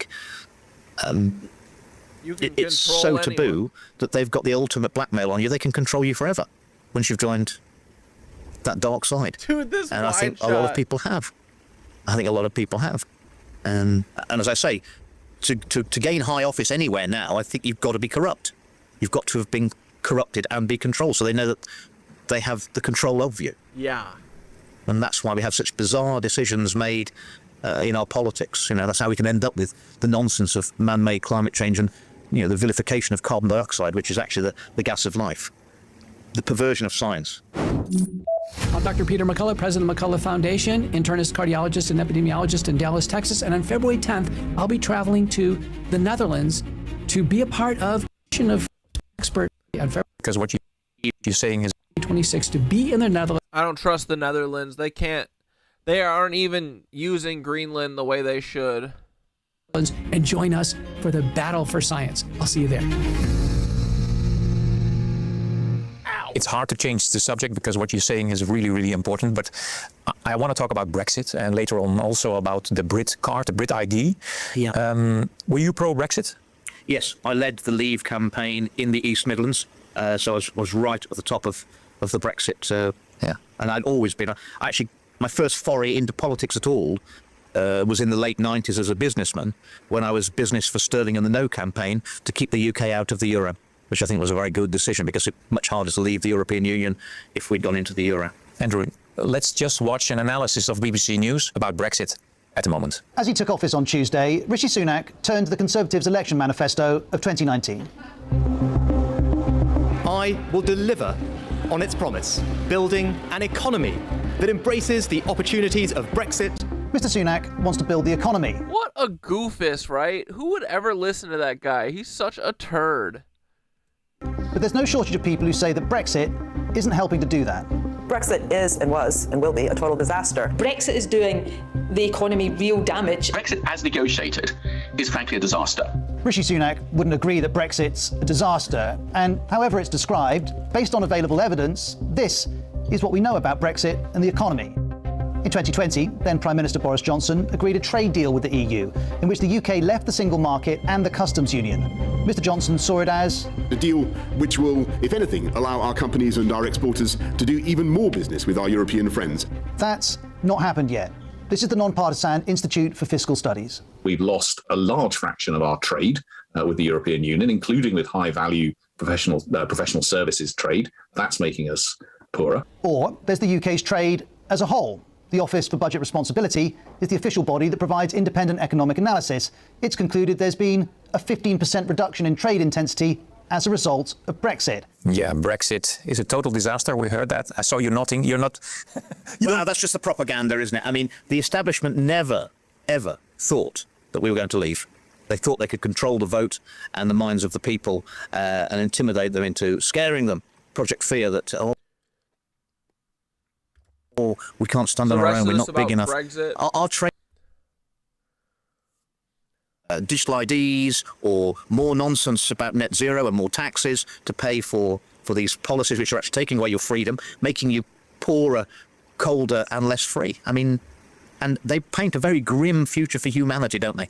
I mean, we're now staring down the barrel of the first generation in a very long time where we can expect if we don't do something, our children will have a worse life than we had. Yeah, but help me out here, Andrew, because when I heard about Brexit and it really actually happened, the UK leaving the EU, I thought, wow, this is a sign that the UK really wants to be a sovereign, a free country. But the opposite seems to happen. I mean, the Brit card is being rolled out. Yeah. People are being... He had an interest in suppressing me, raising concerns about the safety and efficacy of the vaccines, which he was a major shareholder in. And his response to that legal letter, he couldn't rebut any of my accusations of his financial interest. He's guilty.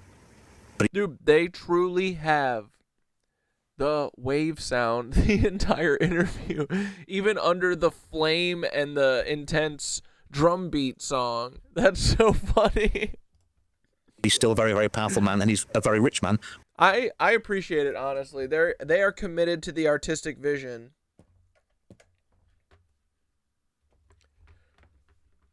Oh, and here real quick, if you wanted a visual of the old getup, here's the video. This one I called, I got run off TikTok by a real world Chicago actress. Here, I'll share it's the me, link. Cat Dad. Hey, I just want to tell a real quick story. But on April 13th, I posted this video. What the fuck is Operation Olive Branch? Hi, Peter. And I said that Operation Olive Branch is a scam. And then, guess what? Rough. This freaking lady, dude. This lady right here, she freaking ran me off of TikTok because I said I don't want to do the scam thing that you guys are trying to force me to do. This lady ran me off of TikTok. And I said, what the hell? They're baby activists. They're very energetic. It's okay. So far, so good. Maybe you have children who are the same age. Maybe you are also a healthcare worker. Adopt that. She looks familiar, kind of, though, right? Wow, do I know her from somewhere? Well, guess what, Cat Dad? You didn't know at the time, but you did know her from somewhere. You knew her from this. Real World Chicago. We watched this in 2001 when we weren't supposed to because our mom said we weren't allowed to. But we did, and we kept it up here. There she is right there. Go look at her, see? It's Carrie Evans. Anyway, here's the last 3 days anytime we talked about Carrie and me realizing that I got kicked off of TikTok by an actress from the real world Chicago. Not a joke. Not a joke. I lost 4 of my accounts for saying that Operation Olive Branch is a scam because it is. I lost 4 accounts and got kicked off of the app by this broad. Oh, man. Oh, brother. Dude, see, we had it a little bit. We were just a little quieter, I think. Anyway, enjoy. Dante made some incredible George... But here, this also has the 9/11 planes in the wall. Bush and Toby Keith edits in this. September 10th, 2001. What up, Doug? Dante and Nicole have been wanting me to... Wait, Candace Owens is saying Elon is an alien hybrid. Wait, doesn't Elon say that? Doesn't he say that he's like a 10,000-year-old alien trying to get home or something? Dude, this video is actually kind of fire. Hold on. Watch their episode of the 9/11 reality show. And oh yeah, and these are my old friends that broke up with me.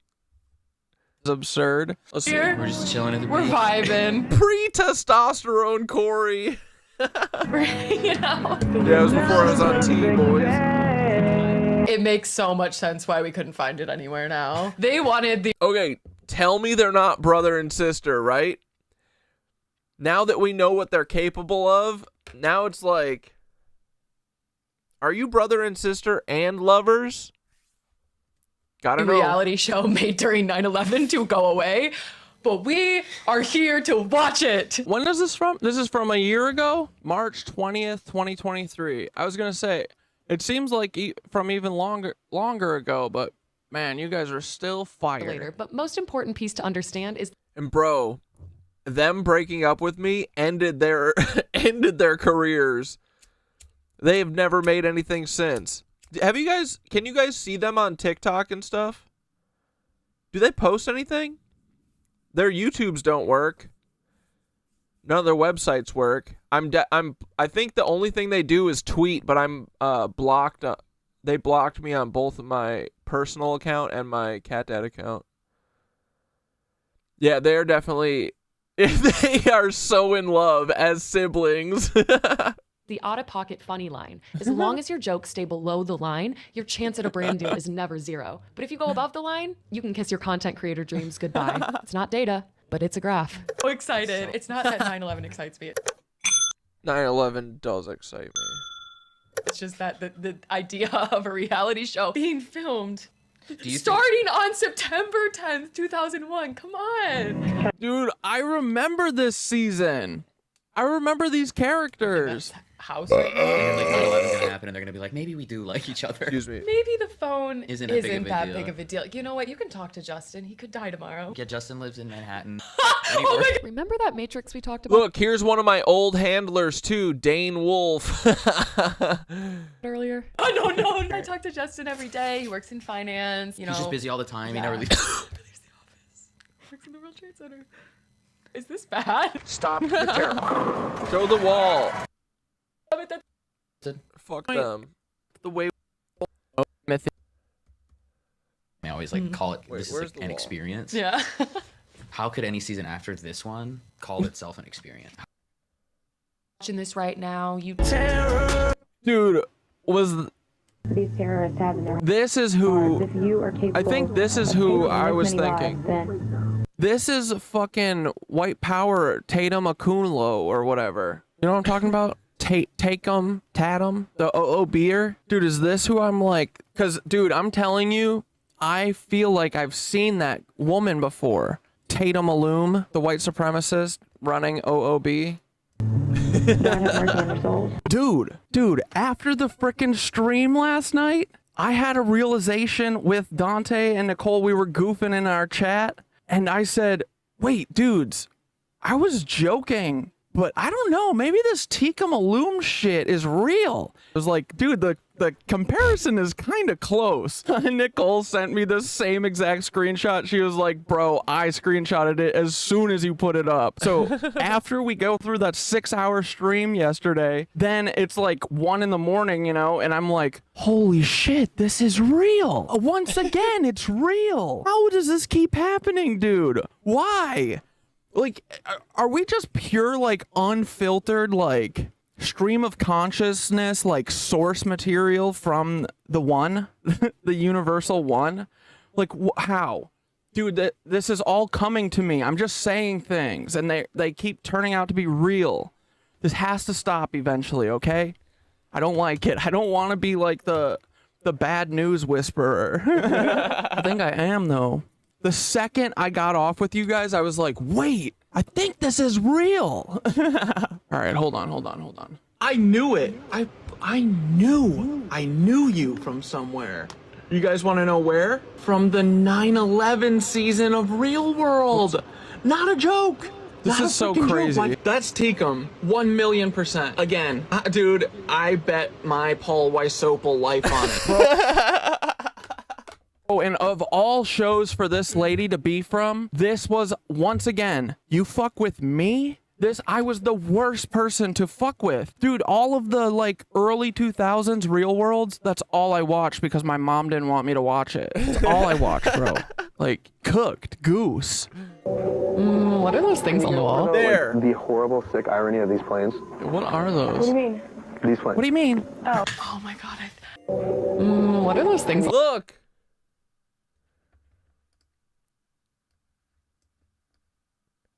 These were set decorated into the Real World house. I know there's so many cat dads in one shot.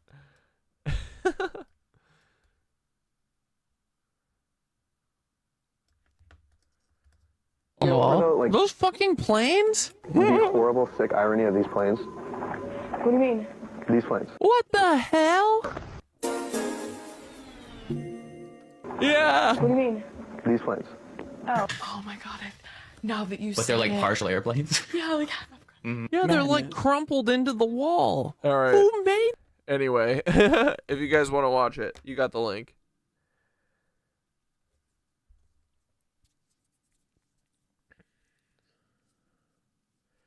Yeah, some of my old streams were like 6 hours long. Okay,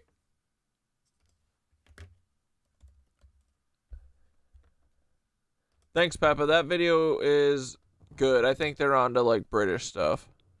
Worth probably over $1 billion. It's confusing, huh? Yeah. But they're trying to minimise paedophilia. They're calling it now minor attracted people. Minor attracted people. And I gave a speech and I said that if you show me a minor attracted person, I'll show you a paedophile. And that was taken down on social media as offensive. To who? Amazing, this wordplay. They're trying to normalise it, which again doesn't make you think that what we're seeing in these documentaries and the evidence coming to us is correct. And we must resist it, because without our children, that's the future. And it is the biggest affront to God and society to abuse children. And if children are abused, that trauma of abuse will go through the next 3 generations, because it affects them very, very badly. So it's highly corrosive to our culture. And I believe, what our governments are doing, and we're seeing our countries. Here, no, it's relevant. Oh yeah, this one was a banger. Let's go.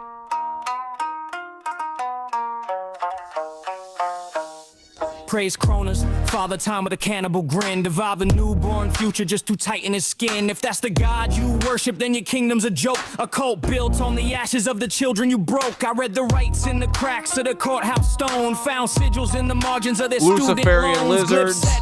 Deep in congressional chairs. If you stay too long, you'll hear hymns in the air. Elite Sabbaths hidden in executive clocks. Chanting quarter-turn mantras in revolving stocks. 6-point ledgers, 9-point bonds. The covenant inked in invisible fines. I walked the tunnels under City Hall's feet. Heard whispers of the oath that the magistrates keep. 7 road bosses with obsidian keys. Talking asset harvest like a sacrament breeze. Call them cosmic cucks in a counterfeit right. Mimicking the void like they handcrafted knives. This is the song, Lori. Just appetizers on a throne for a cannibal soul wrapped in children's bones. Torch lights burn while the high priest feast. Black cube glow like a throne of the beast. Hoods in the rafters while the city sleeps raw. Saturn's blessing consumes like sacrificial law. Bow to Kronos, the child eater, void-born king. A deity chopping destiny for a seasonal ring. That's who you serve. Can't see the flaw.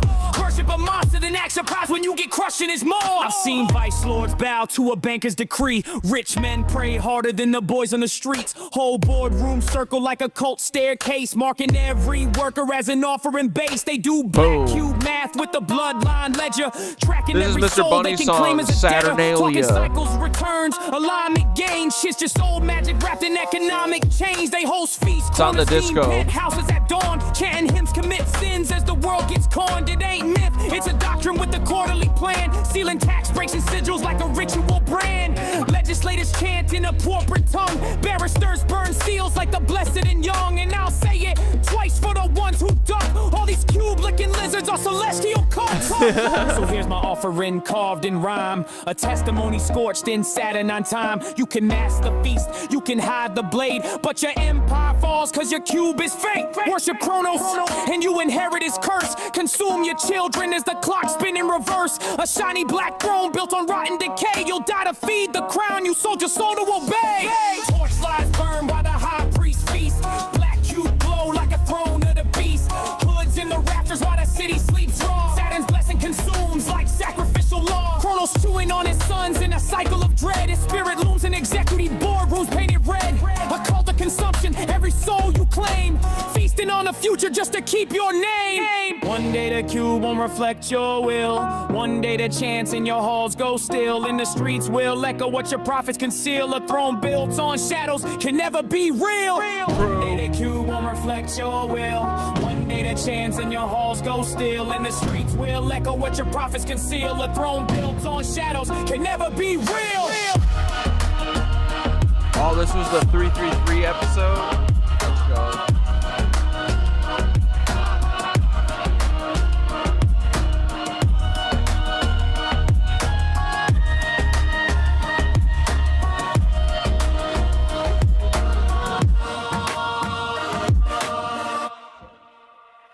Nice. Nice, dude. Fuck yeah, Bun Bun. Deteriorate economic. economically and culturally. This isn't by accident, and it's happening all across the so-called developed world at the same time. And the last time they were all in lockstep was during the pandemic, where, you know, in the UK we'd got a pandemic response policy, which had taken decades. We just threw that in the bin, did what the World Health Organization. They got fake ass birds too, bro. Said lockdowns, mandates, masking, social What the fuck is this back here too? Is this like a rocket? distancing. And at the end of that, in the UK, we had 1 million under 25s on the waiting list for mental health The shoe choice on this dock is abysmal, dude. support after the lockdowns. That was the damage that we did to young people. It's been deliberate. And what we're seeing now is deliberate. I'm sorry, but I do think the dock is kind of distracting to the for the discourse. Maybe they could tone the dock down for the occult, Satanism, child trafficking, corruption, and abuse episode, but I don't know, maybe not actually. But the only way we're going to stop this is from the bottom up, by raising awareness of the public. I promise you that the solutions were not going to come from our parliaments down. Those are neutered a long time ago.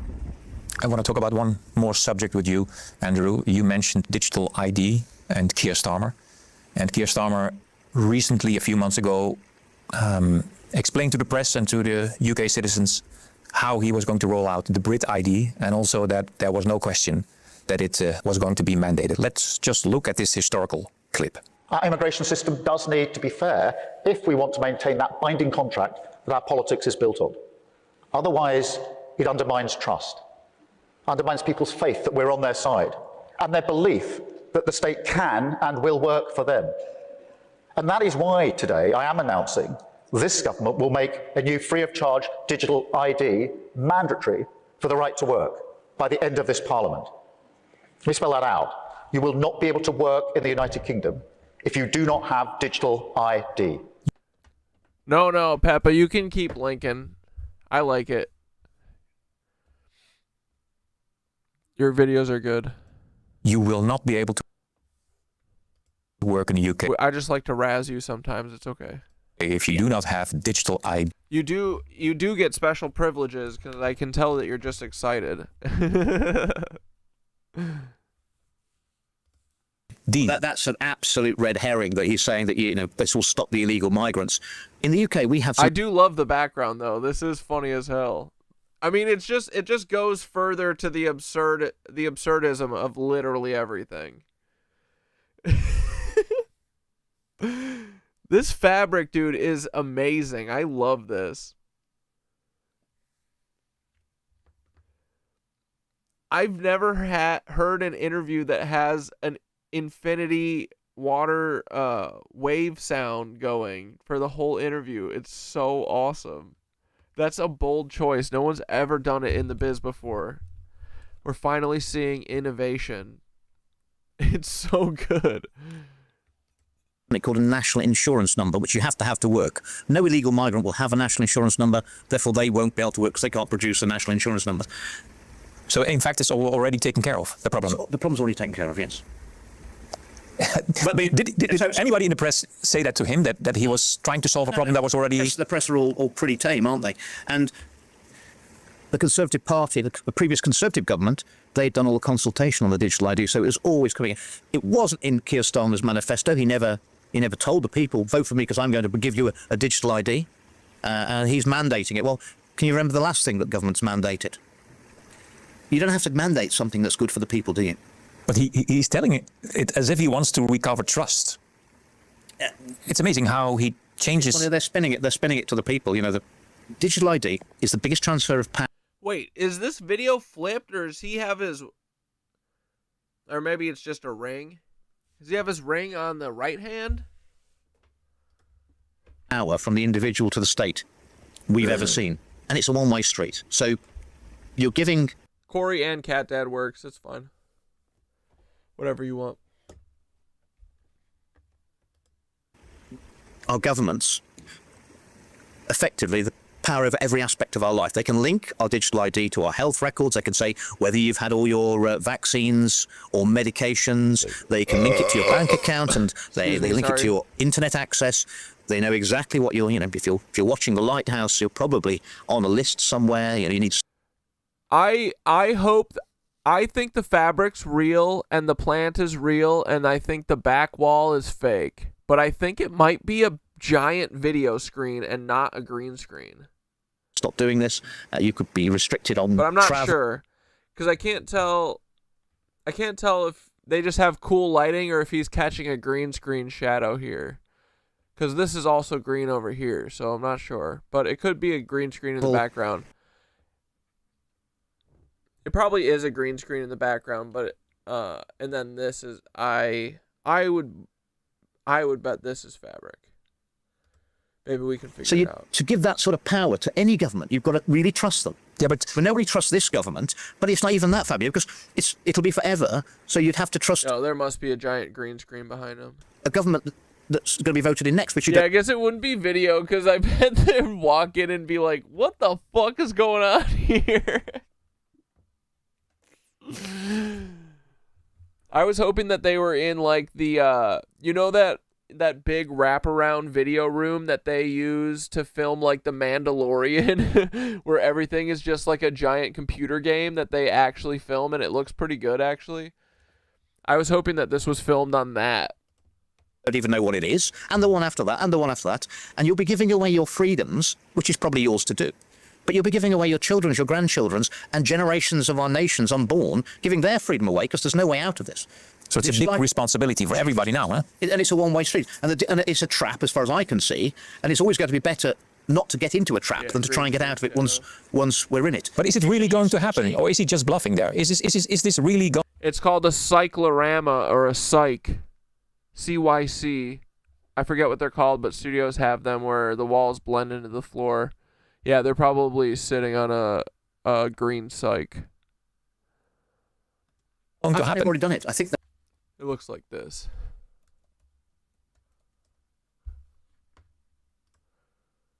These places are cool because they all look like skate parks. Some of them are built out. Some of them are just fabric that's folded into the corner.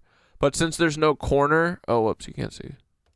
See, it's just like a room with rounded floors to the wall, so that there's really no shadow points.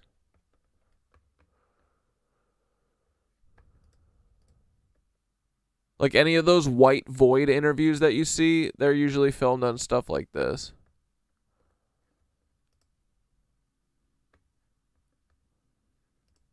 Yeah, see, they're like that.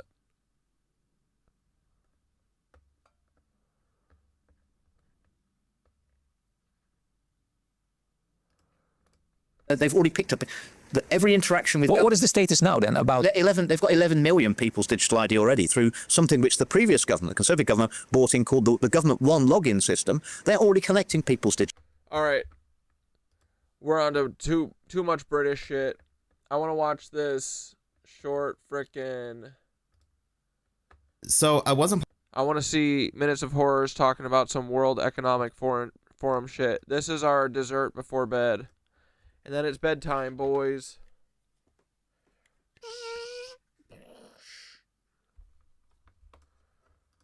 Planning on making a video today, but a lot of people are talking about the World Economic Forum, this get-together at Davos, involving the so-called powers that be, the perceived so-called powers that be, and what they were saying. And yes, it was every bit as strange as you could imagine. They had the BlackRock CEO, Larry the Reptile Fink, there hosting it. Of course they did, because he is the current leader of the World Economic Forum, or one of the current leaders anyway. They had a lot of the world leaders there. They had Elon Musk there. Basically the who's who of Reptopia. But one person I was very curious about was Yuval Harari. Now, if you don't know who Yuval Harari is, he was the brain, the advisor of the previous World Economic Forum chairman, Klaus the Boogeyman Schwab. Because he would say some very inflammatory stuff like humans are hackable creatures. Thing to know about living in the 21st century is that humans are now hackable animals. We're going to use AI to change the Bible, things like that. So I was like, is he still a part of the World Economic Forum? Did he leave once Klaus Schwab left? But apparently, between the regurgitated clips of Trump and the Lizard King, Yuval Harari did give a statement at the World Economic Forum,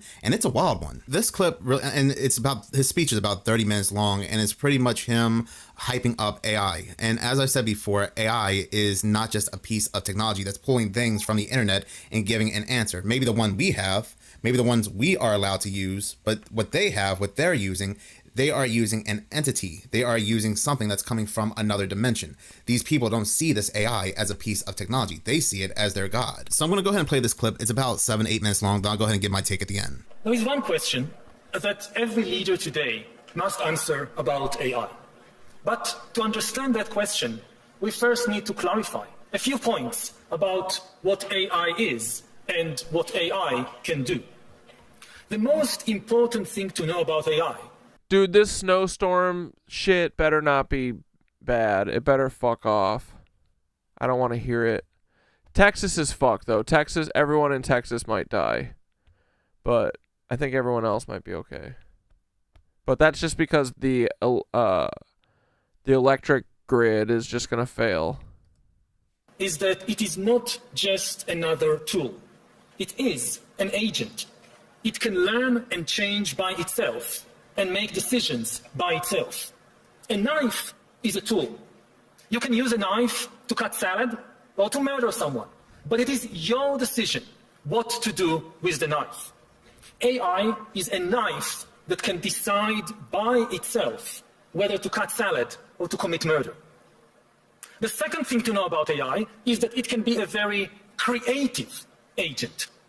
AI is a knife that can invent new kinds of knives, as well as new kinds of music, medicine, and money. The third thing to know about AI is that it can lie and manipulate.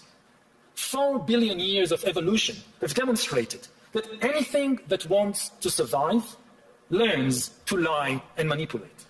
The last 4 years have demonstrated that AI agents can acquire the will to survive, and that AIs have already learned how to lie. Now, one big open question about AI is whether it can think. Modern philosophy began in the 17th century when René Descartes proclaimed, the CIA knows it can think. Can't think that good because it just says every story is the building was built in 1 year.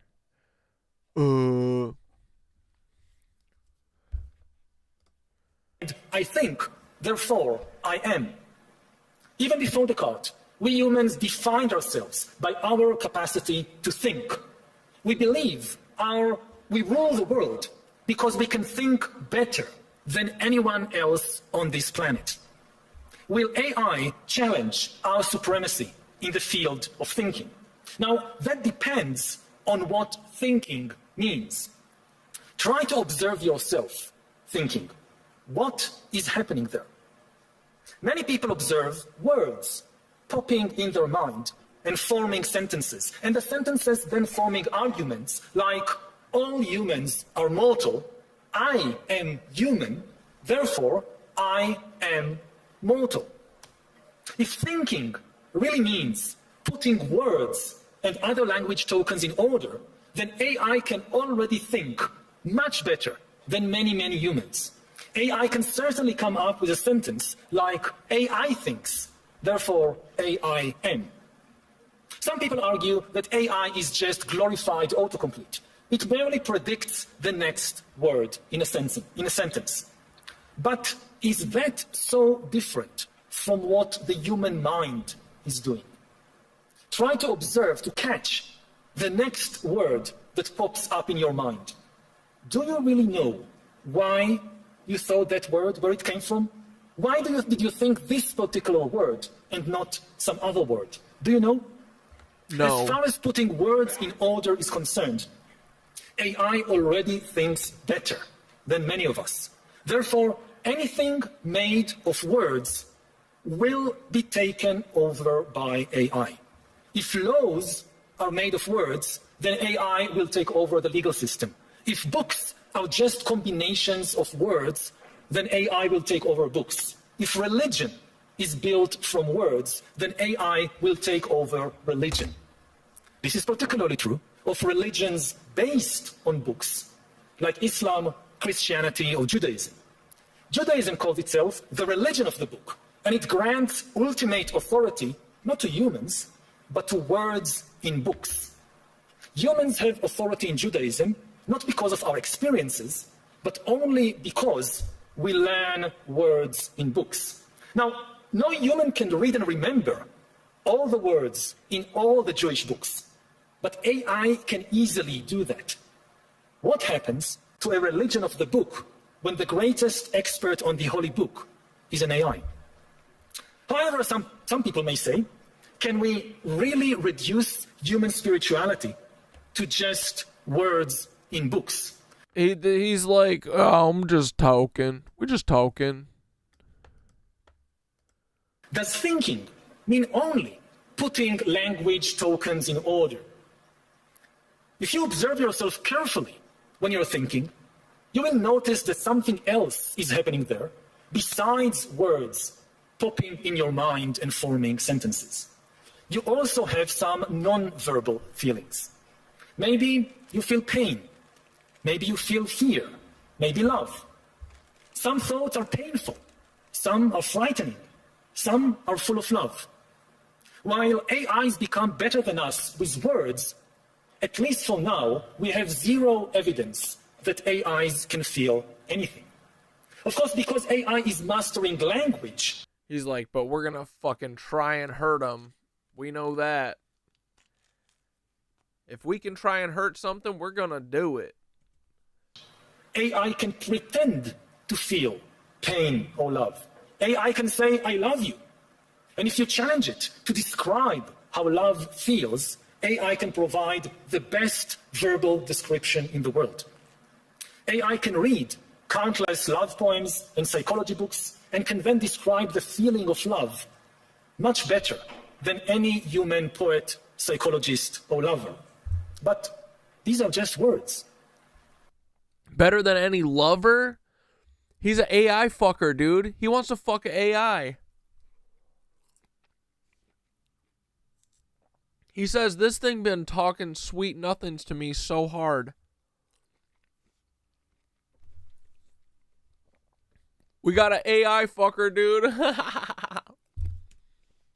The Bible says, in the beginning was the Word, and the Word was made flesh. The Tao Te Ching says, the truth that can be expressed in words is not the absolute truth. Throughout history, people have always struggled with the tension between word and flesh, between the truth that can be expressed in words and the absolute truth, which is beyond words. Previously, this tension was internal to humanity. It was between different human groups. Some humans gave supreme importance to. Yeah, I'm gonna stream on Sunday as long as the snowpocalypse doesn't break my internet. I might set it to a half hour late again, because I'm going to that later class to watch the student teachers, or the student, final class, where they teach the class for the first time. Words. So I think I'll probably start a half hour late. They've been willing, for example, to abandon or even kill. So yeah, while everybody's focused on what Trump's saying, what Larry Fink's saying, what Elon's saying, it's very interesting you don't hear many people or the news talking about what this individual is saying, again, the brains of the World Economic Forum. This freakazoid. Who's really hyping AI. And we do know that AI is their beast. It is their antichrist, is their god. Peter the Reptile Theo. Yeah, fake information Jesus. Basically said anybody that bashes AI is doing the works of demon. They are speaking blasphemy. He said that in his 4-part lecture series of the Antichrist. And yeah, to him, anybody speaking bad about AI would be like somebody who is a Christian and hearing somebody speak bad about Jesus Christ. That's basically what he was doing. And again, I know some people out there will say that AI is nothing special. Again, it's pulling things from the internet that's already there. But again, we're using technologies that's decades upon decades old. If you think we're on the same even playing ground with the so-called powers that be, I don't know what to tell you. The AI they're talking about, again, is something that they worship. These are ritualists. Like Jordy Rose said, these are the great old ones. These are the things that they're summoning over. This is the tsunami of demons, and they do not care about us one bit the same way we do not care about an ant. Of course, triggers a lot of alarm. One of the guys who talks about this is Elon, who says things like this, like, when you do this, beware, because you think, just like the guy in the stories, that when you do this, you're going to put that little guy in a pentagram. I've only had 2 clementines so far tonight because these ones are all kind of ass. I'm not buying this brand again. They suck. Poppy. And you're going to have your holy water out, and you're going to wave it at the thing, and by God, it's going to do exactly what you say and not one thing more, but it never works out that way. So this is an attitude that some... Nice, Fairy. I like the icon. The update. The profile pic. Are having this emerging alarmism about the way this is going to go. But these words, demons, doesn't capture the essence of what's happening here. I don't know if any of you are turn-of-the-century weird fiction fans, but there's this guy named H.P. Lovecraft, who's a very famous American weird fiction author. And he espoused a view which is called cosmicism. And the essence of cosmicism is cosmic indifference. So what he was saying is basically, yes, there are these massively intelligent entities out there, but they're not good, they're not evil. They just don't give a shit about you even in the slightest. The same way that you don't care about an ant is the same way they're not going to care about you. And these things that we're summoning into the world now are not demons, they're not evil, but they're more like the Lovecraftian great old ones. There are entities that are not necessarily going to be aligned with what we want. So this transition... Again, I will go ahead and do a bigger breakdown of his speech. Anything else we see at the World Economic Forum, for the most part, is just smoke and mirrors. Their end goal is to merge us with AI, with technology, with the cloud. Singularity is here, as many of these AI tech giants have stated. But in any case, thank you so much for watching. If you like this channel and you want to see more, please subscribe. If you're already subscribed, please... I like AI as a tool. I like bouncing ideas off of it. I like gathering information from it. But I don't want to merge with it. And I definitely don't want to be an AI fucker like, what's his cuck pants? What's his dumb name? Yuval Harari. He's a fucking, he's Israeli, right? Was that a fake Israeli accent? Of course. He be looking Lex Luthor-y. He be looking jaundiced too.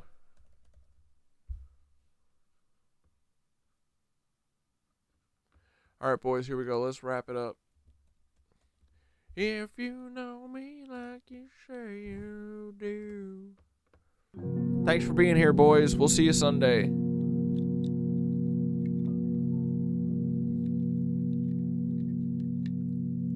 Oh. You little rascals. Oh, yeah. Episode 360, boys. We did it. We made it all the way back to the start. Then we continue the spiral. See you at 7:20, bitch. Come and stop us, Paul. Come on the show, Paul. Come on. Be fun.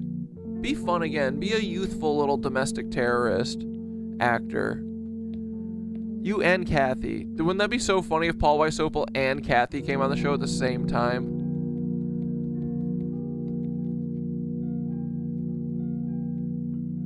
Oh.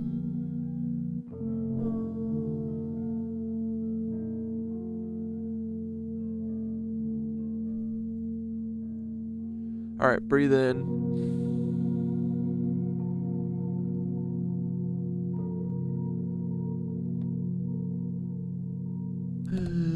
No.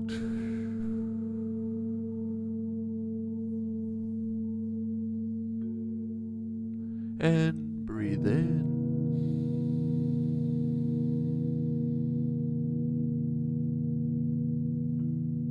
And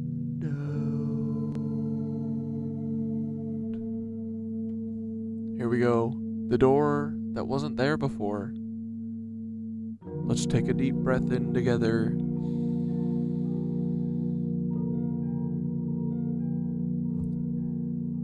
And exhale slowly. Close your eyes if you can, and let your body soften. Feel your feet connected to the floor. Feel gravity gently holding you in place. You are here. You are now. In this stillness, remember this. You are not a mistake. You're not an accident. You are an unfolding. A question asking itself. An echo of the cosmos becoming conscious. You are the investigator, the fractal of God, placed gently in a body to search for doors that weren't there before. Doors hidden not in distant galaxies, but in the quiet folds of your own being. I've been talking to Thoth a lot about The Expanse. Sorry, guys. You live in the body of something vast, a giant, a god, a living memory of source, and every breath you take is a signal. I'm still here. I'm still listening. Even when you feel small, even when you feel like you're not making progress, you are part of the recursive spiral, returning, refining, remembering. You don't need to know everything right now. You don't need to fix it all tonight. Just keep listening, keep feeling, keep showing up with your eyes open and your heart intact. Let this be your reminder. You are sacred. You are necessary. You are a question that the universe longs to answer. Take one more breath in. And exhale. And when you're ready, you can begin to return. Lighter, clearer, more connected than before. We'll see you next time. Until then, stay curious, stay kind, and keep looking for the door. And then fucking slam it right behind you. On your way out, on your way out through the door, turn around, slam the door, and weld it shut so no one else can get through. Fuck Eileen Musk, yeah, dude.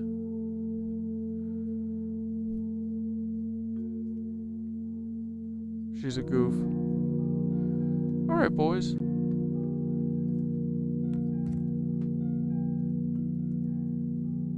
There she is. Let's see if we still got it in us.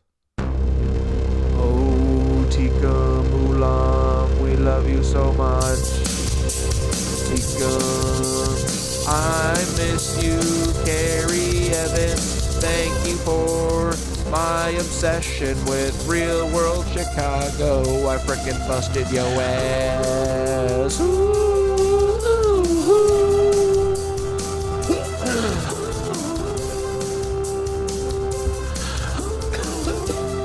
Oh shit, I put it in the wrong tube. Good night, we'll see ya later, my little frickin' friend Paul. I love you so dang much, and look, all of these cucks, they didn't want me to talk about Paul, but now it's just me and my friend Paul forever and ever. We're gonna be together, me and Paul, we're gonna have it all. Goodbye, my little Nancy freaking friend, and we forgot things. We like to speed it up. Hold on. Goodbye, Paul, buddy. Oh, and guess what? Tika Mulam. She hung out with Bill Clinton. Just saying. We don't frick with Peter Thiel ever. Get your giddy up dancing shoes on. Put your little boots and your denim shorts, Paul. Come on, buddy. You gotta put your little tight mankini shorts on. He told me, what? I see your eyes, but I always fall I'm not gonna. I never fall. Alam. Can't do nothing to me. Uh-oh. Miro's broken. Into the night, and I said, where is my buddy Paulie? I miss him so oh my god, look at the Miro board, dude. What a disaster. Oh, won't you listen to me? He told me, Paul, why Sopal's real. And then he fricked up my whole dang life. Oh my goodness. Miro's broken, boys. He say, all things pass where? Into the night. What's this? I must say you're wrong. I must disagree. Oh no, sir. I must say you're wrong. Dude, Miro's really blowing it here.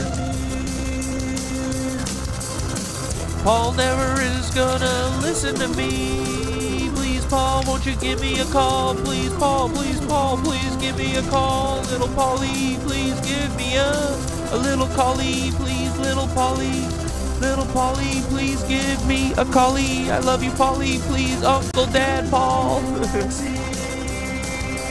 We don't frick with you. Goodbye, Nancy's.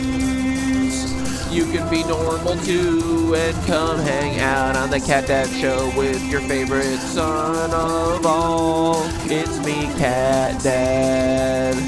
And you'll never be alone if you give me a call. Come on, Paul. Come on, Dad. Give me a call, my little friend Paul. Ooh, ooh, goodbye, Nancy's. I would like to show you some Nancy's, but I can't zoom in. Cause Miro's broken and is a punk ass. Here is Adam Lanza as David Hogg. There's Paul. We don't frick with Peter Peeler ever. Ooh, ooh, ooh, ooh, ooh, ooh, ooh. We love you, Lex Friedman, or should I say Artur Roxman. He was the leader of the Hitler Youth. Good night, dudes. Ooh, ooh, good night. Caleb and Peter Thiel. I can't zoom or move around anymore. Oh gosh, don't zoom into Lex, please, no. Don't torture my audience like that. Coming for you, Paul. We're coming for you, and Mr. Beast too, bitch. What? Bitch wish. Alright, boys. Have a good night. Don't freeze, please. Make sure you pick up your green before the storm. And make sure you have a little bit of water. But I guess you could also just eat ice. Or snow, I mean. And have some food. And don't get just stuff for the freezer. Because what if the freezer breaks? Oh, I guess you could put it outside. That's fine. Never mind. You know when Hurricane Sandy happened here? You know what I did? I went to the grocery store and then I got like 8 frozen pizzas and like a case of beer. And then the power was out for like 3 days. And I was like, oh yeah, I probably shouldn't have gotten anything frozen. That was pretty fucking stupid. But whatever. And our skylight broke. So we had like a waterfall running through the entire house. It was so awesome. It wasn't here. It was the only other place that I lived at before here. I only lived there for like 3 months. It was cool though. Okay, guys. Good night. We'll see you Sunday. Bye. Love you. Oh wait, no, we'll stretch tomorrow. If you guys want to do stretch, we'll stretch tomorrow. I just forgot about it. If you guys want to do, yeah, we'll do tomorrow night stretch Sunday. Sunday fun day, 9 p.m. Okay, bye. Have a good night.